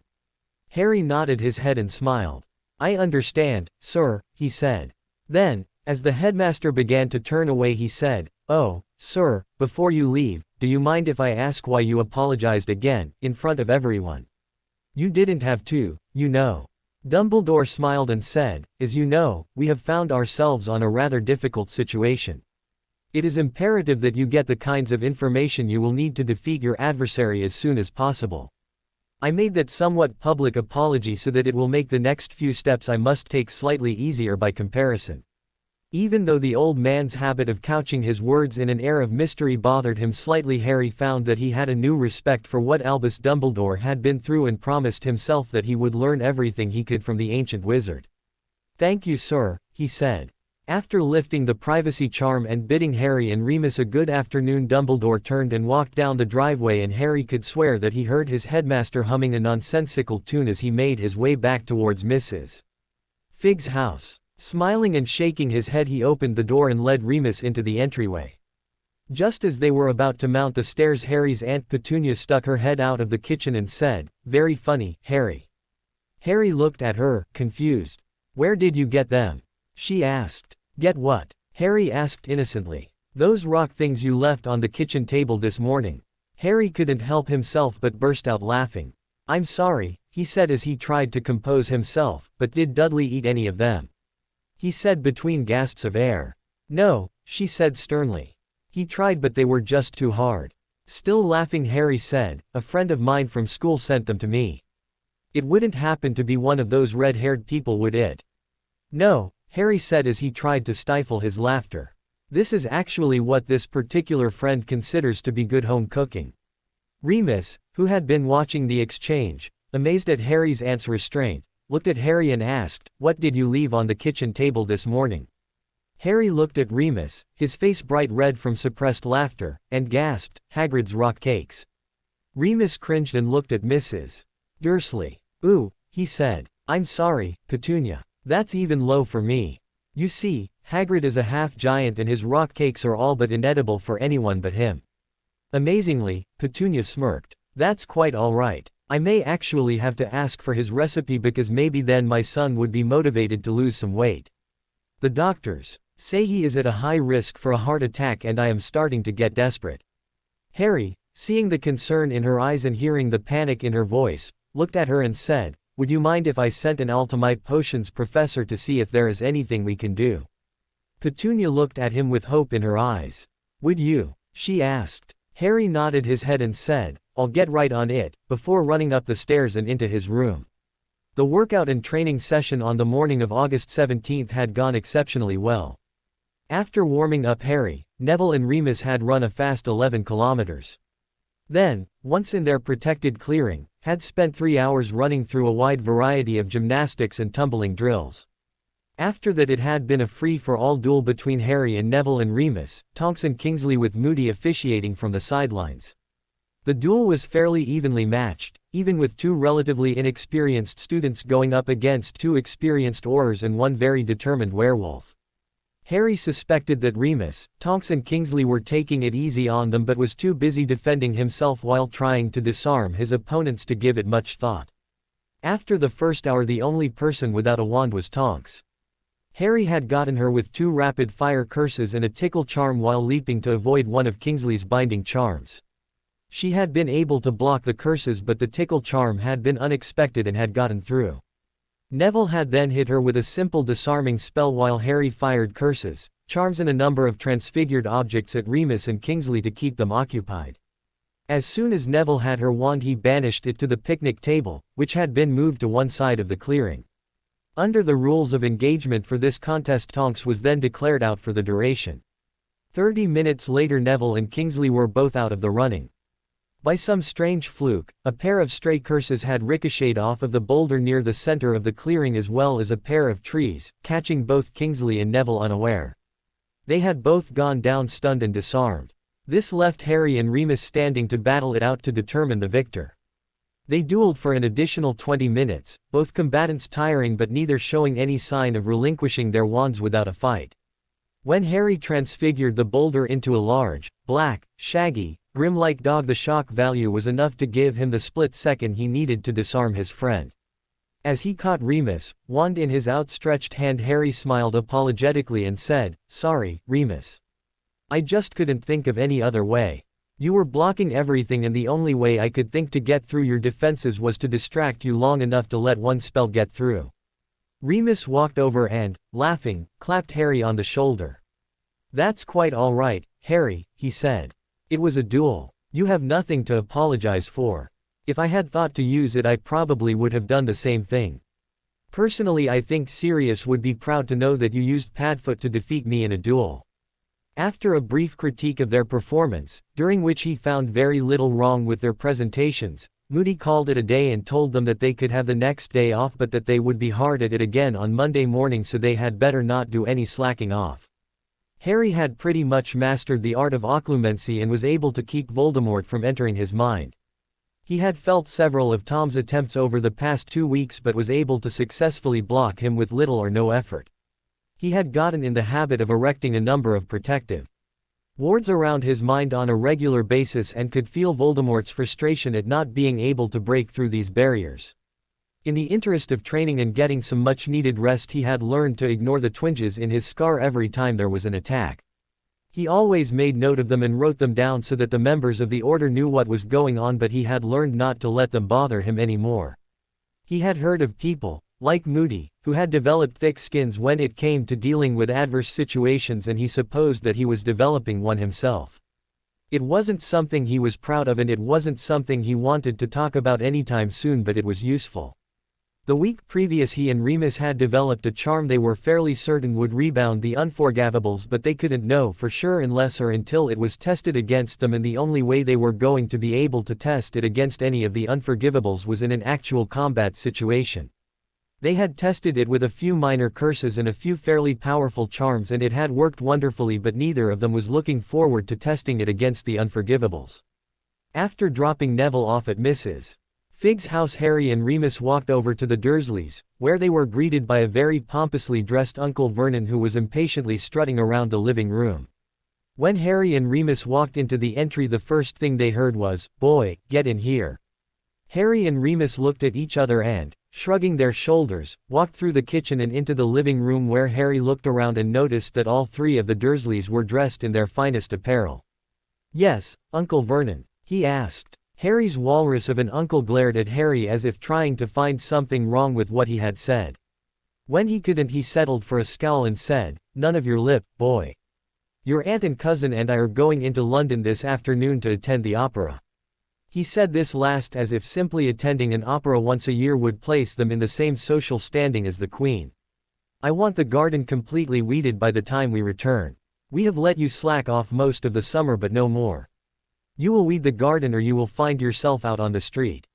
Leaning dangerously close and breathing down Harry's neck, his beefy uncle growled, "And no funny business." After the Dursleys left, Harry turned to Remus and said, "I knew it was too good to last." Remus smiled sympathetically. "I wish I could stay and help, Harry, but I've got an assignment in London this afternoon." Harry nodded his understanding. "That's okay, Remus," he said. "It's nothing I'm not used to. You just take care of yourself, all right."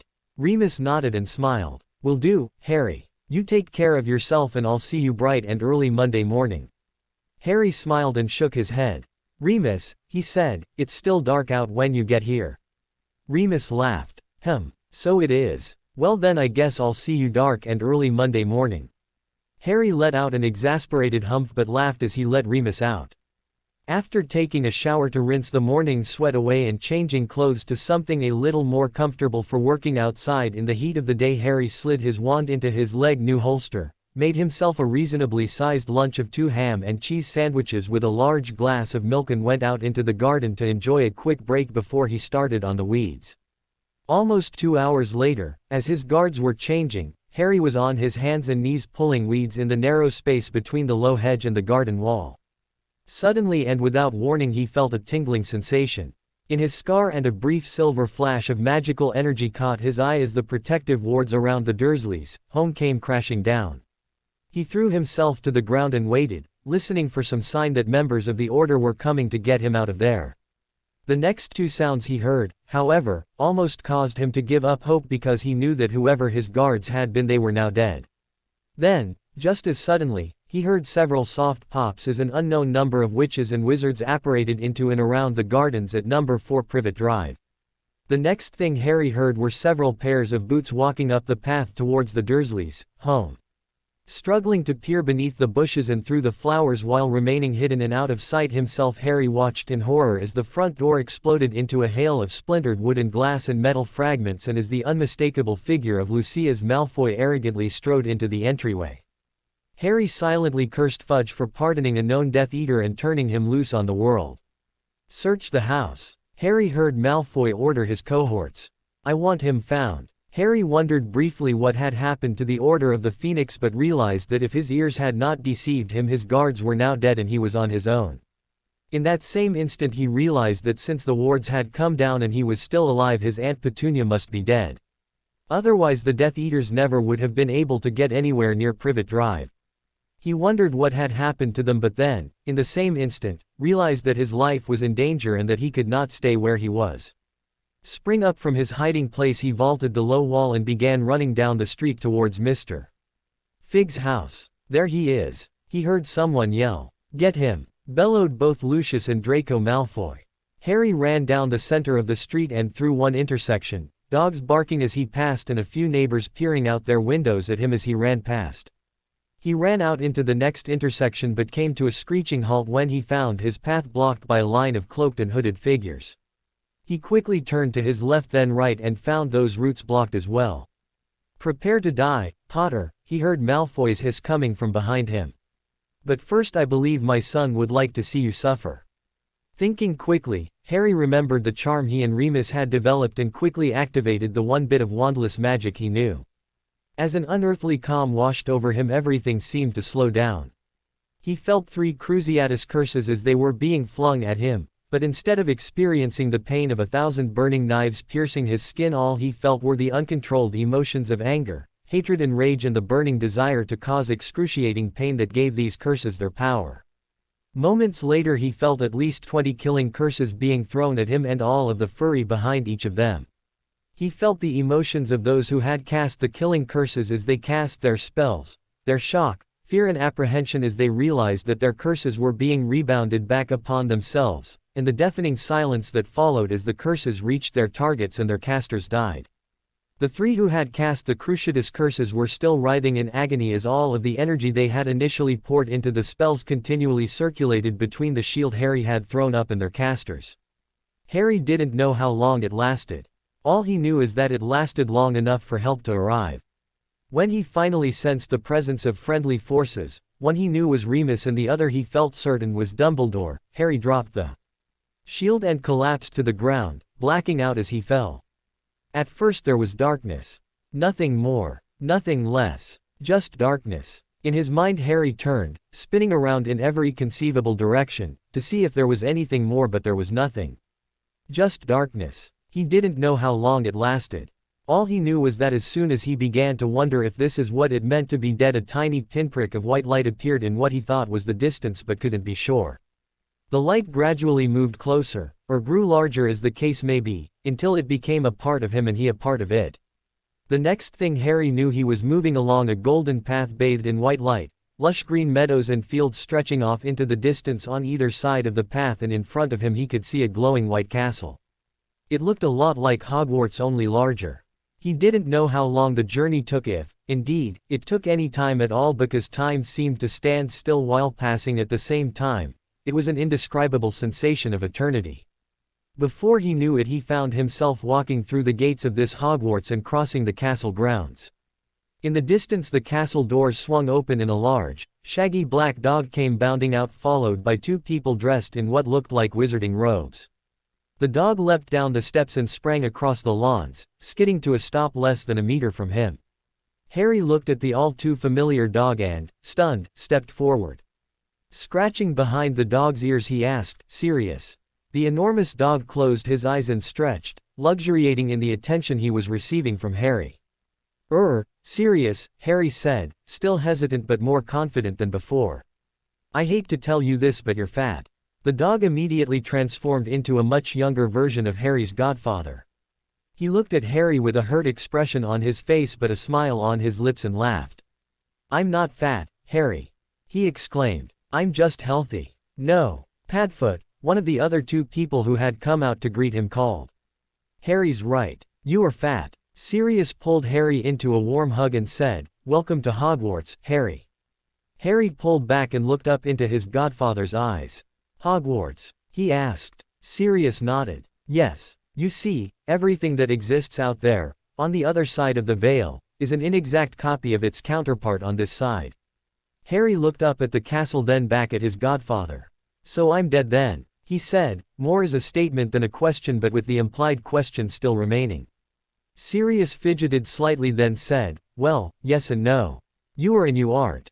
Glancing back up at the castle and the two approaching figures, Sirius added, "I'm not so sure I'm the one to explain this to you, Harry, but, you seem to have been given a rare opportunity to learn from the best and to grow in ways most will never either comprehend or understand. In the wizarding world it is called Maturo Octus, or accelerated growth. If my understanding of it is anywhere close to being correct, you are being given the opportunity to learn about and internalize all branches of magic while you are here, but you will have to go back because you are the only one who can defeat Voldemort, and even Salazar Slytherin himself doesn't like what his heir is doing." "Salazar Slytherin?" Harry asked. "Yes, Harry," a soft, woman's voice said. "As you know, Salazar Slytherin was one of the 4 founders and was one of the greatest wizards of his age. He will be one of your teachers while you are here, and, if you will, you can learn a lot from him. All you have to do is keep an open mind." Harry turned to look at the woman who had spoken to him, and his mouth fell open as his knees gave way. "Mum?" he asked, looking up at her from his position on the ground. Lily Potter swooped down and pulled her son into the warm, motherly kind of hug that Harry had only really experienced once before, in the hospital wing after the 3rd task of the Tri-Wizard tournament. "Yes, Harry, it's me," she said as she held him close and rubbed his back while he cried into her shoulder. "And what am I?" the man standing behind her asked. "Chopped liver." Lily turned her head and gave her husband a scathing look, but Sirius cut her off before she could retort. "No, Progsy old boy, I'm afraid you're veal," he laughed. James Potter scowled and took a friendly swipe at his old friend. "Thanks a lot, Padfoot. Next time I want a comment from the peanut gallery I'll be sure to let you know." Sirius knelt down next to Harry and Lily and said, "You had better be careful, Harry. I think he's jealous." Harry leaned back and looked over at Sirius and then looked back at his mum, who smiled and stood up. "Harry James Potter," she said with a smile, "let me introduce you to your father, one James, troublemaker, Potter." "I am not a troublemaker," James stormed. Then relenting, said, "Well, all right, so I'm a troublemaker. I didn't break any laws, though. That's gotta count for something." After getting to his feet, Harry looked at his father and laughed. Don't worry, Dad, Remus told me all about your pranks. James groaned, oh no. Sirius laughed. Did he give you our book? Harry smiled and said, yeah. Lily turned Harry towards her and looked him sternly in the eyes. I don't want to hear word one about you pulling any of those pranks while you are still at school. Do you hear me, Harry? If I hear about you pulling any of those pranks on any of your friends, you will be grounded. James smiled cheekily. Don't listen to her, Harry, he said. A guy's gotta have some fun while he is in school, and with the Weasley twins gone, I'm afraid that place might get a little boring after a while. I think what you should do is get the twins to write a book like ours and then combine the two. James. Lily snapped as if scandalized by the very thought of her son pranking anyone. All right, James said, holding up his hands in defeat. Get your studies done first, then pull a few pranks. Lily glared at her husband, who backed down even farther. All right, no pranks until you defeat Voldemort. Lily folded her arms across her chest and nodded her head. I can live with that, she said. As they approached the castle, a tall, distinguished-looking figure, a man dressed in long, flowing scarlet and gold wizarding robes with long, flowing blonde hair and sparkling blue eyes, stepped through the main entrance and walked towards them, stopping at the base of the steps leading up to the main entrance. Harry, Sirius, Lily and James stopped at the base of the steps, less than a meter from the regal wizard. James turned to Harry and said, Son, I would like you to meet the headmaster of Hogwarts School of Witchcraft and Wizardry, Godric Gryffindor. Harry's mouth fell open as he looked up at the man. Are you really? He asked. The man smiled and laughed out loud. Yes, as a matter of fact I am. Not only that, Harry, he said as he reached out to shake Harry's hand, but if we discount the years and generations and such, I am your great-grandfather something like 50 times removed, and you are my soul remaining here. Again Harry's mouth fell open. Only this time he looked around at his parents and Sirius for some form confirmation. When all they did was smile and nod at him, he turned back towards the ancient, long-dead wizard and said, okay, what am I doing here? Gryffindor walked over and put his arm around Harry's shoulder and began leading him up the stairs. With a small chuckle he said, I'm sorry to spring that on you so suddenly, Harry, but I figure we had best get the dirty little details out of the way first so that we can get to work and teach you everything you will need to know so that you can go back and restore order to the wizarding world. At Harry's questioning glance, the headmaster of Hogwarts School of Witchcraft and Wizardry said, Oh, don't worry, Harry, it will not all fall on your shoulders, but then your advice, once you defeat Salazar's heir, will be greatly sought, as was Albus Dumbledore's after he defeated Grindelwald. Do you know Professor Dumbledore? Harry asked incredulously. Do I know Albus Dumbledore? Godric Gryffindor asked, then laughed softly to himself. Yes, I am afraid so. He was the last wizard to go through Maturo Octus.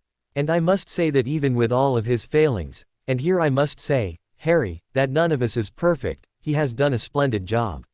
I am glad to see that the two of you have worked out your differences, because once you return to your body you must be reminded of everything you learned while you were here, and Albus Dumbledore, is the last wizard to go through Maturo Octus, will be your teacher.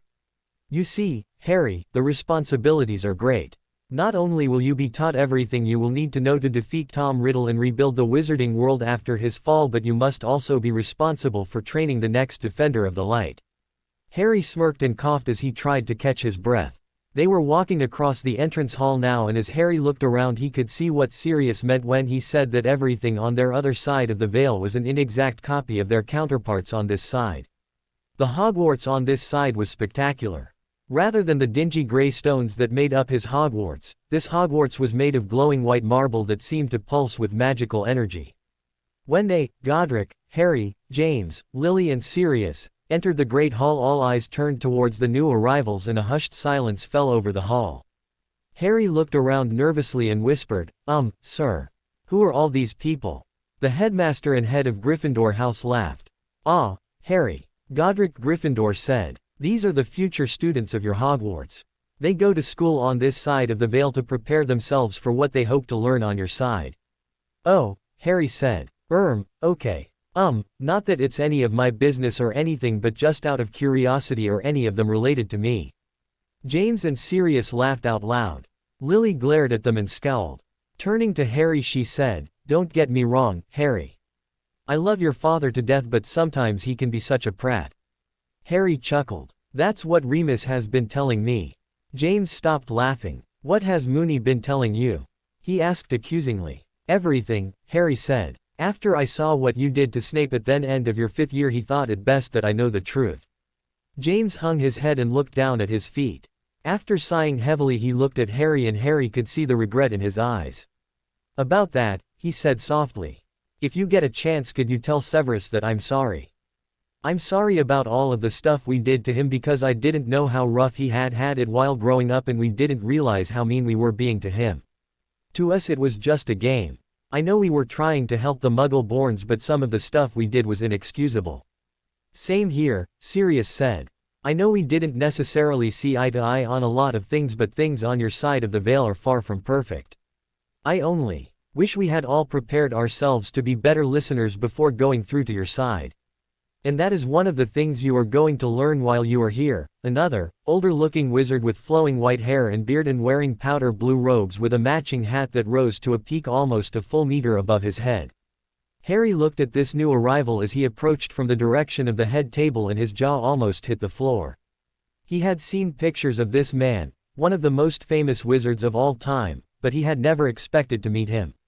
Merlin? He asked. The ancient wizard nodded his head. Yes, Harry. That is one of my names. I will be one of your instructors while you are here, and my hope is that you will learn as much as you can while you are here, because even though time does not work the same on two sides of the veil, we do still only have a limited amount. Yes, sir, Harry said, awed by the presence of one of the most powerful wizards of all time. I will do my best, sir. Merlin chuckled and stepped forward, placing his arm around Harry's shoulders. Yes, Harry, he said. I'm sure you will. For now, however, I believe you would like to spend some time getting to know your parents, your godfather and, he hesitated, your children. My children? Harry asked, his eyes bulging and his mouth falling open for the second time in as many minutes. James and Sirius burst out laughing again. Yes, Harry, Sirius laughed. Someone's got to carry on the Potter name, and since you are the last, that task kind of falls to you. Harry glared at his godfather for a second but couldn't force a scowl. Don't listen to him, Harry, Lily said. You've got plenty of time to find the right girl, but whatever you do, don't turn into a womanizer. How long do I have? Harry asked. At least 6 years, Lily said reassuringly as she took his arm and led the nervous teenager over to the Gryffindor house table, closely followed by James and Sirius. As they approached the halfway point, a red-haired little girl with bright, emerald green eyes and a brown-eyed little boy with messy black hair stood up and looked at Lily. Hello, Gran, the little girl said, is this our daddy? Lily knelt down in front of the little girl and said, yes, Lily, this is your daddy. Looking up at Harry, she said, Harry, I would like you to meet your children, James Sirius Black Potter, who is in his 2nd year, and Lily Lupin Evans Potter, who is in her 1st. Uncertain as to what he should either say or do, Harry knelt down next to his mother and said, hi. Nice to meet you. His future children looked at him and, seeming to recognize his uncertainty, walked over and hugged him. Welcome to Hogwarts, Daddy, the little girl said. Hey, budge over, mates, the little boy called out. Make room for my dad. For the next several hours, as the Great Hall slowly emptied out for the evening, Harry sat between his children and got to know them, while his parents and Sirius sat across the table from them and got to know their son and godson. For what in Harry's mind was several months, but which, due to the time distortions, was, in reality, little more than a few minutes, Harry spent a lot of time learning the soft logic of humanity. He did this by experiencing life through a wide variety of circumstances. With the aid of a special pensieve, he was allowed to experience life as a werewolf, a centaur, and a wide variety of other magical and non-magical creatures, as well as an even wider variety of both magical and non-magical people. He did this so that he could learn what it was like to be other people and other creatures, and so that he could be tolerant of their habits, traditions, activities, and beliefs. He also spent a great deal of time getting to know his parents and Sirius and playing with his children. He even spent a day with Cedric Diggory, who thanked Harry for taking his body back to his parents and went out of his way to make sure that Harry understood that his death was not Harry's fault but was the doing of Peter Pettigrew on the orders of Tom Riddle. When this portion of his training was finished, Harry went through another period of darkness, of indeterminable length, during which he thought about everything he had learned and internalized as much of it as he could without sacrificing himself to any of the many conflicting values. During this period he grew to have a greater understanding of, and appreciation for, the wondrous variety that is life. He learned patience with himself and others and gained an understanding of why there were so many laws protecting the rights of the individual. He also came to an understanding of the intricacies of time and why things had to be allowed to happen in certain ways. Upon emerging from this period of darkness, Harry found himself lying at the edge of the Quidditch pitch. His father, son, Sirius, Cedric and several of the friends he had made during his initial visit were standing around waiting for him to wake up. Each of them was holding a broom. Sirius, however, was holding two. "Get up, y'all lazy bum," he scolded. "We've gotta get you in shape for Quidditch. After all, you've only really played one game in the past 2 years." Harry squinted up into the sunlight and grumbled as he raised his hand to shade his eyes. "Sirius," he said, "you're incorrigible." Sirius turned to James, Harry's father, and laughed. "Pronksy old boy," he laughed, "I do believe he's learning." Harry scowled and sat up. Turning to his son he said, "James, how do you put up with these two?"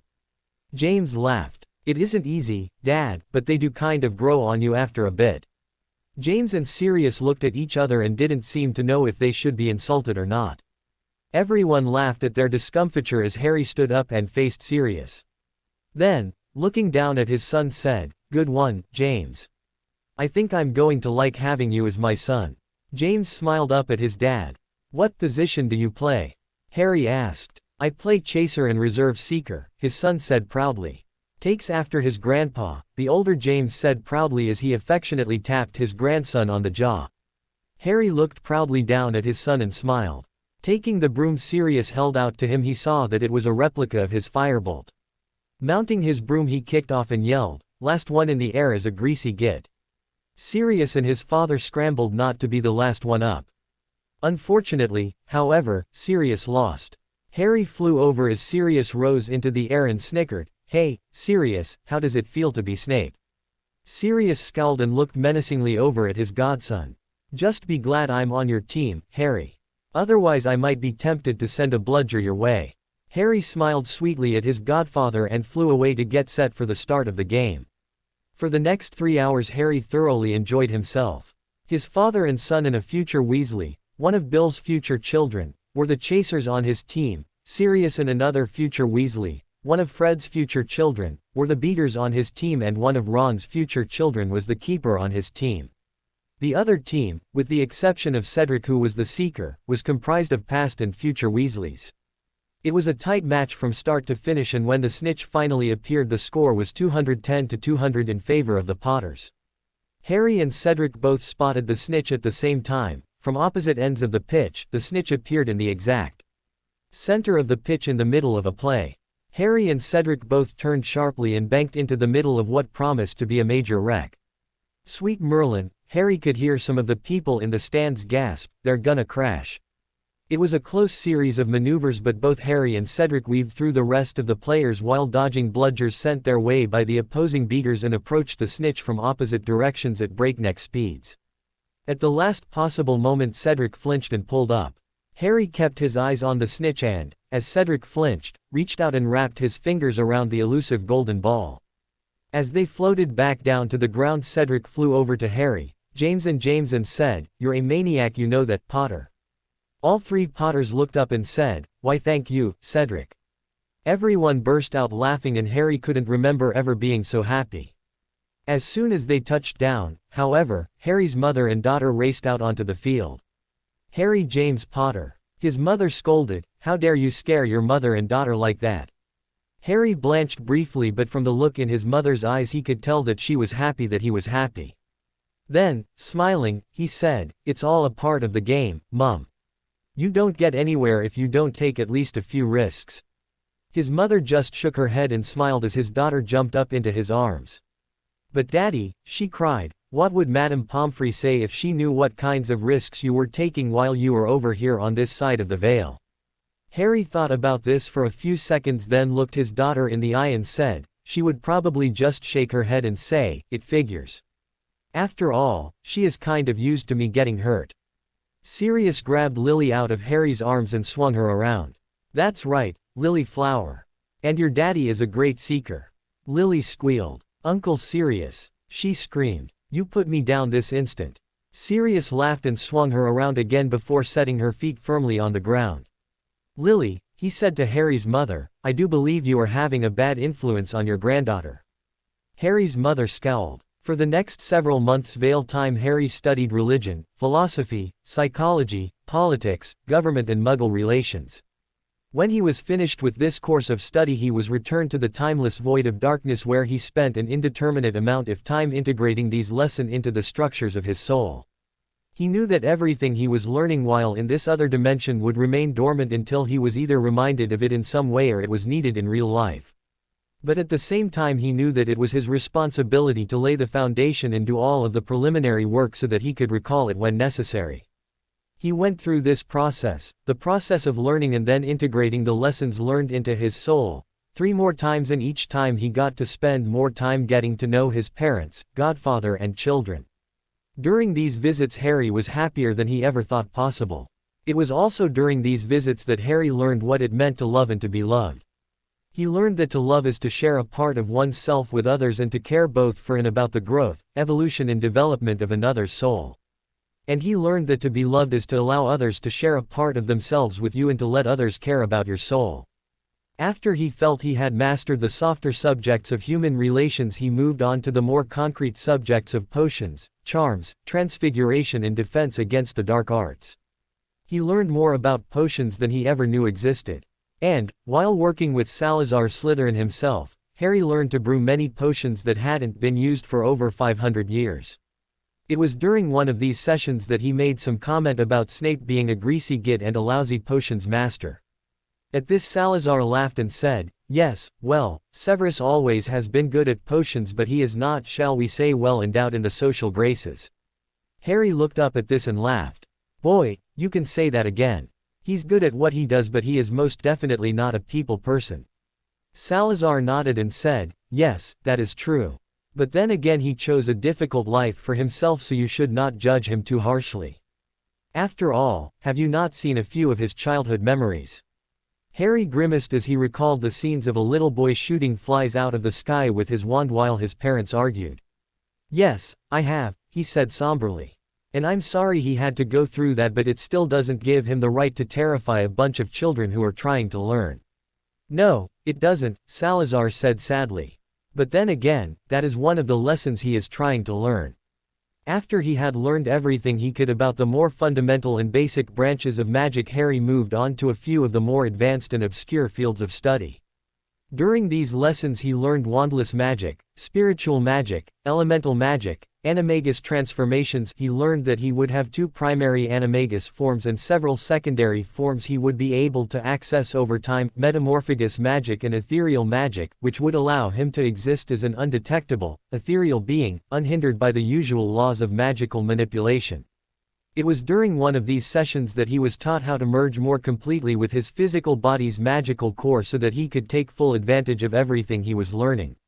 His 5th visit to the Hogwarts Beyond the Veil, as he had come to call it, was dedicated to learning all forms of magical and non-magical, armed and unarmed combat.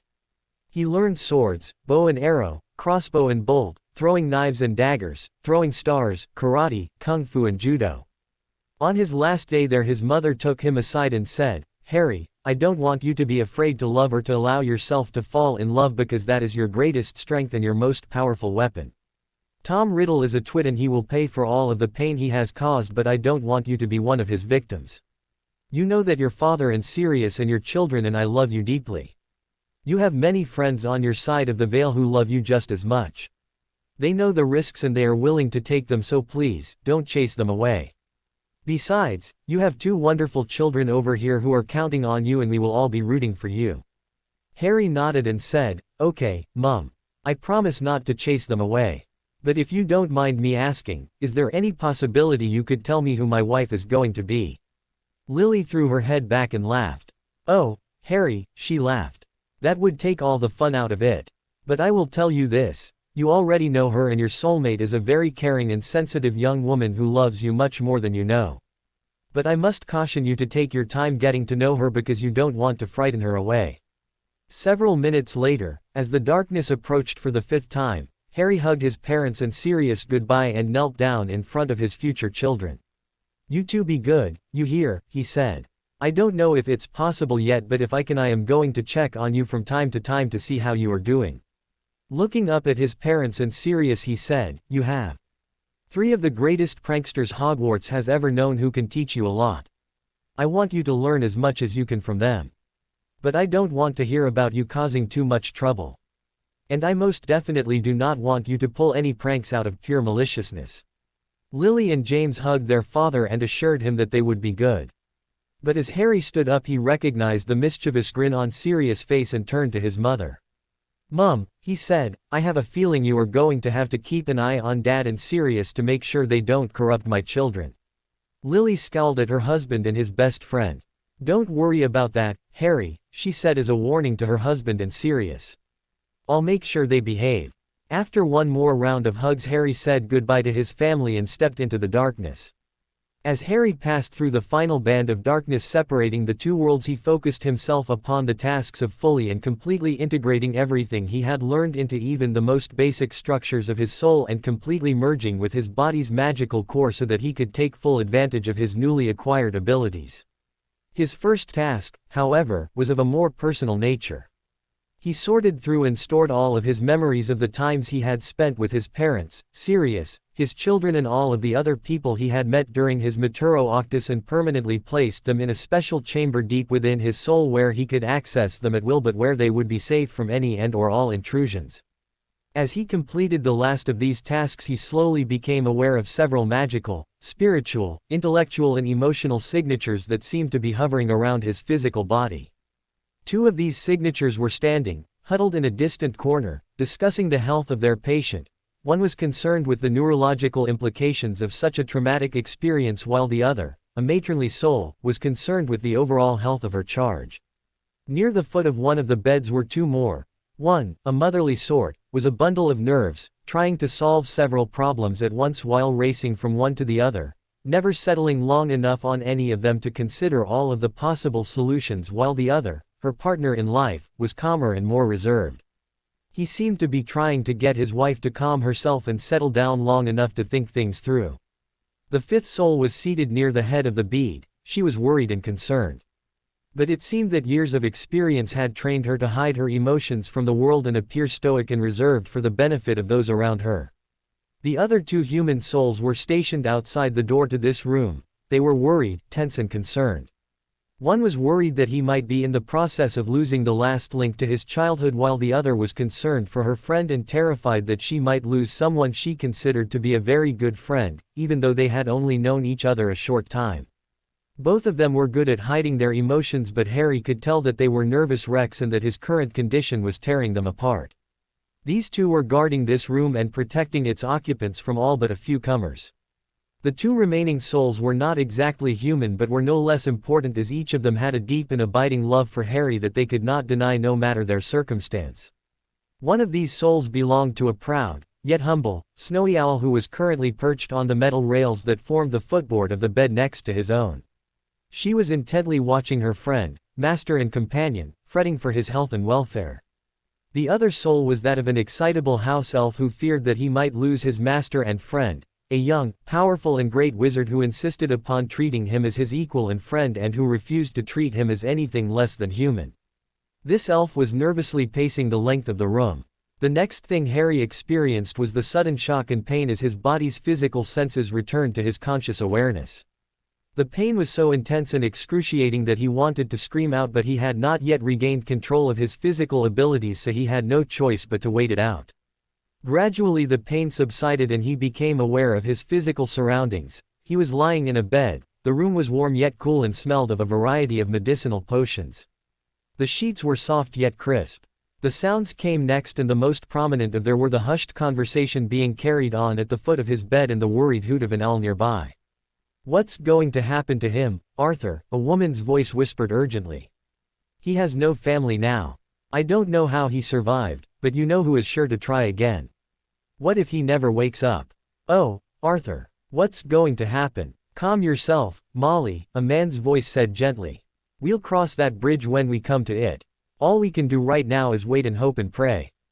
Slowly opening his eyes and letting them adjust to the sudden flood of light, Harry saw that everything was a blur and then remembered that in this world he needed to wear glasses to see clearly. He decided that he would have to see what he could do about rectifying that situation as soon as possible. Carefully testing his voice, he hoarsely whispered, hello. The room suddenly fell silent. Then, in rapid succession, Arthur's voice said, Harry. The woman sitting next to his bed stiffened in her seat, bumping her chair against the bedside table as she turned towards him and said, Mr. Potter. Molly's voice gasped, thank God. The two people at the end of the room, the medical people, began running towards his bed. The owl hooted happily as the house elf screamed, Harry Potter is alive, and the door banged open as the two guardians ran into the room. Harry brought his hands to his face and rubbed the sleep out of his eyes. Where am I? He asked. You're at Hogwarts. The woman next to him said. Where? You are at Hogwarts School of Witchcraft and Wizardry, a second man's voice said in carefully measured tones.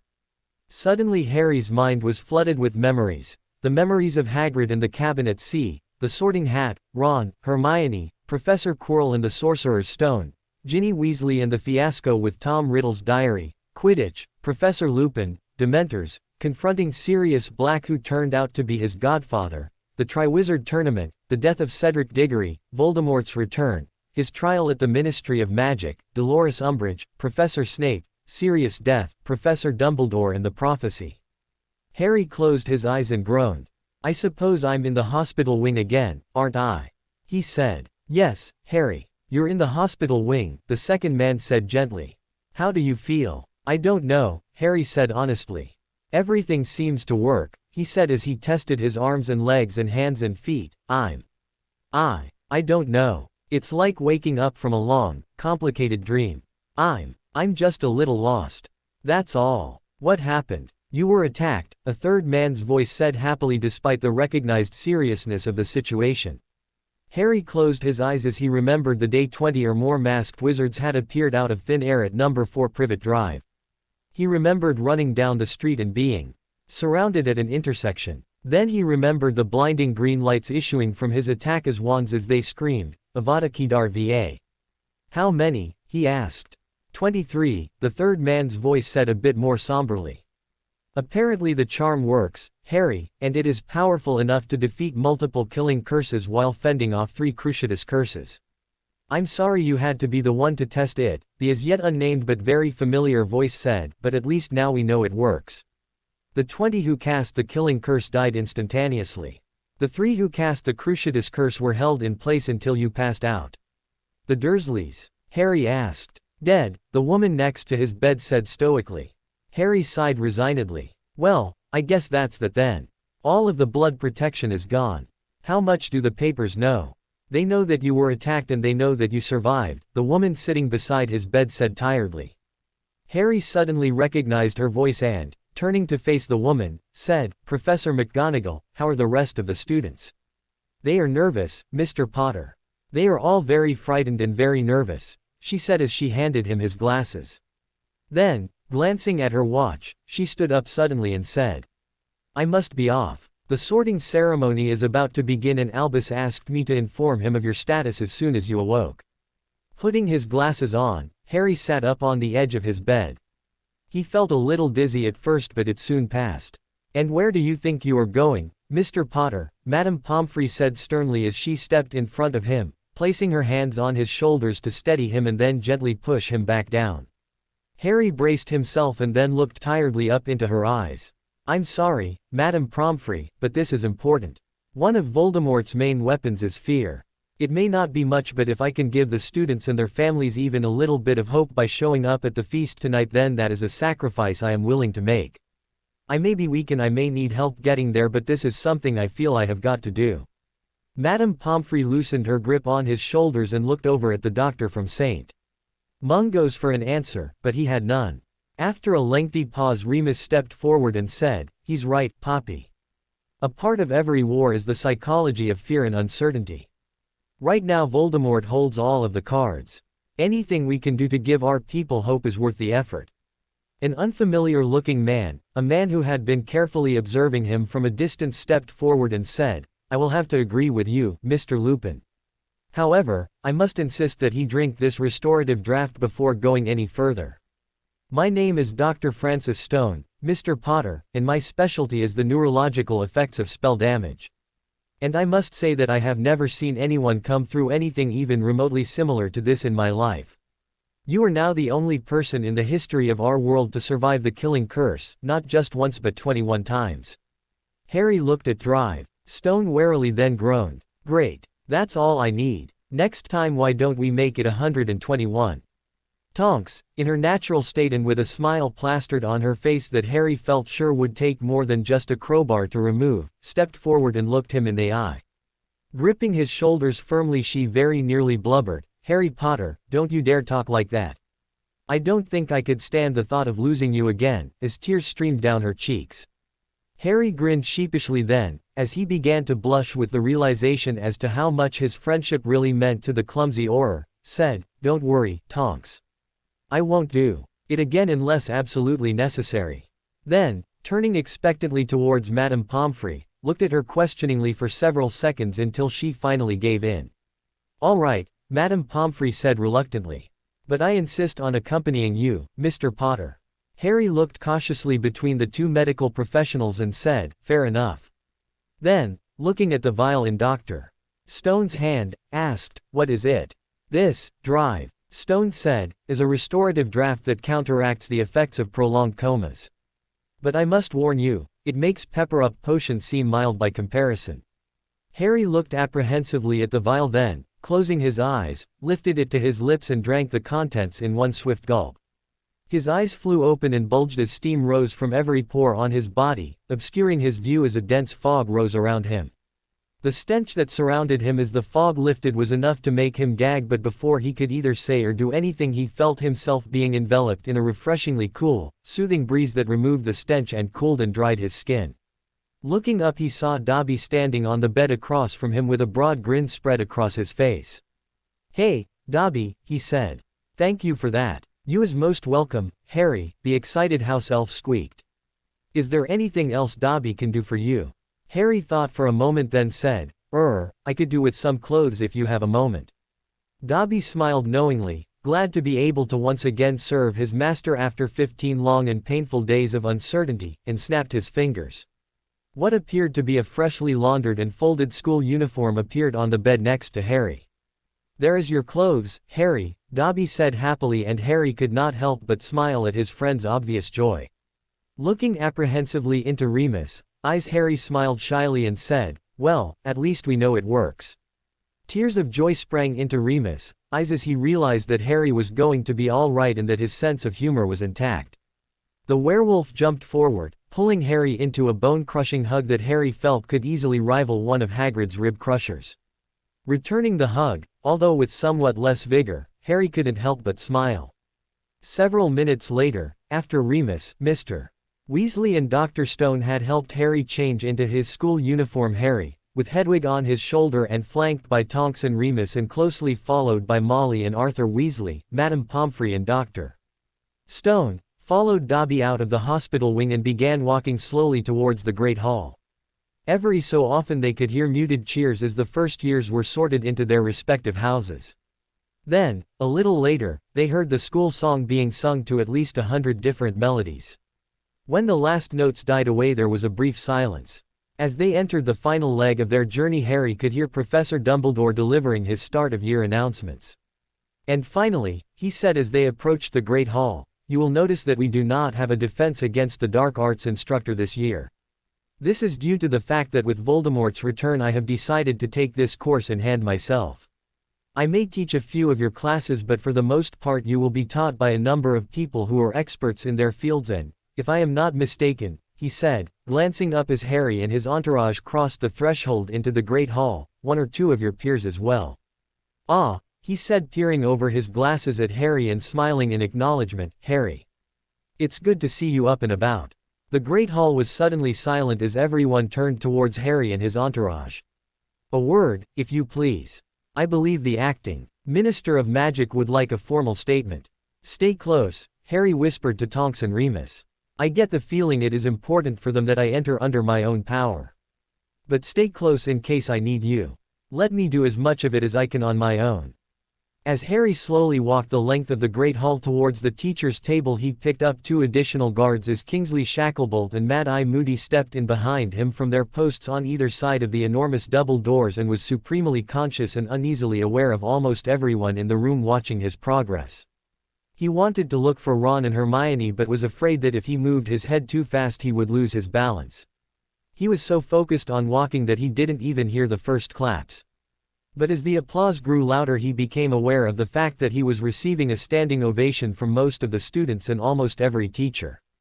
Even Professor Snape, whose mouth hung open in shock and disbelief and whose face was even paler than usual, was standing. He wasn't clapping, but the look on his face was enough to tell Harry that he had earned his respect. When they reached the teacher's table, Professor Dumbledore motioned them towards the door leading to the chamber the champions had used at the beginning of the Tri-Wizard tournament almost 2 years previous. Beads of perspiration began pouring down his face as he walked the final few meters to this door, and as he placed his hand on its latch he whispered hoarsely, "Help." Tonks and Remus were immediately at his sides, supporting his weight and helping him through the door. A few moments later Harry found himself sitting in an armchair at the head of a long table. Dobby disappeared briefly but quickly returned with a large, steaming bowl of soup and several bagels. Winky appeared at his side moments later with a large goblet of pumpkin juice, and placed on the table before Harry. The applause was still ringing in the Great Hall several seconds later when the door closed and Professor Dumbledore walked over and sat down in the chair nearest him and to his right. "Well done, Harry," he said softly. "They needed that more than you know. In fact, I think we all needed that." As Harry dipped one of the bagels into the soup, Madame Bones, the acting Minister of Magic, took a seat along the left-hand side of the table, and looked at Harry with nothing but respect in her eyes. "Oh my God," she said softly. "And to think that anyone ever doubted you." Harry took a bite from the saturated bagel in his hand and looked up at the minister. He chewed the soggy bread slowly as he carefully weighed his options, then swallowed. Then, with a sigh, said, "What would you like to know?" Madame Bones was caught so totally off guard by the levels of maturity and experience in Harry's voice and demeanor that she didn't respond at first. Then, as if coming suddenly to her senses, turned to her assistant. "Are you ready?" she asked. The young woman, apparently Percy's replacement, unrolled a blank piece of parchment, opened a fresh bottle of ink and trimmed the tip of her quill. "Yes, ma'am," she said. "Now, Harry," the former head of the Department of Magical Law Enforcement began, "we need to know what happened on Privet Drive on August 17th. All we know for certain is that 23 wizards and witches apparated to your address that afternoon, and that several seconds later 3 Cruciatus curses and 20 killing curses were cast at an intersection near the Dursleys' home.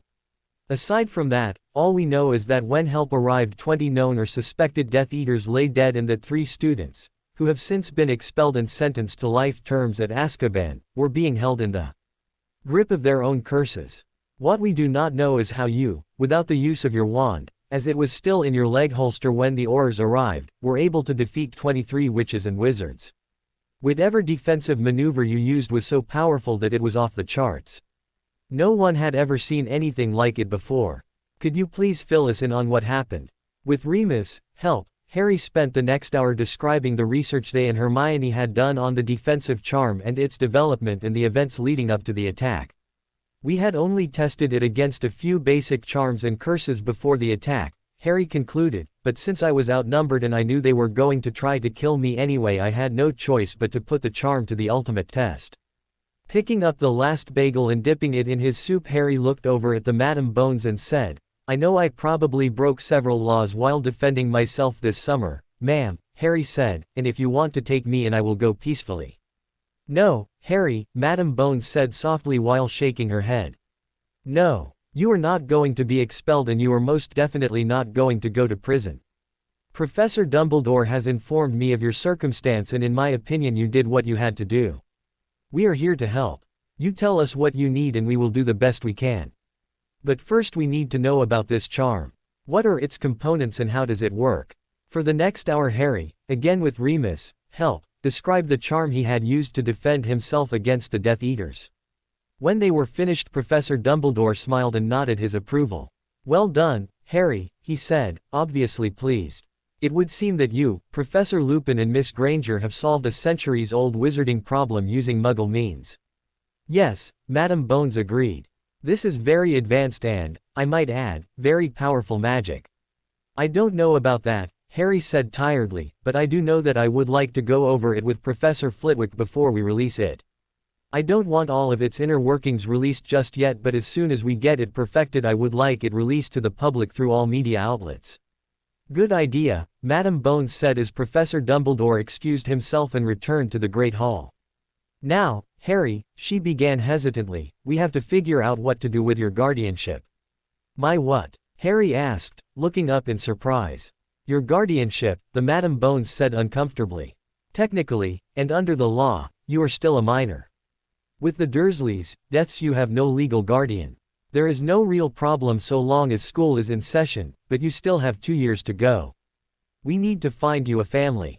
Harry's mouth fell open and he sat in stunned silence for several seconds before he could think of anything to say. Finally, after what seemed an eternity, he began to stammer. What am I going to do?" he asked vacantly. Mr. Weasley, who had taken Dumbledore's seat, leaned forward and said, "Molly and I have been thinking about this, and if it's all right with you, Harry, we would like to adopt you," he said carefully. Harry, his mouth still hanging loosely open, looked over at Mr. Weasley and became aware of Mrs. Weasley, who was standing behind her husband with a warm smile radiating from her face. "It's just a formality, of course," she said hopefully. "You are already almost like one of the family. And with Fred and George living in Diagon Alley we have more than enough room." Harry closed his mouth and drank the last of his pumpkin juice. Then, after studying his hands for several seconds as he considered the possibilities and looking over at Remus, who smiled encouragingly and nodded his head, he looked over at Mr. and Mrs. Weasley and then over at Madame Bones. "All right," he said softly. "But I want the record sealed and I want it to go no further than this room. Voldemort killed my parents trying to get to me. Sirius died trying to protect me from him. And his followers killed the Dursleys in an attempt on my life. I don't want anyone who doesn't have to know about this because I don't want anyone else hurt because of me. My guess is that he already knows that he can't kill me without getting hurt himself. I don't want him hurting any more of the people I care about." Then, with a determined look in his eye punctuated his acceptance. "I want the records sealed and placed in a need-to-know security vault in the most secure building on Earth. I don't want to take any chances. And as soon as Professor Flitwick and I get this charm perfected I want to be allowed to teach it to all of the Weasleys and Hermione Granger." Madame Bones let out an explosive sigh of relief, as though she had been holding her breath for several minutes. "Good," she said. "That's settled then. If there is anything else the Ministry can do for you, Harry, please do not hesitate." Professor Dumbledore chose that moment to re-enter the room. "Most of the students have left, Harry," he said merrily. "However, it would seem that you have a loyal following and several are refusing to leave without welcoming you back personally. I believe most of them were in your study group last year." Harry smiled and stood up. Mr. Weasley stood up as well and shook Harry's hand. "Welcome home, son," he said confidently, and Harry could feel the love in his voice. Mrs. Weasley stepped around her husband and wrapped her arms around Harry in an embrace that told him that he was now officially a part of the Weasley family. "Welcome home, Harry," she said. "You're one of us now." "Thank you," Harry said softly, finding it difficult not to smile stupidly. "Thank you." A small group of students was gathered near the end of the head table in the Great Hall and just outside the antechamber door. As the door opened and Harry entered they looked up as one and Harry recognized them as the members of Dumbledore's army. They were all smiling and looking at him with a mixture of gratitude and uncertainty on their faces. Marietta Edgecombe and Cho Chang were even there, although they were standing nervously towards the back of the group. Harry saw this and made a special effort to look their way and smile to let them know that all was forgiven. Before he could say anything, however, a fireball with long, flaming red hair broke from the pack and raced toward him. Ginny threw herself into his arms and began crying into his shoulder. "Oh, Harry," she sobbed softly, "I was so worried." Then, seeming to remember where she was, extricated herself and stood in front of him, blushing. I mean, she stammered, we were all worried, but. Harry put his hands on her shoulders and looked into her tear-filled eyes. Then, letting his hands slide down to gently hold her arms, smiled and said, "That's okay, Ginny," he said softly, "I understand." And, strangely, somehow he found that he did understand. In that moment he could feel her love for him, and the past 2 weeks of her life were revealed to him in an instantaneous flash of understanding. Remus' sudden yet muffled chuckle broke the spell they were under, and Harry looked up as Ron, Hermione, Neville, Luna and the rest of the DA surged forward to welcome him back. "We were all so nervous," Hermione said as she reached his side, smiling broadly despite her quavering emotions. "Boy, you sure know how to scare a guy, don't you?" Ron said enthusiastically while clapping Harry on the back. Neville just smiled and nodded his head. "Thank you," he said. Harry looked over at his training partner. "How's it going, Neville?" he asked. Neville's smile grew wider. "I wish I could have been there," the now confident dueler said. Harry thought for a moment, then shook his head. "Nah, too many muggles. The Ministry would have had its hands full modifying all of their memories and repairing all the damage." Most of the members of the DA looked curiously between the two friends because they had no idea that Harry and Neville had been training most of the summer. But Ron, Hermione, Ginny, Neville and Luna couldn't help themselves. They laughed at the hidden joke, and Harry could not help but feel that these were his true friends, friends that would stand by his side no matter the odds. Looking over at Cho, Harry smiled and said, "Cho, I have a message for you. Don't ask me where it comes from because it is a very long story and there is really only one other living wizard," he said with an almost imperceptible nod towards Dumbledore, who was watching him carefully with a merry twinkle in his eye, "who can fully appreciate what has happened. I hope this doesn't upset you too much, but I want you to know that Cedric sends his love and that I am fighting this war, for this truly is a war, as much for Cedric as for anyone else. In fact, I am going to propose that our official battle cry be, 'Remember Cedric,' because he was the first to die in this second war against Tom Riddle and his Death Eaters." Most of the members of the DA looked confused at the mentioning of Voldemort's given name, but the significance of what Harry had just done was not lost on Albus Dumbledore.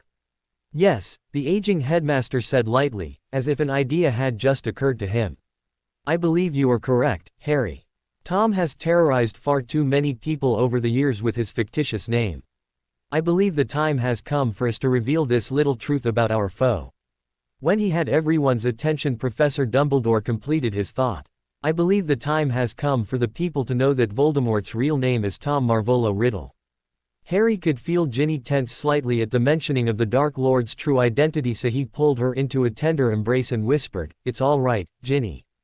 If we are going to beat him, the people have got to stop fearing him." Ginny looked up into Harry's eyes and nodded her head. "I know," she murmured. "It's just that his name still haunts me."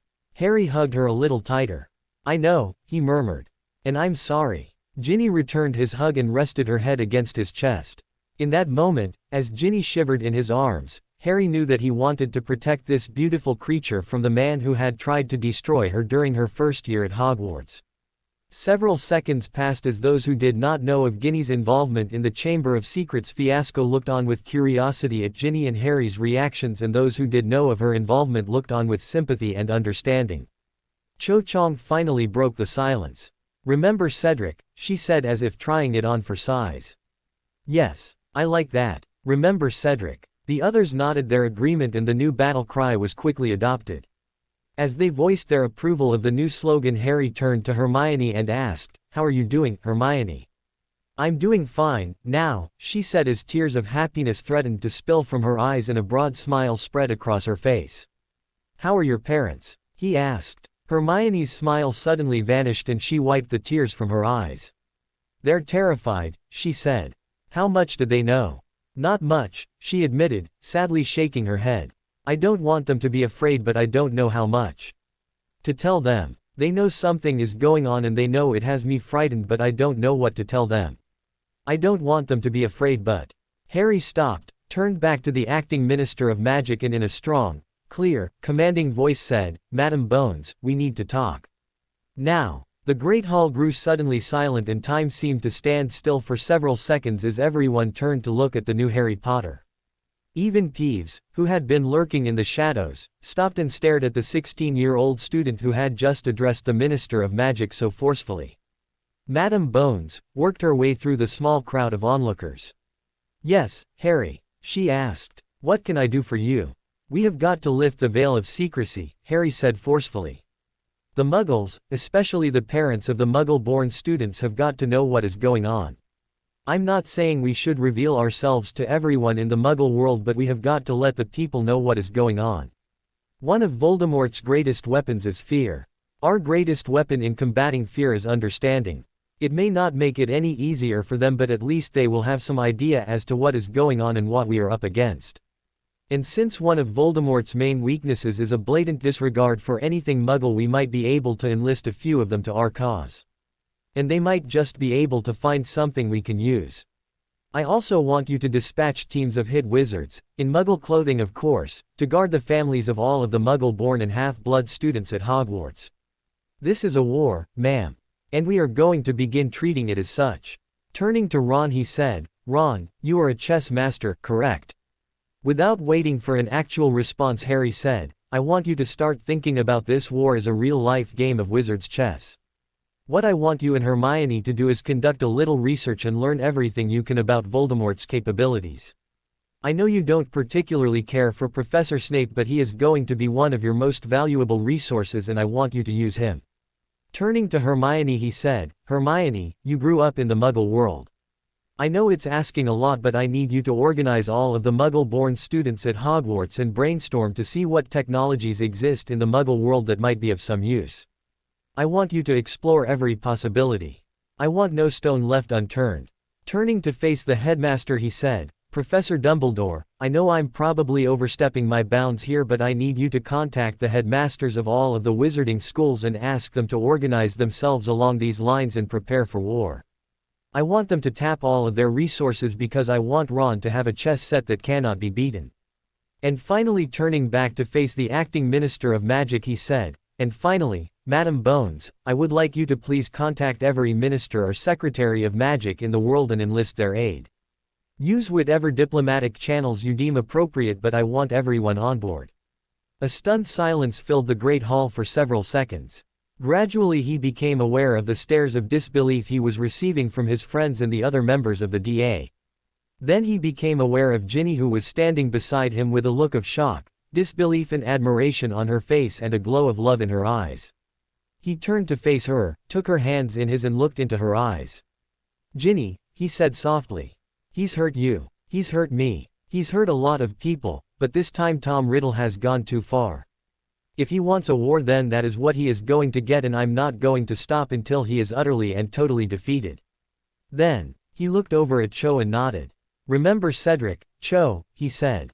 "Remember Cedric." "I will," Cho said bravely. "We all will." Peeves swooped down and floated at attention a few meters above and behind the small knot of people at the head of the Great Hall and saluted. "Private Peeves reporting for duty, sir," he barked militarily. Harry looked up at the poltergeist and smiled. "Why, thank you, Peeves," Harry said warmly. Then after a brief pause said, "Peeves, I'll need your help organizing the ghosts, ghouls and poltergeists. Like I said, I want no stone left unturned. We are looking for ideas and principles as well as talents, abilities and spies. I want you to start with the Hogwarts ghosts and use your connections to organize and recruit as many of the ghosts, ghouls and poltergeists as you can. I want you to start here in Great Britain, then branch out into Western Europe, Eastern Europe, the Middle East, the Far East, Africa, the Pacific Islands and the Americas. I want you to tap every resource, Peeves. And I want you to report directly to either me, Ron, Hermione, Ginny or Professor Dumbledore." "Yes, sir," Peeves barked. "Dismissed," Harry said with a quick nod. Peeves turned smartly on his heel, floated quickly out of the room. "Wow," Zacharias Smith whispered in amazement. "I think the time has come for bed," Professor Dumbledore said with his usual twinkle. "We all have our tasks and school starts tomorrow. So, off you go." As most of the others left the room, Harry, while still holding on to Ginny's hands, turned to Professor Dumbledore and said, "Sir, could we talk?" "Yes, of course, Harry," the aging headmaster said. The three hung back as the others made their divergent ways to their chambers and dormitories. What happened to Minister Fudge?" Harry asked. "Ah, yes," Dumbledore said, chuckling softly. "I'm afraid our dear Cornelius did not survive the recall vote that took place last week. He tried to forestall the inevitable, but when the activities of his High Inquisitor came to light and were made public, I am afraid he didn't stand much of a chance. And then when Lucius Malfoy's wand was tested and was found to have cast the killing curse, I am afraid his fate was sealed and it drove him quite mad. He and Ms. Umbridge are currently enjoying some much-needed time off, in padded cells in St. Mungo's psychiatric ward," he added the last with a mischievous wink as his eyes sparkled and danced with amusement. When everyone else had left and Harry and Ginny were alone with the headmaster, Harry was still holding onto Ginny's hand because he did not want her to leave just yet, if ever. Harry said, "Maturo Octus, sir. And I'm ready whenever you are." The smile on the aging headmaster's face grew wide and his eyes sparkled with life. "Very well, Harry," he said with an unstated happiness and calm and an almost inaudible sigh of relief. "It would seem we are going to be quite busy this year." Harry smiled and nodded his head. "Yes, sir. Oh, and Merlin, Godric, Salazar, Helga and Rowena said to say hi." Ginny looked questioningly at Harry as if he had lost his mind. "Why thank you, Harry," Dumbledore said jovially. Then, noticing the look of confusion on the youngest Weasley's face, said, "Ginevra, Harry has just undergone something I experienced many long years ago. A Maturo Octus is a spiritual journey beyond the veil in which the chosen are trained by none other than Merlin, Godric Gryffindor, Salazar Slytherin, Helga Hufflepuff and Rowena Ravenclaw, among others, at an accelerated pace. There are normally no more than 2 members of this order alive at any one time. One is usually the mentor while the other is the pupil. Our purpose and goal is to ensure that the balance of power remains intact and that all souls are given every opportunity to live life to its fullest and enjoy themselves while living up to their full potential as human beings. My mentor died a very long time ago and now the time has come for me to pass on what I have learned to the most recent member of our group." "That's as good a description as any, I guess," Harry said as he reassuringly squeezed Ginny's hand. Then, looking into her eyes, said, "The way it was explained to me is that for every Dark Lord there is one member of our order. We may be a bit more powerful than most, but that does not make us any better than anyone else. Each of us has, at a minimum, 2 major tasks set before us. The first is to help defeat the current Dark Lord. And the second is to train our successor. We are not gods. We are merely mortal beings, witches and wizards, who have been chosen to fulfill certain prophecies and complete certain tasks. But we cannot complete any of our tasks without help. We may have our appointed rounds, but this does not relieve anyone else of their responsibilities. Our job may be to help make it possible for you live up to your potential as humane human beings, but you must do the living." Then, looking even more deeply into her eyes, said, "I need you, Ginny. I meant every word I said this summer. But I don't want to rush into anything. I want us to take our time getting to know one another, but I need you. I can't do this alone, and if you will work with me on this, I promise that I will do everything in my power to make up for my past insensitivities to you 100-fold." Professor Dumbledore smiled and his blue eyes twinkled merrily, with more excitement than they had seen in many long, arduous, and sometimes painful years. "Very well," he said happily. "But now the time has come for bed. School starts tomorrow and we all need our rest." As they made their way out of the Great Hall, still holding hands, Harry said, "I'll need to talk to the centaurs because they need to take a stand and because they might know something we can use. But I will need you to talk to the house elves. There will be others, such as the fairies, but I want you to start with the house elves. You know how we've been treating Dobby and Winky. Well, I want you to start building bridges of friendship and trust between our peoples. I need you to listen to them. Find out everything you can about their culture and write it down. Don't try to change them, just listen. Become their friend. I hate to say this because I don't like using anyone, but use our relationships with Winky and Dobby to help you.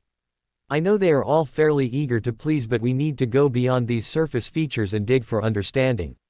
We need to get to know them from the inside out so that we can, but only if absolutely necessary, add them to Ron's chess set." As they left the Great Hall, Harry suddenly wished that he had something to give her. It didn't need to be big or fancy or anything, just something he could give her to let her know how much he cared. But what would she like, he thought. He was just getting to know her for herself but had no idea what she liked.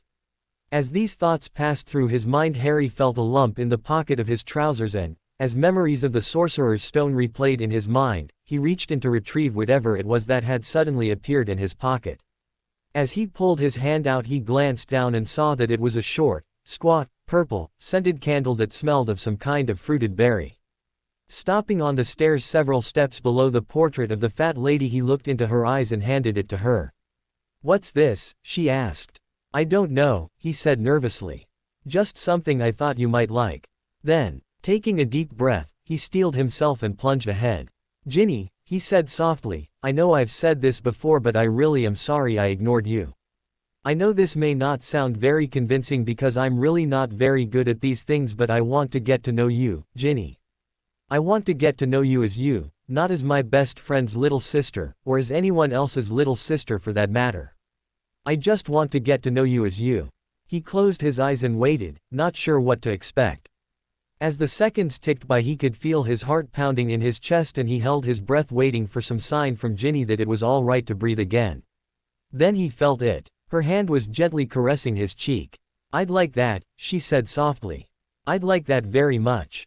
When he opened his eyes, she was smiling up at him and the look in her eyes told him that everything would be all right. As they climbed the few remaining steps to the portrait of the fat lady, she looked at them and said authoritatively, "Password." Harry looked at Ginny, then, seeing that she had no idea what the password was either, turned to look at the fat lady. "Heck, I don't know," he said. "General quarters. Lucky guess." The fat lady scowled as the portrait swung open. Harry chuckled and Ginny laughed as he handed her through the hole. The Gryffindor common room was empty as they entered, so Harry walked Ginny over to the bottom of the steps leading to the girls' dormitory and looked into her eyes. "I'll see you in the morning then." "Yes. All right," Ginny almost whispered. "I'll see you in the morning." She then turned and walked slowly up to her room, turning back occasionally to look at Harry as if to reassure herself that this was really happening. When her door closed, Harry turned and ran across the common room and up to the sixth-year boys' dormitory. After his shower the next morning, Harry spent several minutes standing in front of the mirror in the boys' bathroom trying to get his hair to behave. After several unsuccessful attempts, the masculine mirror said, "Give it up, lad. It's a lost cause. Your father couldn't do anything with his hair either." "Thanks a lot." Harry scowled and stomped back out into the sixth-year boys' dormitory where Ron was waiting to go down to breakfast with him. "Hey, Harry," Ron said cheerfully as he shouldered his book bag. "I don't know if you noticed it or not, but Malfoy, Crabbe and Goyle aren't here this year. I wonder what happened. Do you think they've finally transferred to Durmstrang?" Neville, Dean and Seamus looked up to see what Harry's response to this good news would be.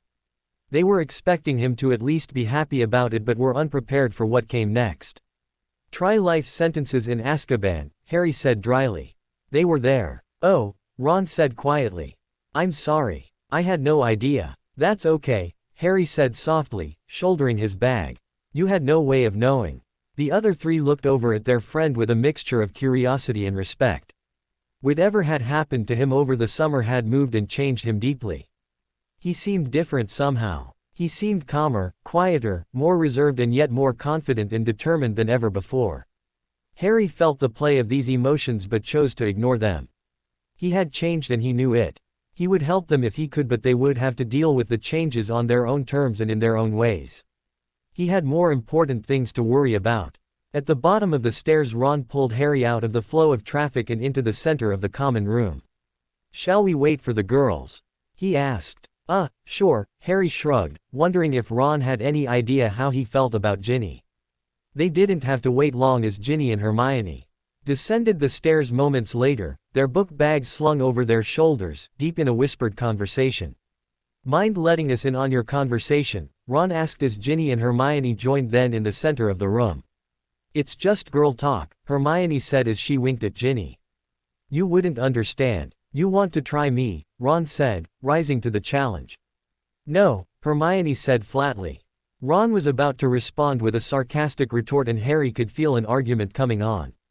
So, before Ron could reply, he stepped in and said, "Ron, Hermione, please. We don't have time for this. There will be plenty of time for you to argue later. But right now I need you two to work together, as a team. I mean, if Snape and Sirius could do it for a year, the least you can do is try." Ron and Hermione stopped and looked at Harry, then, blushing furiously, looked at each other. Truce? Ron asked, extending his hand. Truce, Hermione said with a nod and shook Ron's hand. Thank you, Ginny said. I don't think I could have put up with another year of those two constantly bickering. We do not bicker, Ron retorted loudly. What else would you call it? Someone called from near the portrait hole and the entire room erupted into laughter. Ron and Hermione were blushing brightly when Harry turned to Ginny. Hi, he said as a timid smile began to spread across his face. Hi, Ginny said just as timidly, smiling demurely and beginning to blush ever so slightly. It seemed an eternity to Harry, but in reality it could not have been more than a few brief seconds. Their eyes met and he knew that he had found love. What's more, he knew that she knew. Then it was over. Shall we? Hermione asked, tugging on Ginny's arm. The four of them left the common room together and made their way down to the Great Hall. Along the way Harry noticed that Ron kept casting curious glances at him. Upon entering the Great Hall they made their way over to the Gryffindor house table and found seats across from one another. Ron was seated next to Hermione and Harry sat beside Ginny. Harry looked at all of the wonderfully prepared dishes and watched as Ron, Hermione and Ginny filled their plates but found himself at a loss. It all looked and smelled wonderful but he just wasn't hungry. He looked at his goblet and considered filling it with either milk or juice but found that even the thought of that felt too heavy. Ginny seemed to notice that he wasn't eating and her voice was filled with concern as she slid her hand into his under the table. What's wrong, Harry? She asked as she turned to study his face as if searching for some clue as to what might be going on in his mind. I don't know, Harry said honestly. I'm just not hungry. Both Ron and Hermione had stopped eating now and were watching him intently, expressions of concern etched on their faces. You have to eat something, Ginny said softly, concern still evident in her voice. Even if you're not hungry you have to eat something so your body can keep functioning. Yes, I know, he said. But for some reason I just don't feel like I can do it. At this point Ginny took charge. Tapping the center of Harry's plate with her wand she said, Dobby. This is Harry Potter's plate. Moments later Dobby's smiling face appeared as a reflection in Harry's plate. Good morning, Harry, the excitable house elf said. How are you feeling today? Harry smiled meekly down at his friend's reflection. Good morning, Dobby, he said. I guess I'm fine. I just don't feel like eating. Dobby scowled. Harry Potter must eat, he said sternly. Dobby, Ginny interrupted. Do you have that special diet Dr. Stone told us about last week? Dobby smiled and nodded his head vigorously, his ears flapping as he did so. Yes, Ginny. Dobby is ready for Harry's order. Harry looked curiously over at Ginny who glanced over at him then smiled down at Dobby's reflection. Good, she said smiling warmly. Harry isn't sure what he wants to eat yet so could you please prepare a simple, light breakfast for him? Dobby smiled and looked from Ginny to Harry and then back to Ginny. Yes, Ginny. Dobby will have it ready in a minute. Then looking back at Harry he said, Dobby is glad you is alive, Harry. Harry smiled and blushed slightly at the adoration. Thanks, Dobby. I'm glad to be alive. Before he could say anything else Dobby's reflection vanished. Turning to Ginny he asked, special diet? Ginny turned to look at him then looked down at her hands. We really didn't know if you were going to survive, she murmured, tears evident in her voice. But Dumbledore kept insisting that you would. I'm not saying it was easy on him because it wasn't. We could see the pain and fear etched in his eyes. By this time Harry could tell that Ginny was crying so he gently tilted her chin up and looked into her tear-filled eyes. Hush, Ginny, he whispered gently. It's all right. I'm here now and I'm not going away. Ginny looked into his confident eyes and smiled briefly before throwing herself into his arms and crying into his chest as she clung to him. Wrapping his arm around her and rubbing her back to comfort her he looked over at Ron and Hermione for support. Hermione was watching Ginny and Harry could tell that she was on the verge of tears as well. Ron looked over at his friend and said, It wasn't easy, mate. And I hate to say this but I think it was harder on her than anyone. Harry nodded his head in understanding and then turned his full attention to the girl in his arms, rubbing her back and occasionally running his fingers through her hair, all the while rocking her back and forth and whispering reassuringly into her ear. 5 minutes later, after Ginny had recovered and his breakfast had arrived the familiar swoosh of wings filled the great hall as the owls arrived with the mail. A tawny gray owl landed in front of Hermione, delivering her copy of the Daily Prophet. As she rummaged through her bag for the correct change, Harry was surprised when Hedwig swooped down and landed on the table in front of him, a small roll of parchment tied securely to her leg. He untied the light green silk ribbon and retrieved the sealed roll, then tore one of his bagels in half and offered it to his faithful companion. Hedwig gently nipped his finger, took the offered bread, then hopped up onto his shoulder. "I think she missed you," Ron said as the owl that had delivered Hermione's paper took off. "We all did," Hermione admitted softly. Harry shrugged his shoulders slightly. "Sorry about that," he said while reaching down to gently squeeze Ginny's hand. "Now," he said, turning his attention to the roll of parchment, "I wonder who this is from." Picking the parchment up, he turned the roll over in his hands and noticed that it had an official, Ministry of Magic seal on its flap. Sliding his butter knife under the seal, he opened the parchment and unrolled the letter. With Hedwig on his shoulder and Ginny at his side, he read the acting Minister of Magic's official response to his demands of the previous evening. From the desk of Amelia Bones, Acting Minister of Magic. To Harry James Potter, student, Hogwarts School of Witchcraft and Wizardry. Dear Mr. Potter, Professor Dumbledore and I spoke at some length after you and Miss Weasley retired last evening, and we are in agreement that all of the security and recruitment measures you mentioned are steps that need to be taken. This note is to let you know that by the end of your classes today, teams of Aurors and Hit Wizards will have been dispatched to guard and protect the families of all Muggle-born and half-blood students at Hogwarts, that I will have spoken directly to the Prime Minister of England about opening a dialogue between the magical and non-magical communities, that owls and/or emissaries will have been sent to the official representatives of all magical communities the world over, asking for their assistance, and my staff will have begun work on opening the lines of communication between all branches of the magical and non-magical worlds so that Mr. Weasley will have his chess set.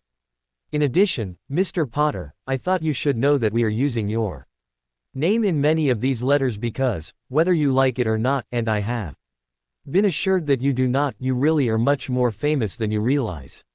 Sincerely, Amelia Bones, Acting Minister of Magic. P.S. We will all remember Cedric.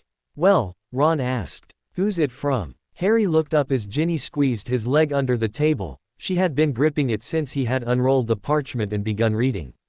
He held onto it for a few more seconds so she could finish reading, then looked over at Ron and Hermione. Let's just say that when I said, jump, last night, Madam Bones asked, how high? Ron's mouth fell open and he said, what? Harry handed the parchment across to Ron and Hermione, and as they read the letter, Hermione's eyes began to tear. Ron's mouth fell even further open and their heads gradually came closer together until they were just centimeters apart. As they read, Harry turned to Ginny and whispered, they look good together, don't they? Ginny nodded her head slightly, then whispered back, yes, they do. I just wish they would realize it. Thank you, Harry, Hermione said softly, her voice beginning to crack, as the two of them lowered the parchment to the table. Ron just looked at his friend in amazement. Wow, he finally said after a prolonged pause. Well, Harry said as a mischievous smile spread across his face, you always said you wanted to do something no one else in your family had done. And here's your chance. How many of your brothers can say that they were a general playing a real-life game of wizard's chess where the stakes are so high? Before Ron could answer, Professor McGonagall stopped behind Harry and Ginny and handed all four of them their timetables. Professor Dumbledore would like a word with the four of you in his office after dinner tonight, she said softly enough that only the four of them could hear before proceeding down the table, presenting the rest of the Gryffindor students with their timetables. Harry retrieved, re-rolled and stuffed his letter from the Acting Minister of Magic in his bag before picking up his timetable to begin studying it. Hedwig hooted softly on his shoulder, then lifted off to return to the Ollery. Harry watched her leave and silently thanked her for being such a loyal friend. What? Ron exclaimed as he stared in disbelief at his schedule. Newt potions, Newt charms, Newt transfiguration and divination are bad enough, but 2 defense against the dark arts classes. And what's this? He asked, peering down towards the bottom of his timetable. What's military tactics and strategies? He asked softly. Harry studied his schedule for several seconds and noticed that his schedule sounded a lot like Ron's, except that he had early morning dueling classes 5 days a week and something called M.A. training with Dumbledore on Thursday evenings. As he studied his timetable, he saw that a 2-hour time slot on Tuesday evenings had been blocked out with the notation, Defense Association, room of requirement 8 o'clock to 10 p.m. "Consider yourself lucky," he said, handing over his timetable for his friend's inspection. Ron and Hermione compared their schedules with his while he studied guineas over her shoulder. "It looks like you've got the Defense Association as your second defense class," he said. "It also looks like you've got that military class, whatever that's all about." Then, remembering all of the homework he had had in his 5th year, added, "You know we'll help if you want us to." Ginny smiled warmly up at him. "Thanks," she said, "I may take you up on that." "Holy cow," Ron said after studying Harry's timetable. "When are you going to be able to eat, mate? I mean, our timetables are almost the same except for Thursday evenings, but you've got dueling practice every morning." Just then Neville came over and stopped behind Ron and Hermione. "Moody said that we could have this week off so we could get started on our classes." Harry looked up and nodded. "Thanks, Neville. What's your timetable look like?" Neville studied Harry's timetable over Ron's shoulder for a few seconds, then said, "It's pretty much the same as yours except that I have Thursday evenings free and I have Newt level herbology on Tuesday and Thursday afternoons while you have those times off." Harry sighed. "It looks like we are going to be busy this year. I hope you are ready to study, Ron. How about you, Hermione?" "Our schedules pretty much coincide," Hermione said reassuringly, "except for your early morning workouts, that Thursday evening class, and while I have arithmancy and ancient runes on Tuesday and Thursday mornings, you and Ron have," she hesitated, "divination." They ate in relative silence for a few minutes when they suddenly heard a very clipped walk coming up the aisle towards them, and a near hysterical girl was screaming at Harry. "I hope you're happy, Potter," she screamed. "Why didn't you just kill him too? We all know you hated him. Why didn't you kill him when you had the chance?" Ron glanced up then looked back at Harry. "Oh," he said softly. "It looks like Pansy is a little upset that her darling Draco is in Azkaban." Ginny and Hermione looked up with curious expressions on their faces, but before they could say anything, Pansy stopped behind Harry and cuffed him violently on the shoulder. Harry slowly stood up, stepped over the bench and turned around to face his accuser. "Pansy," he said gently, a practiced calm overtaking his demeanor, "I want you to sit down for a minute. I want to explain something." When she was sitting down next to Ginny, with her back to the table, Harry squatted down on his hams and faced her. He gently looked into her eyes and said, "Pansy, the charm I used to defend myself was a purely defensive charm. It cannot be used to attack anyone. The nature of it is such that the curses that were hurled at me were rebounded back upon their casters. Draco, Vincent and Gregory all hurled Cruciatus curses at me while their elders were trying to kill me with Avada Kedavra. I won't say they got what they deserved because I really don't know. All I know for sure is that they were on the receiving end of the curses they cast at me. If you think I enjoyed it, all I can do is ask that you please think again. It was not a pleasant experience. I felt all of the anger and hatred that went into the casting of those curses. I also felt the horror and revulsion their casters felt when they realized that their curses were being rebounded back upon them. But it saved my life.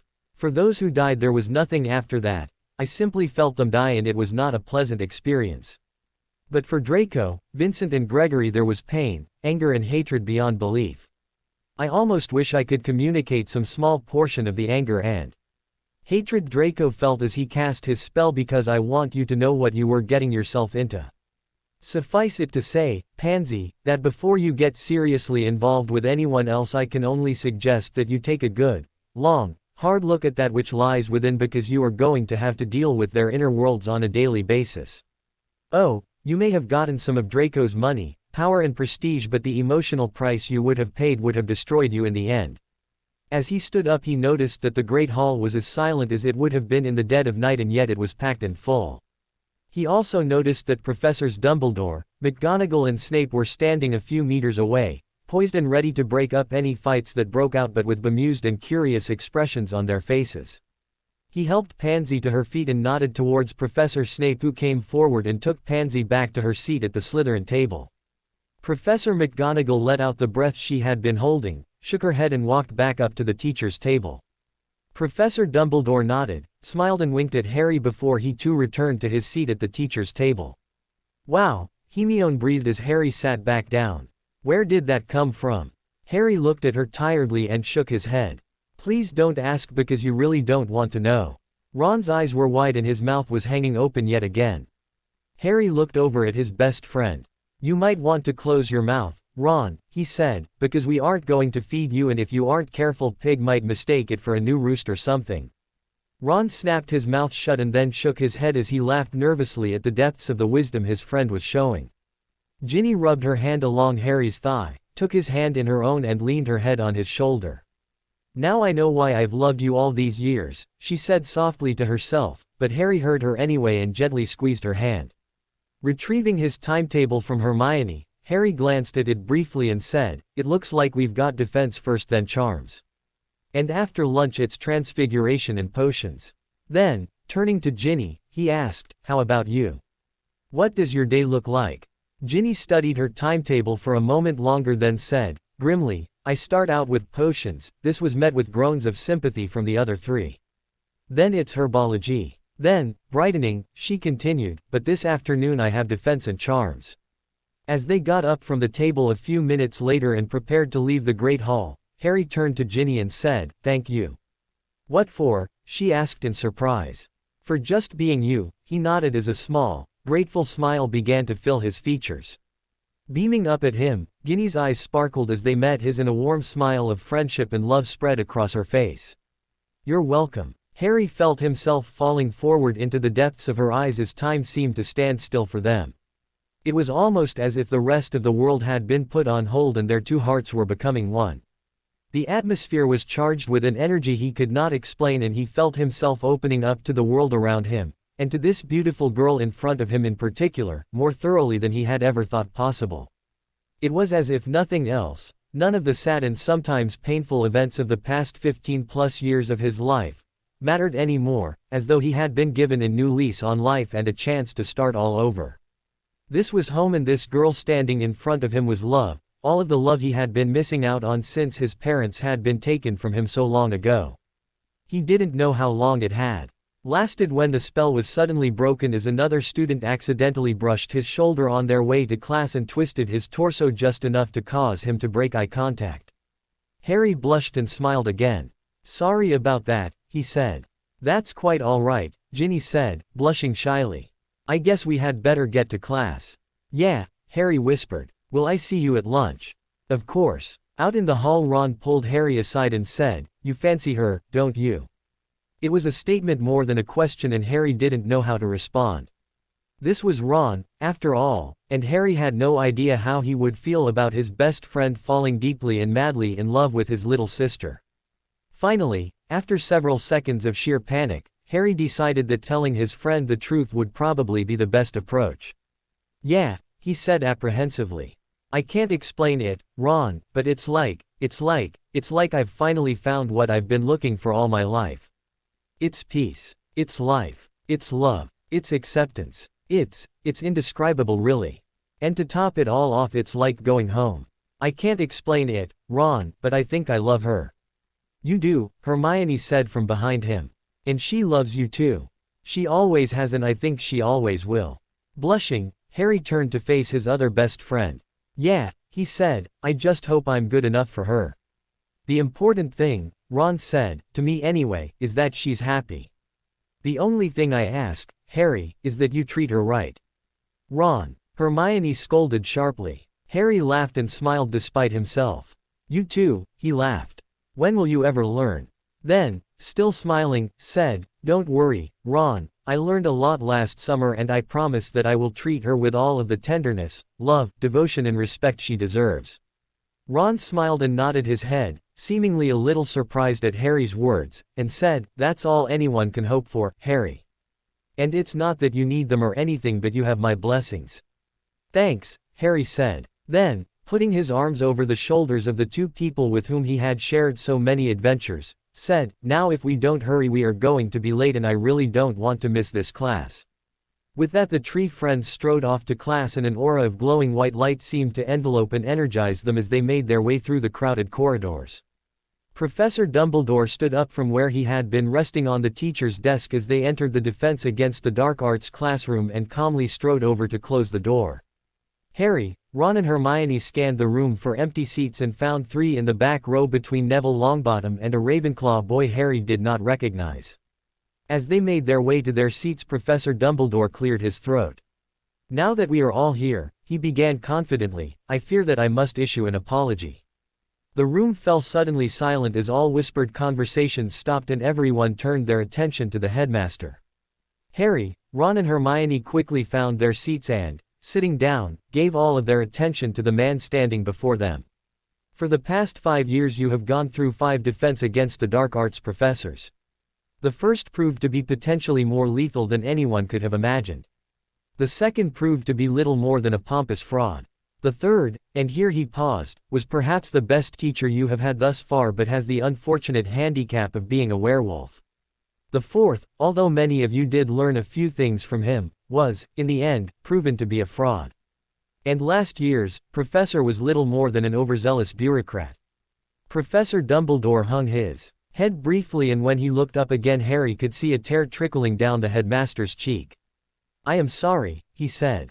"You have a lot of catching up to do. And, with the tragic events that took place this past summer, the Ministry of Magic and this school have officially been placed on a wartime footing. With this in mind, the Board of Governors has granted me permission to expand the staff and to hire the people I deem most highly qualified to teach you what you will need to know, and the Ministry of Magic has graciously consented to allow me to recruit from within the ranks of their orders. To this end you will now have 5 Defense Against the Dark Arts professors. In addition, as many of you have noticed, you now have 2 Defense Against the Dark Arts classes. The first will be a series of lectures in which you will be presented with the background information behind the spells you will be expected to learn. The second will be a laboratory course in which you will be given the opportunity to practice these spells and hone your skills." Walking around to stand behind his desk, the headmaster quickly glanced back at the 4 shadowy figures standing silently in the gloom against the wall at the front of the room.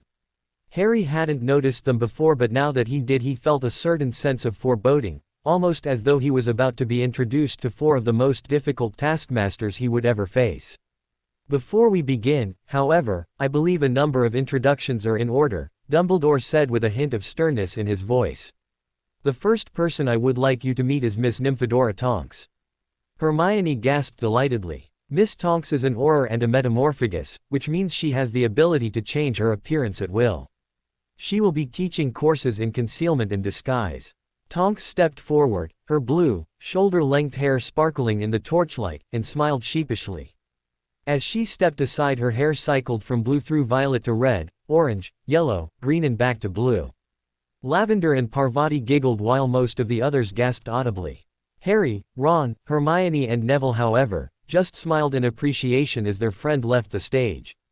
One of the 3 remaining shadowy figures growled, "Show off." One of the other figures chuckled softly with a deep, rich, baritone voice. Professor Dumbledore winked merrily at Tonks and turned back to his students. "The second person I would like to introduce," he said brightly, "is also an Auror. He has a broad range of experiences and will be teaching you many spells as well as helping you hone your abilities and helping you learn to become sensitive to the presence of danger. I give you Mr. Kingsley Shacklebolt." A tall, bald, solidly built, black wizard with a gold hoop dangling from his right ear stepped into the light and bowed courteously. Lavender and Parvati swooned and the others applauded politely. As soon as Kingsley had retreated back into the shadows, Professor Dumbledore cleared his throat and proceeded with the next introduction. 2 years ago I hired Alistair Moody to teach Defense Against the Dark Arts. Unfortunately, however, he was kidnapped before he could fill the post and was held captive while an imposter, posing as Professor Moody, took his place.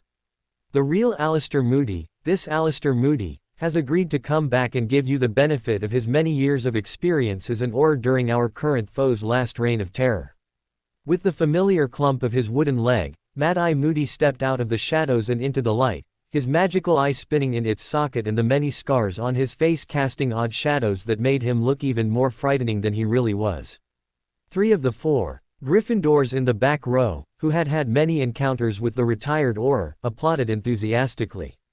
Harry, who still occasionally had nightmares about the fake Moody and what might have been had Professors McGonagall, Dumbledore and Snape not arrived when they did, applauded as well, but not as enthusiastically. The others applauded politely. Professor Moody hobbled back into the shadows and sat down. It seemed to Harry that it was getting more difficult for the old man to get around, and his heart went out to him. Your fourth defense against the dark arts instructor was here 3 years ago and has graciously consented to return. Yes, as many of you will undoubtedly recall, Professor Lupin is a werewolf. However, he is one of the best teachers I have had the pleasure of working with in all of my many long years. He has a way about him that communicates patience, understanding and confidence. Smiling shyly, Remus stepped forward and nodded quickly. To his obvious surprise, he received a standing ovation accented with the occasional whistle and cheer. Harry could not help smiling as his friend blushed in accepting his warm welcome. Professor Dumbledore motioned for Tonks, Kingsley, Mad-Eye and Remus to join him in front of the teacher's desk. Tonks, who settled on her natural state, stepped forward and conjured a chair for Professor Moody and then hiked herself up onto Dumbledore's desk and sat there swinging her legs while the others stepped forward and conjured chairs for themselves. Moody grumbled something about not being an invalid, to which Tonks replied, "And I love you too, Mad-Eye." Professor Dumbledore listened to this exchange and then shook his head and laughed softly to himself. "Your fifth instructor, for it is not to be me," he continued, "is a young wizard who has faced dangers most full-grown wizards could not have handled and come through with flying colors. And, I am told, both he and his partner are exceptional duelers. And whether he knows it or not, he is an excellent teacher who instills confidence in his pupils. He will primarily be responsible for teaching one of the Tuesday of Emming labs. However, as time allows, he will be circulating through all of the classes and labs to teach you all a new charm he and 2 of his friends have recently developed and assist the other teachers with their lessons. He needs no further introduction because most of you already know him." Then, looking squarely into Harry's eyes, he smiled and said, "Ladies and gentlemen, I give you Professor Harry Potter." Harry's eyes bulged and his mouth fell open. His heart skipped a beat and his mind fogged over. He couldn't believe what he had just heard. The world suddenly went into slow motion as he looked around in stunned disbelief. Then, as he slowly became aware of his surroundings, he realized that everyone in the room was giving him a standing ovation. His friends were cheering him and Ron and Neville were patting on the back while pulling him to his feet. And when he looked down towards the teacher's desk, he saw that Tonks' hair color was cycling rapidly through the colors of the rainbow, and even Mad-Eye Moody was giving him a standing ovation. When he looked at Professor Dumbledore, Harry saw that he was motioning for him to come to the front of the room. Harry slowly made his way up to the front of the class where he was met by Remus, Tonks and Kingsley. Blushing brightly, he looked at each of them then said, "Professors." Shaking his hand firmly, Remus said, "We're on equal footing, here, Harry, so please, when we're teaching it's just like it was this summer. We are Remus, Kingsley, Alistair and Tonks." Tonks cut in. "If you ever use my first name I promise that I will hex you into next week." Harry looked at Tonks and smiled. Her hair was still cycling through the colors of the rainbow and he had to stop himself from laughing. "Does it always do that, Tonks?" he asked, stifling a laugh. "Only when I feel like celebrating," she said as she leaned in and kissed him on the cheek. "Welcome to the club, Harry." Harry walked over and stood in front of Mad-Eye and shook his hand. Professor." Moody scowled and growled, "Weren't you listening, laddie? When we're like this it's Alistair." "Okay," Harry said softly, quickly apologizing. "I just wanted to hear it from you." "That's quite all right, lad. It's good to have you aboard." As the applause died down, Tonks, Remus and Kingsley returned to their seats and Tonks budged over to make room for Harry to sit beside her on the desk. Professor Dumbledore nodded, so Harry walked over and sat next to Tonks. Leaning over, he whispered out of the corner of his mouth, "You know, Tonks, I kind of prefer your natural state. I mean the fact that you can disguise yourself is nice, but I like you just the way you are." Tonks laughed merrily and her hair immediately returned to the soft blonde color it had been before she started celebrating. Professor Dumbledore held his hands up for silence. "My part in this class is largely ceremonial. These 5 people will be your defense against the dark arts professors this year and, hopefully, next.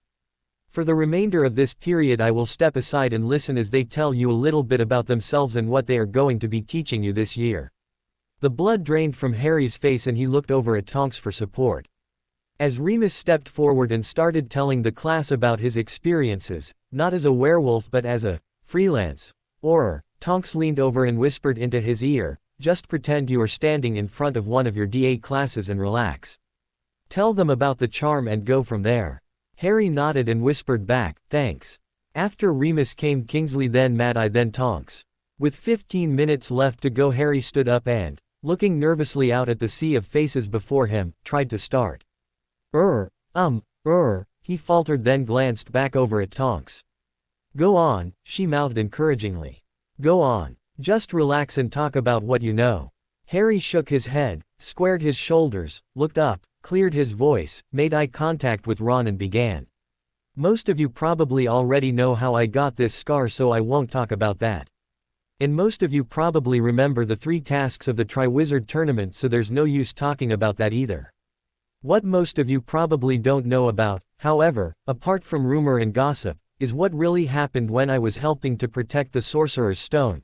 What happened when Ginny Weasley and I were down in the Chamber of Secrets. What happened the night Sirius Black, my godfather," he emphasized, "escaped. What happened the night Cedric Diggory died, or what happened in the Ministry of Magic last year. This is my chance to set the record straight, so I guess that is a good place to begin." For the next 10 minutes Harry summarized these events and experiences to an attentive audience, leaving out certain details so as not to embarrass Ron, Hermione or Professor Snape. It hurt him to talk about Cedric's death and his voice cracked several times in the retelling of that story, but he somehow managed it. Then he shifted gears and told them about his decision to fight back, how he, Remus and Hermione researched and developed the new defensive charm, and about the day the Dursleys died. When he was finished he came back to himself and realized that he was now looking into Lavender Brown's eyes and that everyone, teachers included, was looking at him with the utmost expressions of respect on their faces. The bell rang a few seconds later and the rest of the students slowly left the room.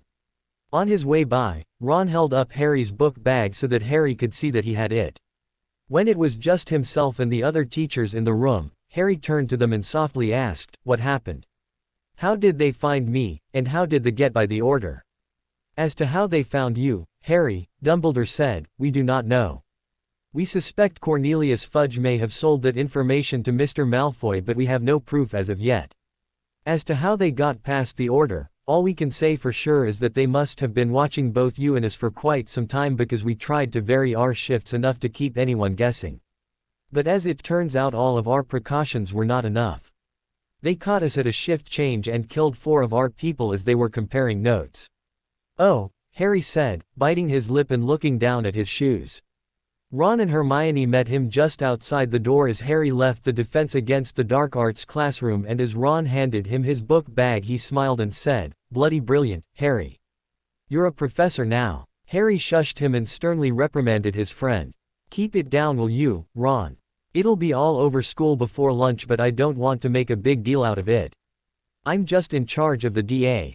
I'd rather leave the teaching to those who know what they're doing." "But, Harry," Hermione said, smiling up at him, "you do know what you're doing. You should have seen the looks on the other teachers' faces while you were talking. Even Professor Moody was impressed." "Yeah," Ron laughed. "And I thought Tonks was going to wet herself when you were telling about Voldemort's return." Hermione glared reprovingly at Ron for several seconds. "That wasn't funny, Ron," she scolded. "I know his return wasn't funny and I know the process wasn't funny," Ron said apologetically but still laughing, "but Tonks was priceless." Hermione threw her hand up in frustration. "Oh," she said in exasperation. "Boys." She then turned and stormed off towards the Charms classroom. Ron glanced sideways at Harry. "What's wrong with her?" he asked. Harry just shook his head and smiled. "I think she's just being Hermione." "Yeah," Ron agreed dreamily, "Hermione.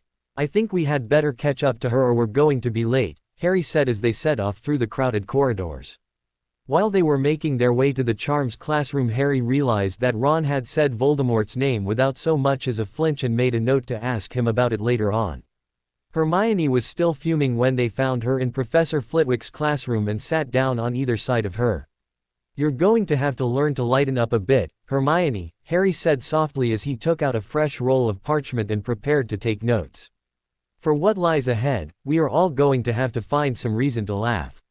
"I know," she said, tears beginning to fill her eyes. "It's just that sometimes Ron can be such a prat." "I'm sorry, Hermione," Ron said tenderly while rubbing her arm. "I know I should be more sensitive, but I just can't help being who I am." Hermione turned and smiled up at Ron, wiping the tears from her eyes. "Thanks," she said. "I wouldn't have you any other way." Ron smiled and then turned to open a fresh bottle of ink. Tiny Professor Flitwick entered the room, climbed to the top of his chair and perched himself atop the pile of cushions he used to see over the top of his desk. Clearing his fruity, squeaky voice he said, "Welcome back. As you know, Hogwarts is now, officially, on a military footing. This year, in addition to your regular coursework, you will be learning a number of defensive charms. Some of these charms are old and have not been used for years. Some of these charms are obscure and have only been recorded in the ledgers of certain volumes of family magic. Some of them are new, so new, in fact, that they have yet to be officially tested and recognized. In addition, this year you will begin developing and testing your own personal charms. These charms will be graded on their usefulness, effectiveness and reproducibility. This is why documentation is so important. It doesn't matter that you can produce these charms so much as it matters that your fellow students can reproduce them. That is why it is so important that nothing be left out of a charm's documentation." The tiny professor shifted slightly in his seat and turned to look at Harry. "It would seem that one of your classmates has developed a highly effective rebounding charm.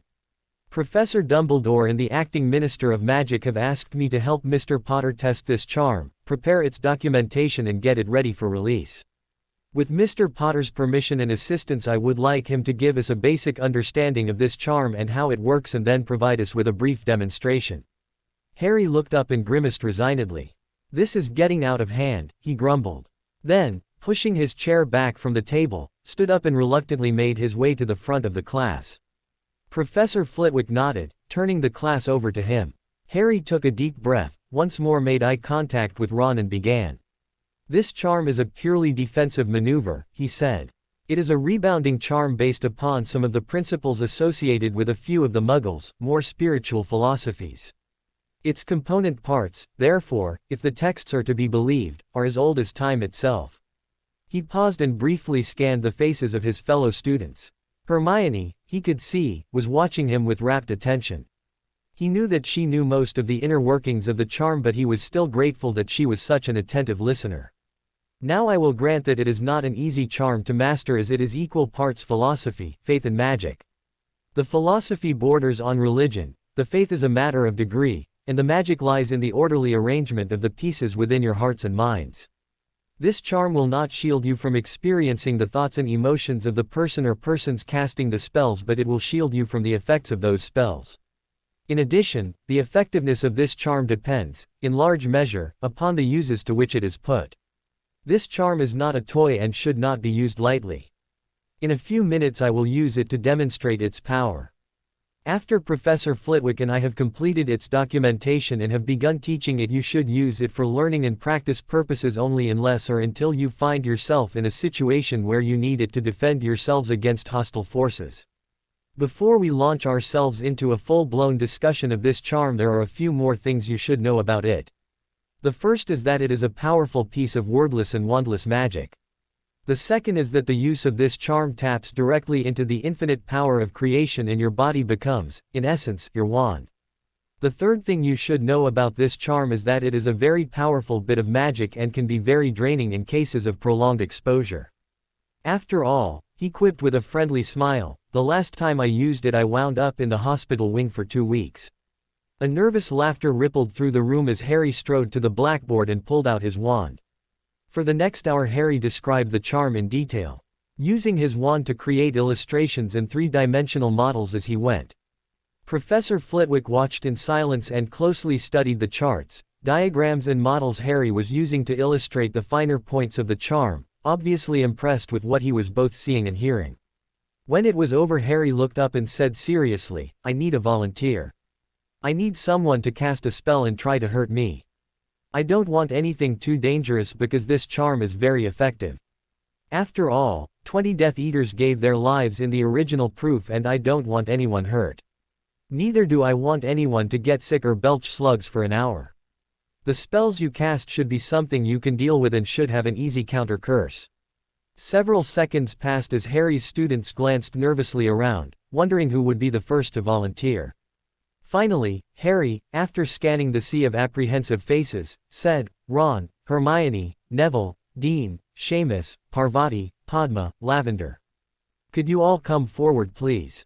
As the 8 members of Dumbledore's army slowly rose from their seats, wands in hand, Harry smiled at them reassuringly. When the last of them reached the front of the room, Harry stepped to center stage and directed the others to fan out around him in a rough oval. Professor Flitwick moved to one of the vacated desks and perched himself on the tabletop, dangling his legs freely in the open air. This is just like in class, guys, Harry said, glancing reassuringly into Neville's eyes and laying his wand on Professor Flitwick's desk. On the count of 3 I want you to cast your spells. 1, 2, 3. The room was suddenly filled with the shouts and screams of 8 sixth-year witches and wizards simultaneously casting a number of different spells at one of their own. As the 8 bolts of brightly colored beams of energy raced towards their target, Harry stood quietly, his eyes closed and his head slightly bowed. Just as the hurtling bolts of energy would have made contact with his body, a blinding flash of white light erupted from somewhere within Harry's body and the casters fell victim to their own curses. Harry looked up when it was over and smiled sheepishly. Looking around, he saw that Ron, Dean and Padma had tried the Jelly Legs curse, that Neville and Hermione had tried a binding curse, that Seamus and Parvati had tried petrification spells, and that Lavender was covered by a swarm of pink butterflies. He couldn't help but laugh at Lavender's predicament and through a bout of suppressed giggles asked her where she had learned that spell. In the library. Lavender screamed as she struggled to get away from the swarming butterflies. Harry picked up his wand and flicked it expertly, causing the butterflies to vanish. Walking around the stage, Harry released his friends from their curses, complimenting each of them on their progress. When he got to Neville, he could see that Neville was struggling uselessly against the ropes that bound him at least as tightly as Wormtail's ropes had bound him to the headstone a little more than a year previous. Releasing his dueling partner and friend from his self-inflicted confinement, Harry reached out his hand to help Neville to his feet. Looking good, Neville, he complimented. You'll have to catch me up on the last 2 weeks of training sometime. Before Neville could respond, Professor Flitwick squealed in delight and jumped down off the desk he had been sitting on. Very good, Mr. Potter. He exclaimed. Very well done indeed. I can see that this is going to be one of the easiest documentations I have ever done. And I think you should be able to start teaching it sometime next week. Harry blushed as the bell rang, thanked Professor Flitwick, retrieved his books and headed off for the Great Hall and lunch with Ginny. Ginny was already eating lunch when they entered the Great Hall. Harry slid his book bag underneath the bench and sat down beside her as Ron and Hermione took the 2 vacant seats opposite them. Ginny smiled and teasingly whispered, "Good afternoon, Professor Potter." Harry groaned. "Oh, no, not you too." Ginny laughed and smiled. "I'm only kidding," she said, leaning into his shoulder. "I know you don't like all the attention, Harry," she said reassuringly, which somehow had the added effect of soothing his nerves, "but it really is quite an honor." "Yeah, right," Harry grumbled. "I wish they would bestow that honor on someone else." "I'm sure they would if they could, Harry," Ginny said sympathetically. "But right now you're the best man for the job." Ron glanced up from his plate and smiled mischievously. "I'll bet you say that to all the boys," he grinned with an expectant twinkle in his eyes. Ginny quickly loaded her spoon with a heaping consignment of mashed potatoes and launched them into Ron's face, expertly aiming it at the center of his forehead. Harry's eyebrows shot up in surprise at this startling revelation of Ginny's ferocity. "You'd better be careful, mate," Ron laughed, wiping the mashed potatoes off of his face and out of his hair. "I have it on good authority, namely from Charlie, that her temper is comparable to a Chinese fireball's and that her bite is worse than a Norwegian ridgeback's." Hermione scowled and said, "Give him one for me, Ginny." Ginny was starting to load her spoon again when Ron leaned back from the table and held his hands up defensively. "No, no, no more, Gin," he pleaded laughingly, "I was only kidding." After things had settled down a bit, Harry once again found himself at a loss for what he should be doing. He looked up and down the table at all of the deliciously prepared foods and beverages but couldn't bring himself choose any of it for himself. After several seconds of confusion he nudged Ginny and mumbled, Ginny. Yes, Harry. Help, he squeaked. What? She asked. Then noticing that his plate and goblet were empty, said, oh. Pulling out her wand she tapped the center of his plate and said, in a surprisingly confident and commanding voice, this is Harry Potter's plate. A moment later Dobby's reflection once again appeared in his plate. Hello, Harry, Dobby squeaked. What would you like for lunch? What are my choices?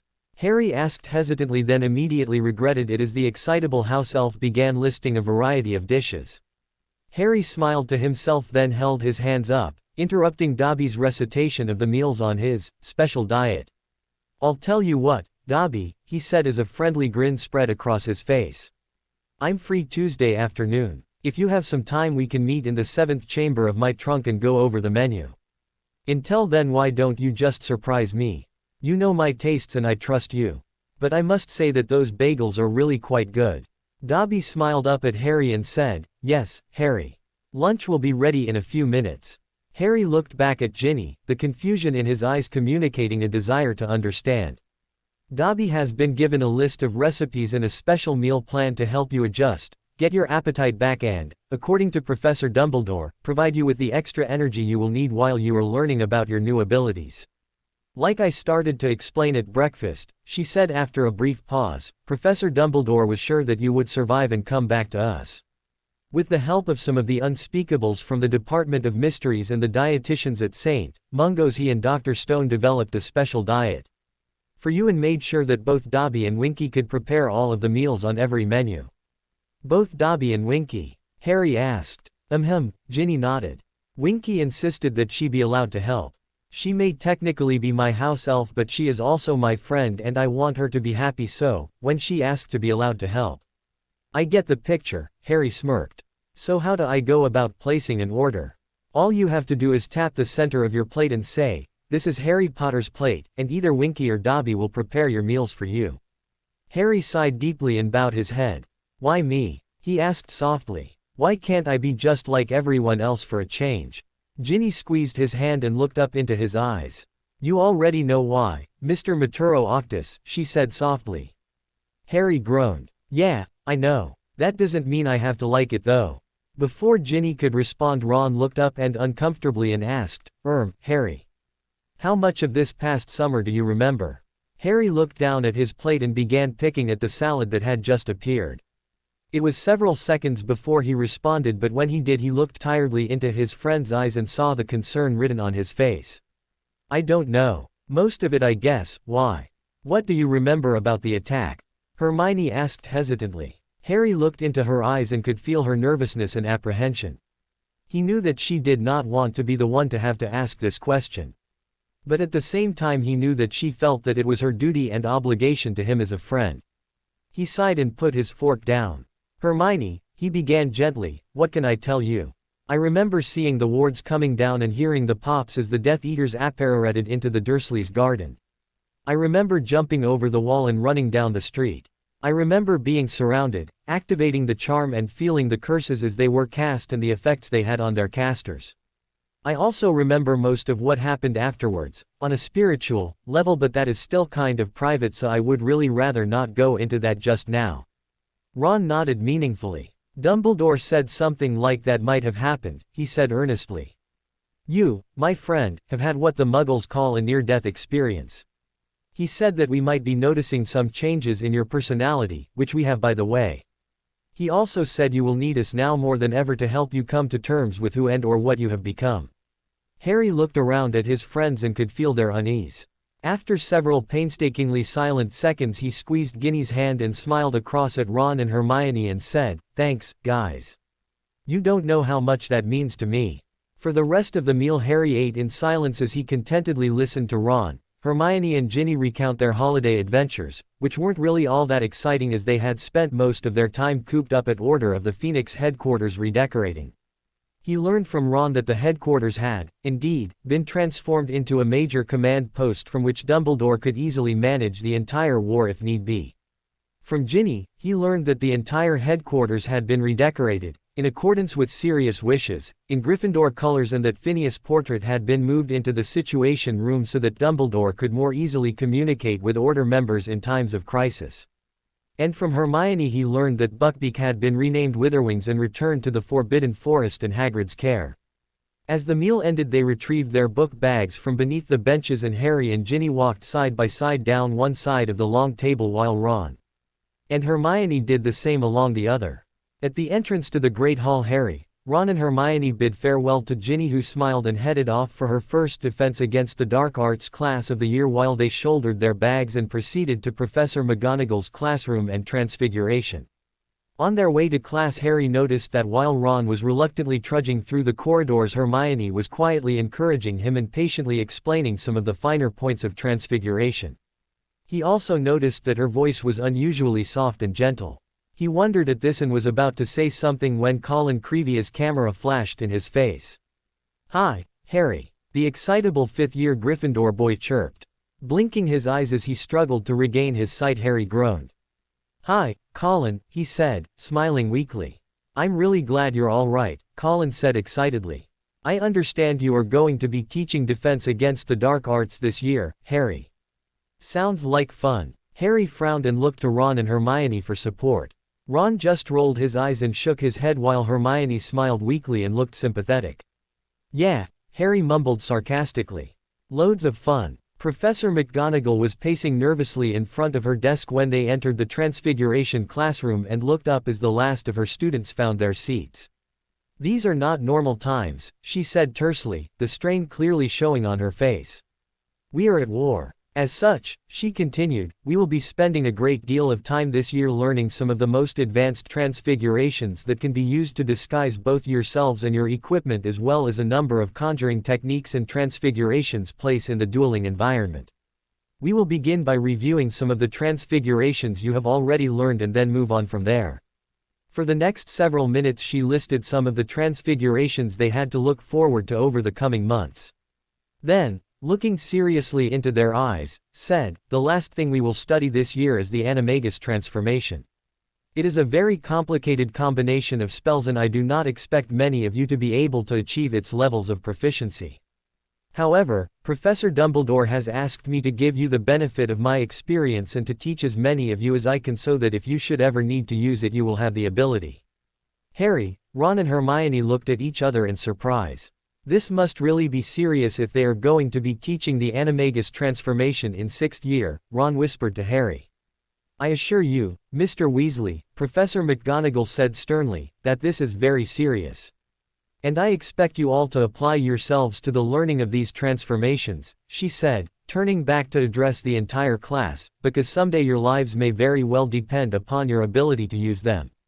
Walking back up to the front of the room, Professor McGonagall approached a black sheet that seemed to be draped over a large crate in a corner of the room behind her desk.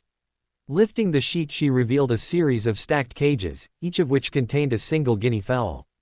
"Mr. Weasley and Mr. Potter," she said, turning back to face the class, "since you have so kindly volunteered your services, could you please come forward and distribute these birds amongst your classmates?" Harry and Ron grudgingly got to their feet and walked to the front of the room. A few minutes later, after everyone had a bird and Ron and Harry had returned to their seats, Professor McGonagall's expression softened slightly and she said, "Today we are going to begin by reviewing the transfiguration of guinea fowl into guinea pigs." After a quick, 5-minute lecture, during which she reminded them of some of the things they had learned the previous year, she turned them loose and told them to begin. Harry looked at the bird in front of him and started thinking about what he was supposed to be doing when he felt himself sip into a kind of hypnotic stupor. He remembered what he had learned about magic during his Maturo Octus and wondered if any of it could be applied to transfiguration. As he mentally reviewed his notes and thought about the transformation he was supposed to be working on, he heard a soft popping sound.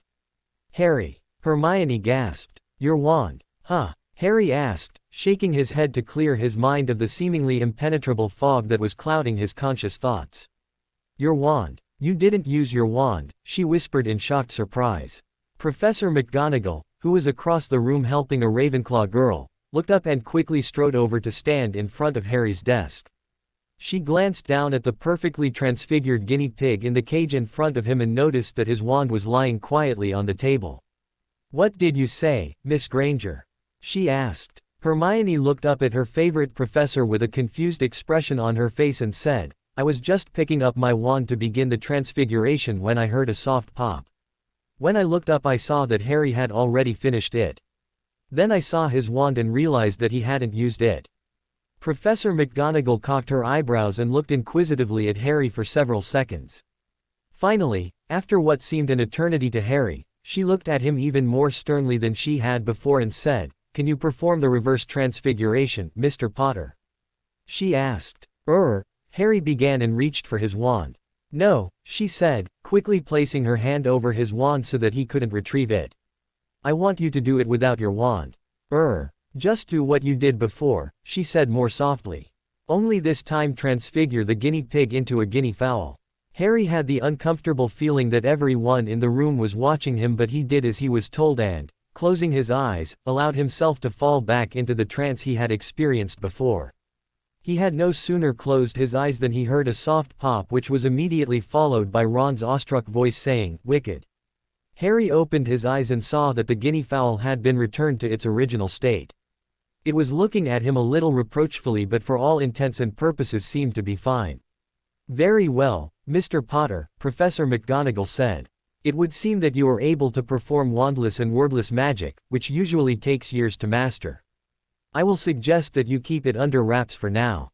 We will discuss this development with Professor Dumbledore this evening. And for the rest of you," she said, turning to address the class, "what you have just seen does not leave this room." As an added precaution she waved her wand while muttering something under her breath, and a moment later everyone in the room, except for Harry and herself, had vaguely pleased expressions on their faces. While the others were recovering from the effects of her memory charm, she handed Harry his wand and said, as if nothing extraordinary had happened, "All right, Mr. Potter, let's see what you can do." Catching his eye she mouthed the words, "With your wand." For the rest of the period Harry used his wand and performed the rest of the review transfigurations Professor McGonagall had planned for them that day. What none of the others realized, except, perhaps, for Professor McGonagall, was that he was using wandless magic, only channeling the energy through his wand and only half-heartedly saying the words so that the others would not realize what was happening. Looking past Ron as they left the Transfiguration classroom and headed for the dungeons for potions and Professor Snape, Hermione looked admiringly over at Harry. "I'm impressed, Harry," she said with a smile. "You got all of the transfigurations right on the first try." Harry smiled weakly. "Yeah, well." Harry stumbled over his words, remembering McGonagall's warning about keeping quiet about his wandless magic abilities. "I got lucky." As they passed through the entrance hall, Ginny stopped them, smiling happily. "This is going to be so much fun," she said, bubbling over with excitement. "Tonks and Kingsley and Mad-Eye are teaching defense. And Professor Lupin is back. This is going to be a fun year." Harry could not help but smile at Ginny's excitement. She was happy, and that's all that really mattered right now. The line outside the potions classroom was an odd mixture of students. There were 4 Slytherins, 3 Ravenclaws, 2 Hufflepuffs and, including themselves, 4 Gryffindors. The 4th Gryffindor was, of course, Neville. As they lined up outside the door, Harry seemed to be the only one who was not surprised to see Neville. "Hey, Neville," he said. "Are you ready for this?" Neville looked up and said, "Oh, hi, Harry," then sighed. "Yeah, I guess. I'll need it if I'm going to become an Auror. So, we've got 2 more years of Professor Snape. I'm glad you guys are going to be taking it with me, though, because I don't know if I could handle it on my own." Harry chuckled. "Oh, I don't know, Neville. After this summer I don't think there is much you couldn't handle on your own. Some of those duels were pretty intense, and you've got to remember that we were outnumbered more often than not." Neville smiled wistfully at the memory of their dueling practice, then said, "Yeah, but this is Snape." Harry chuckled as a mischievous glint came into his eye, then said, "I'll tell you what, Neville. Do you remember what we did to Tonks after our first run through Moody's maze?" "Yeah," Neville said as an irrepressible smile spread across his face. "Why?" "Well, I was just thinking that the next time Snape starts giving you a hard time, just try to imagine what he would look like in that outfit." Harry and Neville burst out laughing at the image of their beloved potions master dressed in a frilly pink tutu and wooden clogs. And if that isn't enough, Harry laughed, imagine him running around like a chicken with his hair spinning and his ears flapping. Harry and Neville were so consumed with laughter that they almost didn't hear the potions classroom door slam open and almost missed the greasy-haired visage of Professor Snape, black eyes blazing from an encounter with a particularly rebellious student in his previous class, appearing in the opening. Glaring furiously at this class of 6th years, he nodded curtly and stepped aside to let them enter. As Harry and Neville made their way past their potions master, barely able to suppress their laughter, Snape scowled and barked for them to be quiet. When they had all taken their seats and gotten out their quills, ink and parchment, Snape stepped in front of his desk and scowled before calling roll. Harry noticed that Snape's perpetually dark, yet pallid, features did not change much as he called the roll and glared at each student in turn. When he had finished taking attendance, Snape laid the parchment aside and glared at his students as if daring them to breathe. The nostrils of his overlarge nose flared in contempt as he stared angrily into their faces. For the past 5 years, he began silkily, you have been learning the basics of the fine art and exact science which is potion making. The potions you have brewed thus far have been little more than childish games. Over the next 2 years, however, you will be learning some of the most advanced potions ever created. You will be learning several medicinal potions, several restorative drafts and several healing compounds. In addition, you will be learning to brew the Wolfsbane potion as well as the Polyjuice potion. You will be learning these potions because you are being prepared for war. He paused dramatically for several seconds before continuing. You will also be learning how to tailor a potion to a specific individual, as no two people and no two situations are identical, and you must be prepared to deal with any eventuality. In conjunction with your herbology professor, if you are taking herbology this year, I will be teaching you to identify and harvest the plants you will be using in the field, and you will be learning how to make substitutions when necessary. This is no longer a game, and I suggest you learn your lessons well because your lives may very well depend upon what you are able to learn in this class. He paused again, but only briefly this time. Since some of the potions you will be learning this year take several weeks, if not months, to brew, I thought we would begin with those and let you work on them independently. And I do mean independently, while you are practicing and preparing many of the less complicated potions. Glaring menacingly at the 4 Gryffindors, he said, let us begin with the Polyjuice potion, shall we? Tell me, Mr. Potter, he spat, what do you know of this potion, its uses and its preparation? Harry gulped as he tried to remember the potion they had brewed in Ning Myrtle's bathroom in their 2nd year. Then, as he was about to open his mouth, he felt a calm wash over him as he remembered everything Salazar Slytherin had taught him about the Polyjuice potion. For the next 15 minutes he delivered an impromptu lecture on the origins and history of the potion as well as its ingredients and their properties. He described the brewing process and even mentioned several possible substitutions and their effects. When he was finished, almost everyone in the class was looking at him as though he had grown a second head. Very good, Professor Snape seethed resentfully when Harry had finished with his presentation. Tell me, Miss Granger, how long does it last and what kinds of transformations should it be used for? Snape sneered. To his amazement, which only served to increase Harry's respect for her, Hermione let Snape's obvious reference to her mishap with Millicent Bulstrode's cat slide. The Polyjuice potion is to be used for human transformations only and, when properly brewed, each dose should last 1 hour. Anything else to add, Mr. Weasley? Snape snarled. Ron smiled mischievously and then launched into a lecture, similar to Harry's except that he focused primarily upon the transformation process and the various ways of knowing when it was beginning to wear off. Needless to say, Professor Snape was furious. 2 of his students had just lectured him on aspects of the Polyjuice potion that only Master Potions masters should have access to. Fuming, he turned back to the rest of the class and hissed, copies of this potion's instructions have been placed on reserve for you in the library. Madam Pants is expecting you, so I suggest you pick them up after class today and begin working on them immediately. You will be testing your Polyjuice potions on Halloween. For the next hour and a half Professor Snape lectured them on the intricacies of the Polyjuice potion, its preparation and the things that could go wrong if any mistakes were made, essentially repeating everything Harry and Ron had already said. He described the history and development of the potion and its proper, ethical uses. He also mentioned some of its more illegitimate uses. Before releasing the class he said, "We will begin work on other potions and projects on Wednesday. I want 3 feet on the Polyjuice potion, its preparation and use by next Friday." The 4 Gryffindors held back, as the other students left the room, and hovered uneasily around Professor Snape's desk awaiting his acknowledgement. After several tense minutes, when they hadn't left, Snape looked up and glared at them as if hoping his gaze would frighten them away. "Well," he growled when they refused to leave, "what do you want?" Hermione, looking nervously about, stepped forward. She began, "Is there any possibility I could get a pass from you so I could check some books out of the restricted section in the library?" Snape scowled but wrote a pass for her and thrust it into her hand, then turned to Ron and said, "Mr. Weasley."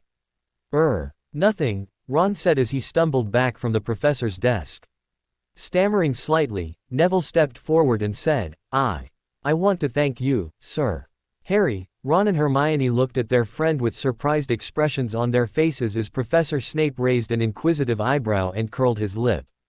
The snarling potions master asked. "For helping me see the connection between plants and potions," Neville said confidently. Snape glared at Neville for a few seconds and then grudgingly said, "You're welcome." As Neville left, Harry looked at Ron and Hermione, nodding his head toward the door, silently telling them to leave because what he was about to say was between himself and Professor Snape and he didn't want them to hear it. When they were alone, Harry walked over, closed the door and returned to stand in front of the potions master's desk. Snape looked up and glared into Harry's eyes for several seconds. Harry could feel Snape striving to gain access his mind but calmly held him off. Finally, after realizing that Harry no longer feared him and that Harry could easily block any intrusion into his mind, Professor Snape quickly lowered his eyes. "What do you want, Potter?" he asked sharply. "I wanted to say I'm sorry," Harry said softly. "I know how cruel some children can be and I know how painful those experiences can be and the devastating effects some of our youthful experiences can have on our lives. But, sir, if you must hate me, all I can do is ask that you hate me for myself and not for the sins of my father." Snape slowly raised his head and looked up at Harry.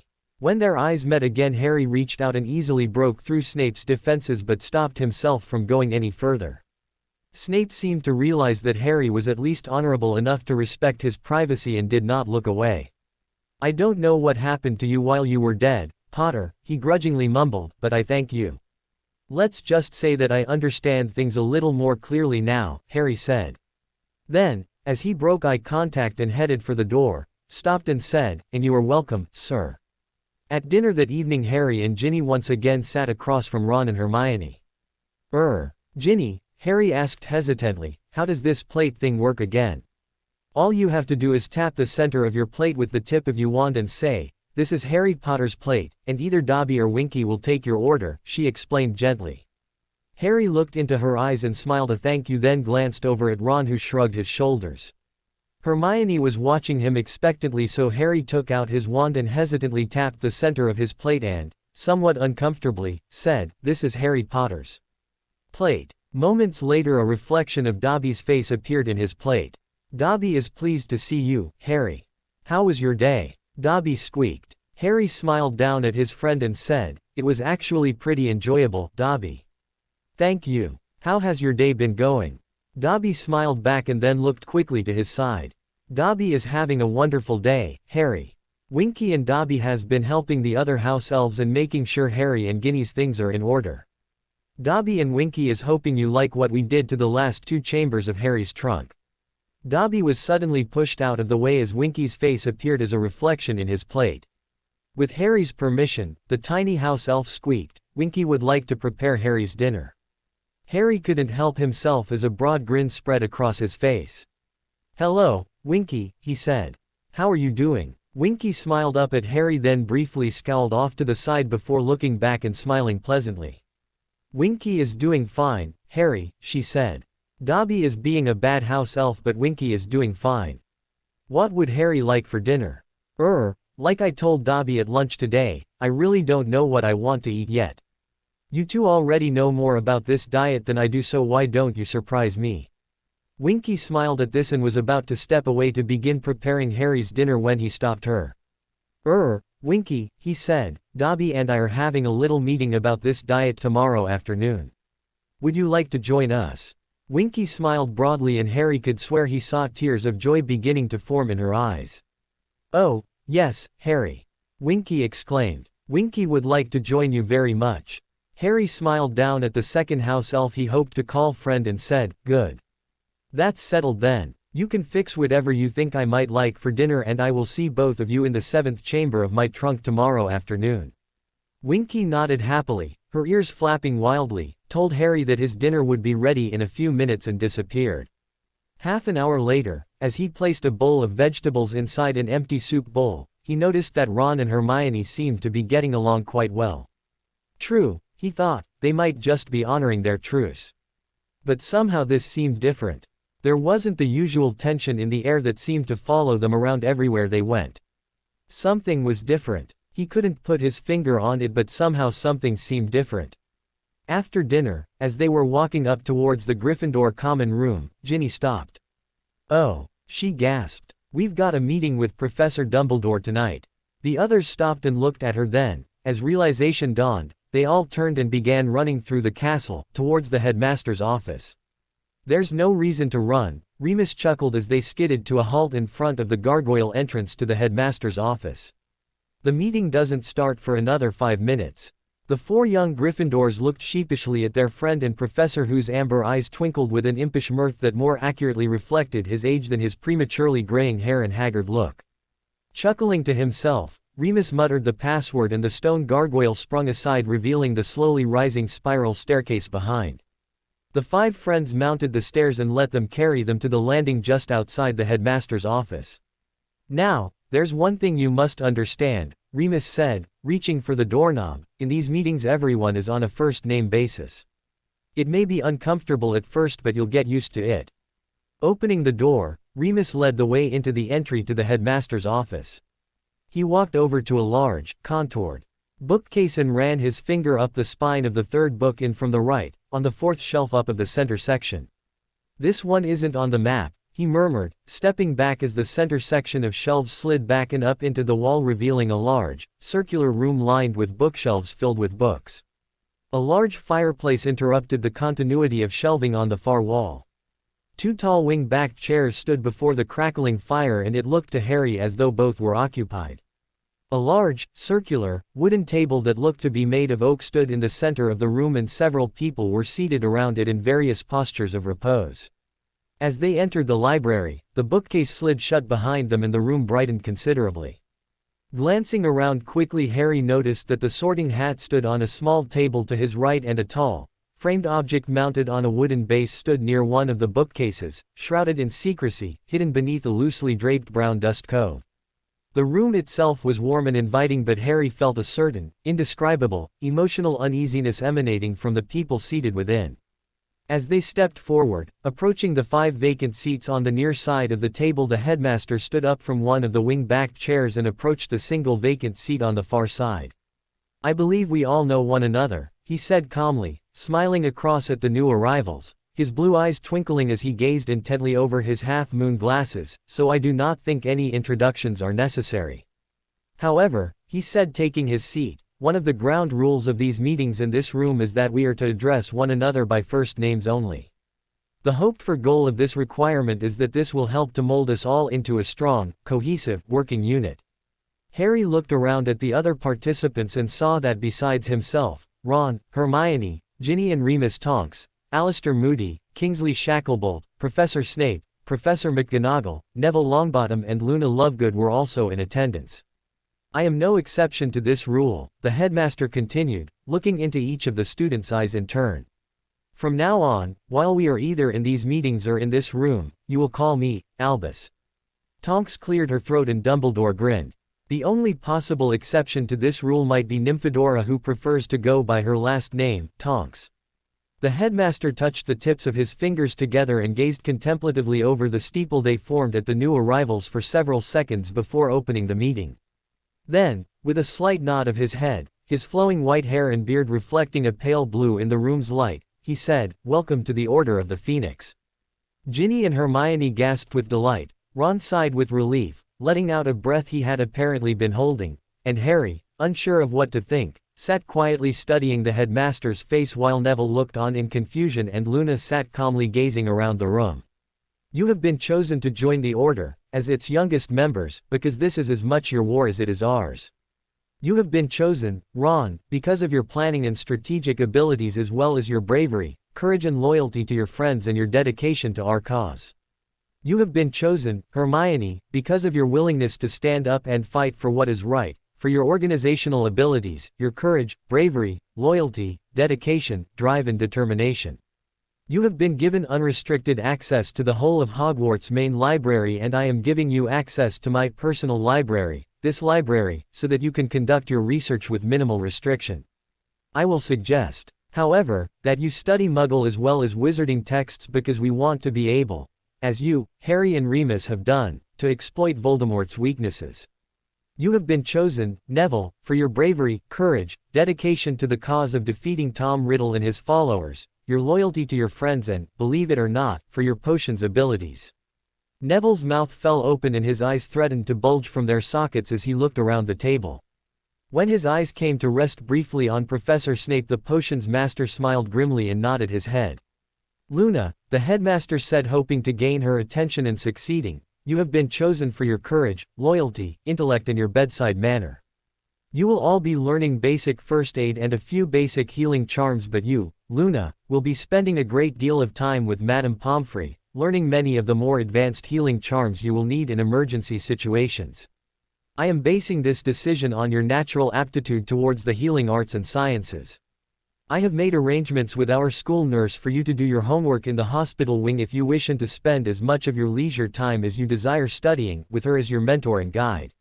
Luna looked up as a broad smile spread across her face. After what she had told him about how her friends hid all of her stuff from her, Harry was glad that Dumbledore was affording her this opportunity.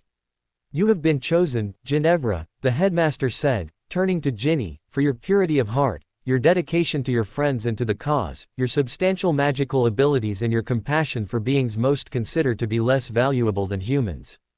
And you, Harry, he said, turning at last to face Harry, have been chosen for many reasons, not the least of which are your leadership abilities. As you know, the final battle, when it comes, will be a duel between yourself and Tom Riddle. Several people gasped at this news and looked quickly from the headmaster to Harry and back to Dumbledore for confirmation, but Harry just held the headmaster's gaze, seeing but not seeing, thinking and remembering, calculating and figuring, for several seconds before quietly nodding his head. We need you, Harry. The rest of us are little more than soldiers and generals in this army, but we can only do so much. You are our commander-in-chief. Harry looked gravely into Dumbledore's eyes as the final pieces of the puzzle in his head fell into place and once again nodded, this time with determination and resolve. I accept, he said. The headmaster smiled as the sparkle returned to his eyes. However, Harry continued, you built the Order and you are its rightful leader. I would like you to stay on as its commander at least until this war is over, and even then I would like you to stay on as its honorary chair. Several people seated around the table cast startled glances at Harry as if questioning his authority and shocked at his impudence in telling the headmaster what to do. The headmaster, however, just nodded his head in return. I, too, accept. The others seemed to be in shock and could not understand why the most powerful wizard in the world would take orders from a 16-year-old boy. An uneasy silence hung in the air for several seconds until Dumbledore cleared his throat and said, almost airily, well, now that that has been taken care of, I think we should get down to the business at hand. There was an almost audible sigh of relief as the tension in the room dissipated by several degrees. Harry, Professor Dumbledore began again, I need you to tell all of us, what you experienced during your Maturo Octus. Harry relaxed into his chair and closed his eyes. As he recalled the aftermath of the battle on Privet Drive, over the course of the next hour he told those present about meeting Sirius, his parents, Godric Gryffindor, Merlin, Helga Hufflepuff, Rowena Ravenclaw, Salazar Slytherin and all of his many other teachers and guides, and about all of the lessons he had learned. He carefully avoided talking about his children and the time he had spent with his family because he wanted to keep some things to himself. When he was finished he opened his eyes and looked across the table at a broadly smiling Albus Dumbledore. He then turned to Professor Snape and said, Severus, I have a message for you from my father and Sirius. They told me to tell you that they are sorry. They didn't know where you were coming from as a child and ask that you please try to forgive them for their ignorance. I know this may sound somewhat trite given what they put you through here at Hogwarts, but they would like you to please try to understand that they were just doing what they thought had to be done in defense of those less fortunate than themselves. They also asked me to tell you that they are trying to mend their ways. Snape stared at Harry for several seconds, his face and eyes expressionless, as he seemed to be struggling with an internal conflict. Finally, as the light returned to his eyes, he seemed to come to a conclusion and muttered, "Apology accepted." "Harry. Thank you," Harry said. "You're welcome." A moment later Albus pointed his wand at the center of the table and said, "Finite incantatem." As the sparks flew from his wand and struck the surface of the table at its center, a shielding charm was removed and the sword Harry had pulled from the sorting hat a little more than 3 years previous appeared, lying sedately on a red and gold velvet textile. The body of the cloth was a deep, royal, Arlet red with a golden lion, the symbol of Gryffindor, emblazoned within. The edges were fringed with golden tassels at the corners. "This is yours, Harry," Dumbledore said. "You are, after all, the heir of Gryffindor." "I don't think so, Albus," Harry said softly. "I haven't done anything to deserve it yet." Dumbledore chuckled to himself. "Be that as it may, Harry, it is a part of your inheritance." Harry looked up at the aging headmaster with a glimmer of fierce determination in his eyes. "I will accept it on your word, Albus. But I will not claim it until after I have defeated Voldemort. Until then I suggest we leave it here and look upon it as a symbol of what we are fighting for."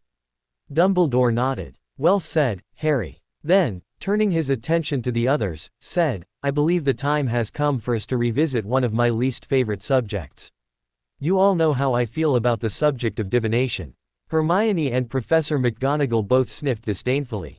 While it is one of the most widely practiced arts, it is also one of the least understood and perhaps, by sad consequence, one of the most widely abused. However, as experience has shown, even some of the fruitiest of these flies can sometimes get lucky. Even our dear Sybil has been right twice. He paused. And as he did so Hermione raised her hand. "Yes, Hermione," he said, smiling at her politeness. "If you think so little of divination, Albus, why are you letting Ron, Harry and Neville take divination again this year? I believe Firenze will be teaching these three something a bit more useful than simple divination this year," Albus said calmly. "Besides, they are free to choose their classes. I am no dictator and I will not tell anyone either what or how to think. Anyway," he continued, "back to my story. One of my duties as headmaster is to keep a daily journal of the events, both major and minor, that take place both in and around Hogwarts. This tradition was started by the first headmaster. As something of a bookworm, he said as he winked and smiled at Hermione, I have spent many long hours reading and studying these manuscripts, searching for patterns and possible answers to a variety of questions. It would seem that shortly after Salazar Slytherin's departure a reputable seers by the name of Easymild de Tanglefoot was visiting the school and while here had a vision. The headmaster at the time, Godric Gryffindor, felt it significant enough to summarize it in his journal. The prophecy went something like this: there shall be relative peace for a millennia. Then the two titans shall clash again and the outcome of this battle shall decide the fate of the wizarding world. The room fell silent as its occupants strove to digest this information.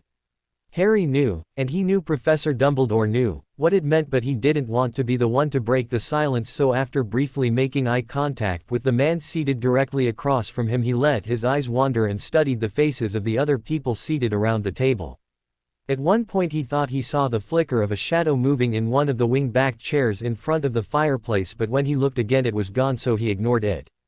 After almost a minute Severus cleared his throat, breaking the silence. I don't see what relevance a 1,000-year-old prophecy has in our current situation, the potions master said. You don't? Professor Dumbledore asked. My dear Severus, it has everything to do with our current situation. We all know that Tom Riddle is the heir of Slytherin. And with what Harry has just told us we now know that he is the heir of Gryffindor. This school has, indeed, had almost 1,000 years of relative peace, and now it would seem that the stage has been set for the second clash of the Titans, and the fate of the wizarding world, if not the entire world as we know it, rests in our hands and how we ally ourselves with these two combatants. He let this sink in for a few moments before continuing. I trust, he said, looking around at the people seated around the table, that we are all agreed that it is better to be afforded an opportunity to learn and grow based upon our desires than to have those opportunities taken away simply because we are unable to live up to someone else's standards of excellence. There was a general murmur of assent around the table. Very well then, Dumbledore said, moving on to the next order of business. Harry, Professor Flitwick tells me that you put on an impressive demonstration of your new charm this morning. Is this true? Harry felt a blush coming on as he bowed his head and stared down at the table in front of him. I don't know how impressive it was, Albus, but, yes, I did give a demonstration of its power this morning. Impressive, nothing. Ron blurted out. It was bloody brilliant. You should have seen it, sir. Albus. He stood in the center of the room and had 8 of us hurl curses at him. None of them were serious, of course, because he had told us that we would be on the receiving end of them. But all the same, every one of our curses was rebounded back at the person who cast it. Hermione and Neville both nodded vigorously, and the others, save Remus, who simply nodded his head knowingly, looked over at Harry with expressions communicating a mixture of curiosity and admiration on their faces. That must be some charm, Moody growled. I'd like to learn that one sometime. Yeah, Tonks agreed. When can you start teaching us, Harry? Albus chuckled to himself. Yes. Phileas seems to think the documentation should be completed by the end of this week. Do you think you could start teaching us to use it by next Tuesday? Harry's head shot up. Next Tuesday? He asked, incredulously. Then, as he thought about it, decided that this week's DA meeting would be dedicated to reviewing the spells they had learned last year, and that the second would be dedicated to teaching the charm to his friends and new family, people he was comfortable with, in familiar surroundings. All right, he said after finalizing these plans in his head. I'll start teaching it next Tuesday evening in DA. If at all possible, I would like everyone from last year's group as well as all of the Weasleys to attend that session. Then, glancing around at his fellow Defense Against the Dark Arts instructors and the other members of the Order of the Phoenix, added, of course you are all welcome to attend as well, if you want to, that is. Albus smiled and nodded his head in agreement. I think you can count on all of us attending your first class, Harry. Minerva tells me you have begun to develop some rather extraordinary abilities, Harry. With your permission, I would like to help you fine-tune those abilities. It would seem that you are developing at a much faster pace than I had anticipated, and I do not wish to let this opportunity pass us by.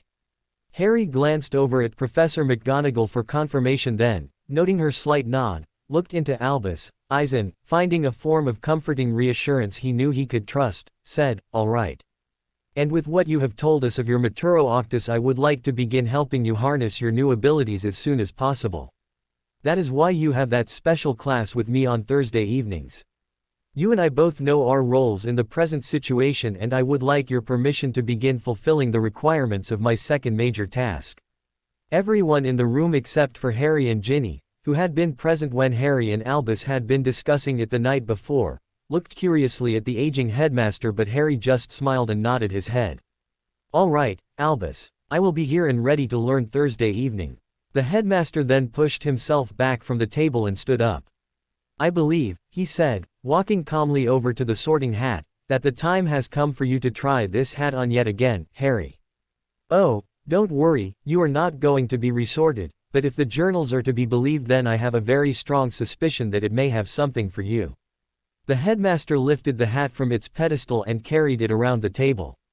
When he was standing behind Harry, he said, Are you ready? Yes. As the Sorting Hat was lowered over Harry's head, it came to rest on his ears and sank low over his forehead. It was still a bit large, but it was a better fit than it had been 6 years previous. As he felt Dumbledore release his grip on the hat's thin, gravely voice sounded in his head. Hello, Potter, it said. Hello, Harry thought back. Still here, I see, the hat mused. But wait, there's more. Ah, yes, much more. You have changed, and yet you are still the same. Harry waited. Of course you are the heir, young Potter. But are you ready? I don't know, Harry thought. I guess we'll find out. Almost as if on cue, Harry felt a light thunk as something fell from inside the hat and landed on his head. Use it well, young Potter, and we shall indeed see if you are ready, the hat said before falling silent. Lifting the Sorting Hat carefully off of his head, Harry placed it on the table in front of him and reached up, placing both of his hands on the top of his head, to retrieve whatever it was that the hat had dropped. He felt something round nested in his unruly hair. Grasping it firmly between the thumb and forefinger of his right hand, he brought it down to look at it. It was a simple gold ring. As he inspected it, holding it at different angles in the room's light, he noticed some writing on its inner surface. Upon closer inspection he was able to read, Godric Gryffindor, followed by, Absentio Quantum Indolentia. Harry looked curiously over at the headmaster. Well, go ahead, Harry, Dumbledore said encouragingly, put it on. Harry looked back down at the ring he was holding and stared at it for several seconds before cautiously slipping it on the ring finger of his left hand. As he slipped the ring on his finger, he felt a sudden surge of energy as his entire body began to tingle and grow warm. Looking around, he noticed that everyone else at the table was looking at him with funny expressions of hesitation in their faces, and as he looked back down at his hands he noticed a soft aura of white light. He knew that it was emanating from somewhere deep within his soul, but that it was also externalizing itself through the pores of his skin. When he looked at the ring again, he noticed that it was fitting itself to his finger. And as he watched, it disappeared into his skin. Looking up again, he looked questioningly into Albus' eyes and said, "What just happened?" Apparently, Albus began with a satisfied smile on his face. When Godric Gryffindor was very old and moving into his final days, he transferred all of his magical power and ability into that ring and placed it in the Sorting Hat. The only person who would be able to retrieve the ring would be his one true heir, and even then he would only be able to retrieve it when he was ready. He did this because he feared for the future of his school, Hogwarts, a school he had dedicated his life to building. He did not want Salazar Slytherin's heir coming back and destroying his dream, a place of learning for all members of the magical community.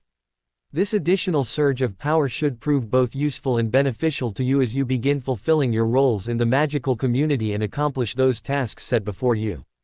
And now, Albus said, moving on to the next order of business, I believe the time has come for you to take another look into the mirror of Arise, Harry.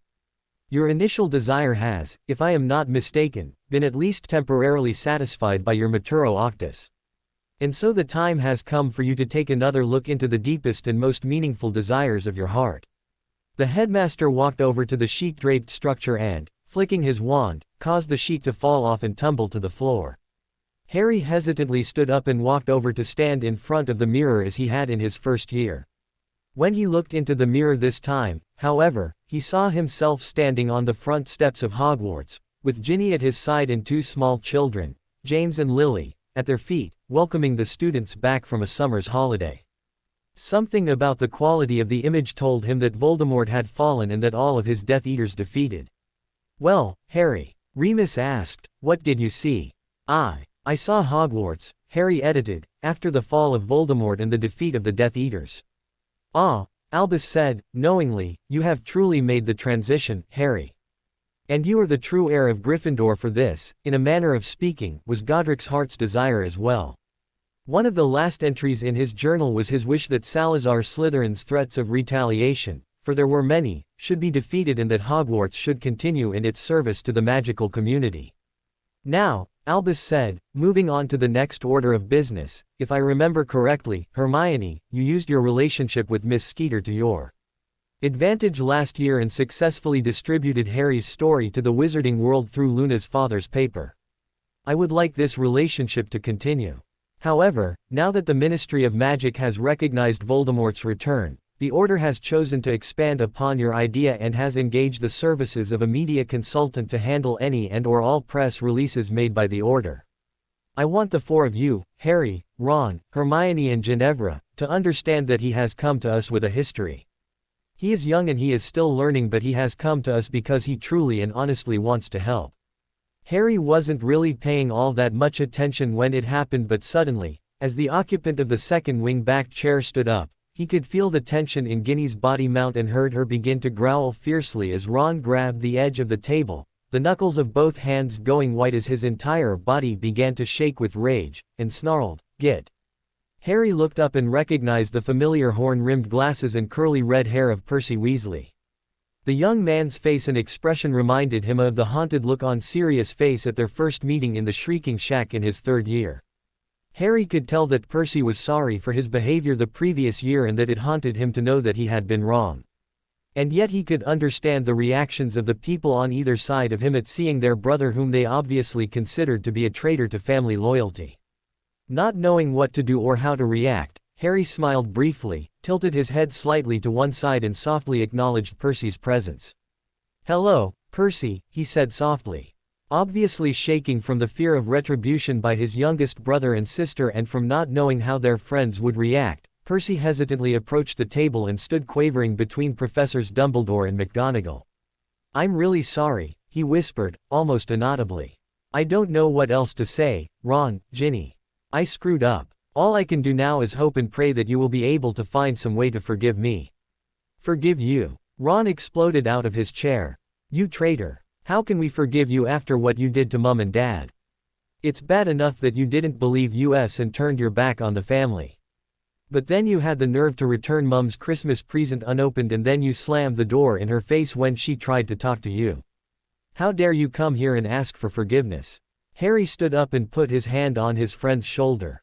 "Ron, please," he said softly. Ron turned fiercely, brushing Harry's hand off of his shoulder and glared into Harry's eyes. "What?" he screamed. "Sit down," Harry said in a commanding voice that, while not a shout, did fill the room and echoed off its walls. The blood drained from Ron's face as he seemed to realize that Harry was not going to take no for an answer.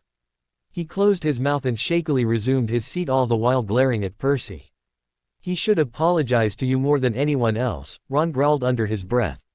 "He wasn't there. He has no idea what you have been going through. And then he chose to believe Fudge because he values his precious job more than family or friends." Ginny was still growling, so Harry reached over and put a comforting hand on her shoulder. She looked up at him as he looked down into her eyes and gave her a reassuring smile. "I realize how bad this looks, Ron, Ginny. But as Albus said, he is still young and he is still learning. Under the circumstances, granted he was working with partial and incomplete information, Percy did what he thought was right. He did what he thought he had to do to get by. It may not have been nice and it may have hurt a lot of people, which I don't doubt. But he has recognized the error of his ways and has come here begging your forgiveness. I know it won't be easy, in fact, it may be one of the most difficult decisions you will ever make. But I don't want you to make the same mistake Severus made." At this Harry smiled apologetically at Snape, "and let someone else's actions ruin your life. It is your life, Ron, Ginny. I want you to think about it long and hard before you condemn both yourselves and Percy to a life of misery." Harry sat down and Professor Snape, apparently stunned by the depth of Harry's compassion and understanding, spoke up. Strangely, his voice was neither as harsh nor as cold as usual. "He's right, you know. It's your choice. You can choose to either forgive your brother for his mistakes or hold on to your bitterness and let it eat away at you for the rest of your lives. My only wish, if I could go back and change anything in my life, is that I had chosen to forgive Black and Potter, and a few others. Maybe then my life would have been different," and he trailed off. A stunned, almost deafening silence filled the room for several seconds as everyone felt the impact of the potions master's words. Ron and Ginny looked at each other with their mouths hanging slightly open, and Harry hoped that the professor's words had had the desired effect. As Harry looked across at Severus, he caught his eye and mouthed, "Thank you." Severus smiled ever so slightly and curtly nodded his head. Albus hesitated, at a temporary loss for words. "Yes. Well said, Severus." He paused briefly to let the tension in the room dissipate enough so that he could continue. When it had, he said, "I believe there is just one more order of business today, and that is the matter of your timetables. The 6 of you have an additional class on your timetables called Military Tactics and Strategies, which meets every Friday evening after dinner." The 6 students nodded. "That class will meet in this room. Now, are there any questions?" he asked lightly. Hermione raised her hand. "Yes, Hermione. If you don't mind me asking, Albus, how did you convince Mrs. Weasley to let us join the order?"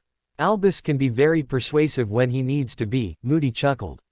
Tonks and Kingsley chuckled as well, but Professor McGonagall pressed her lips tightly together and shot icy glares at the 3 Aurors, quickly silencing their mirth. "Let's just say Molly can be a very stubborn woman," Albus said. This time Ron and Ginny snorted laughs which earned them glares from Percy. I had to do a lot of explaining, but in the end she understood and consented. Several minutes later, as the 6 students were walking through the halls, on their way to the Ravenclaw common room, where they would drop Luna off before heading back to the Gryffindor tower, deep in thought, Hermione cleared her throat. Harry. Harry's head snapped up as the sound of Hermione's voice yanked him out of his musings. Yes, he said, almost dropping his wand in the process. There's something Ron and I have been meaning to tell you. Harry stopped in mid-stride and turned to look into his friend's eyes. He could tell she was nervous about something, but he couldn't tell what. He waited for her to summon the courage to face her fears, but when she didn't seem to be able to, he reached out and took hold of one of her hands. It's all right, he said. I'm not going to bite you. Hermione glanced nervously over at Ron, who took a step forward. Well, you see, Harry. It's like this, he began. We've gotten to know each other pretty well over the years, and Ron and I are going together. The words spilled out of Hermione's mouth in a rush, and when she realized what she had said, she clapped her hands over her mouth, her whole head blushing crimson in the process. We just thought you should know, Ron added, the tips of his ears burning bright red. At first Harry's mouth fell open in shock and surprise. Then, as he realized how nervous his friends were, a genuine smile spread across his face and he laughed out loud. Well, it's about time, he laughed, pulling his friends into a group hug. I've been wondering when you guys would stop fighting long enough to realize that you actually like each other. We all have, Neville and Luna agreed.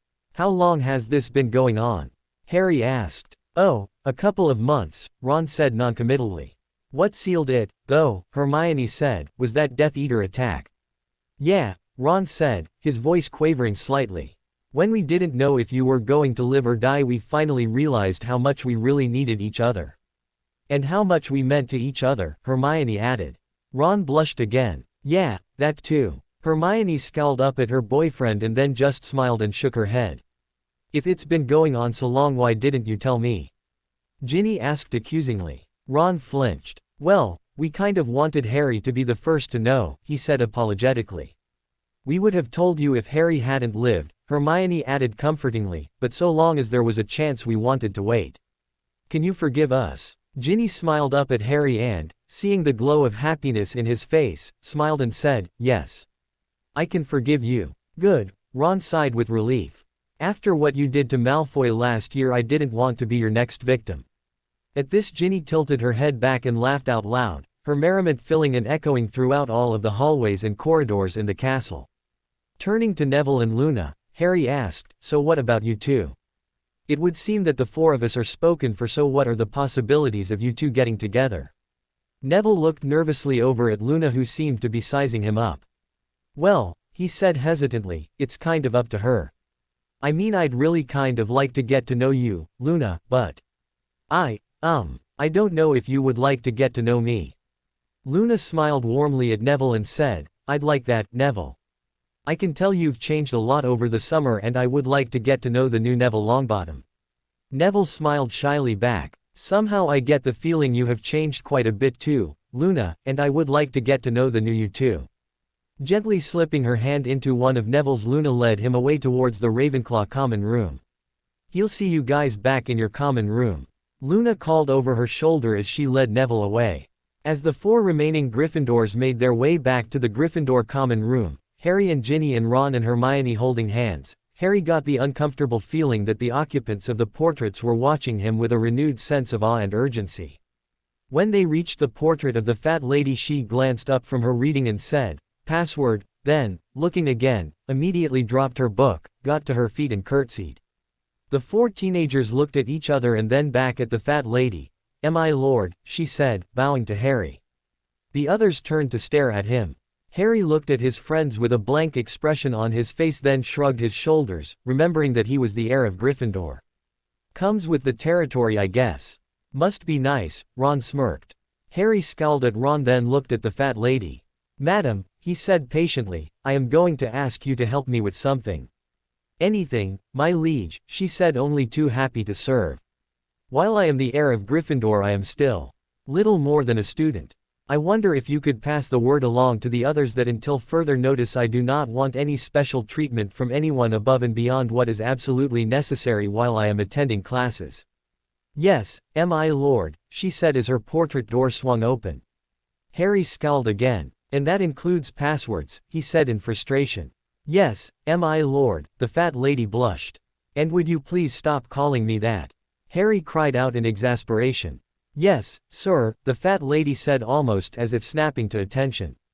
Arg! Harry cried as he stepped through the portrait hole, Ron, Hermione and Ginny snickering at his predicament. What's wrong, Harry? Dean Thomas called over from across the room. Stupid portrait, Harry scowled darkly. Remind me to have her replaced. Ron, Ginny and Hermione burst out laughing. I'll tell you what, Harry, Ron laughed, I'll remind you the day you can beat me at a game of chess. Still scowling, Harry looked over at his friend who was holding his chess set with a hopeful expression on his face. Yeah, sure, Harry said, letting the tension fall away. Then pulling out his wand, more out of habit than necessity, looked up the stairs to the boys' dormitory and said, Accio, chess set.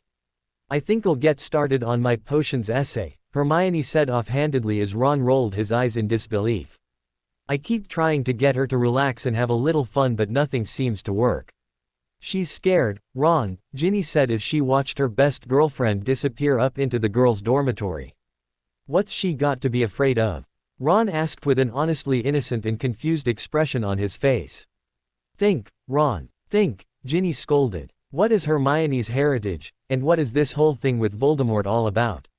Oh, Ron said, as the realization of his girlfriend's situation seemed to materialize within his mind.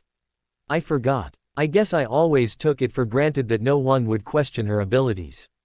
Her abilities, no, Ginny explained. But there are those who would question her right to study magic because she is Muggle-born. She is afraid for her life and for her parents' lives because there are those who, like Salazar Slytherin and Tom Riddle, don't think she should be allowed. She wants to fight but she knows that the only way she can fight is by learning as much as she can before facing her enemies. That's why she studies so much. She wants to feel like she is doing something and, if at all possible, she wants to find a way to protect her parents from this bigotry. Oh, Ron said again as he looked guiltily down at the chess set in his hands. Then, looking over at Harry, said, I'm sorry, mate. I never realized how important this was to her. So if you don't mind I think I'll skiv off on this game until I get my homework done. Harry nodded knowingly at Ron then smiled at Ginny. All right, then, we'll meet you down here in a few with our books, Ginny. Like I said, we'll help you if we can. All right then, Ginny smiled and dashed up the stairs to her room. To be continued, I hope you enjoyed this story. Also remember to subscribe and like this video. See you in the next video.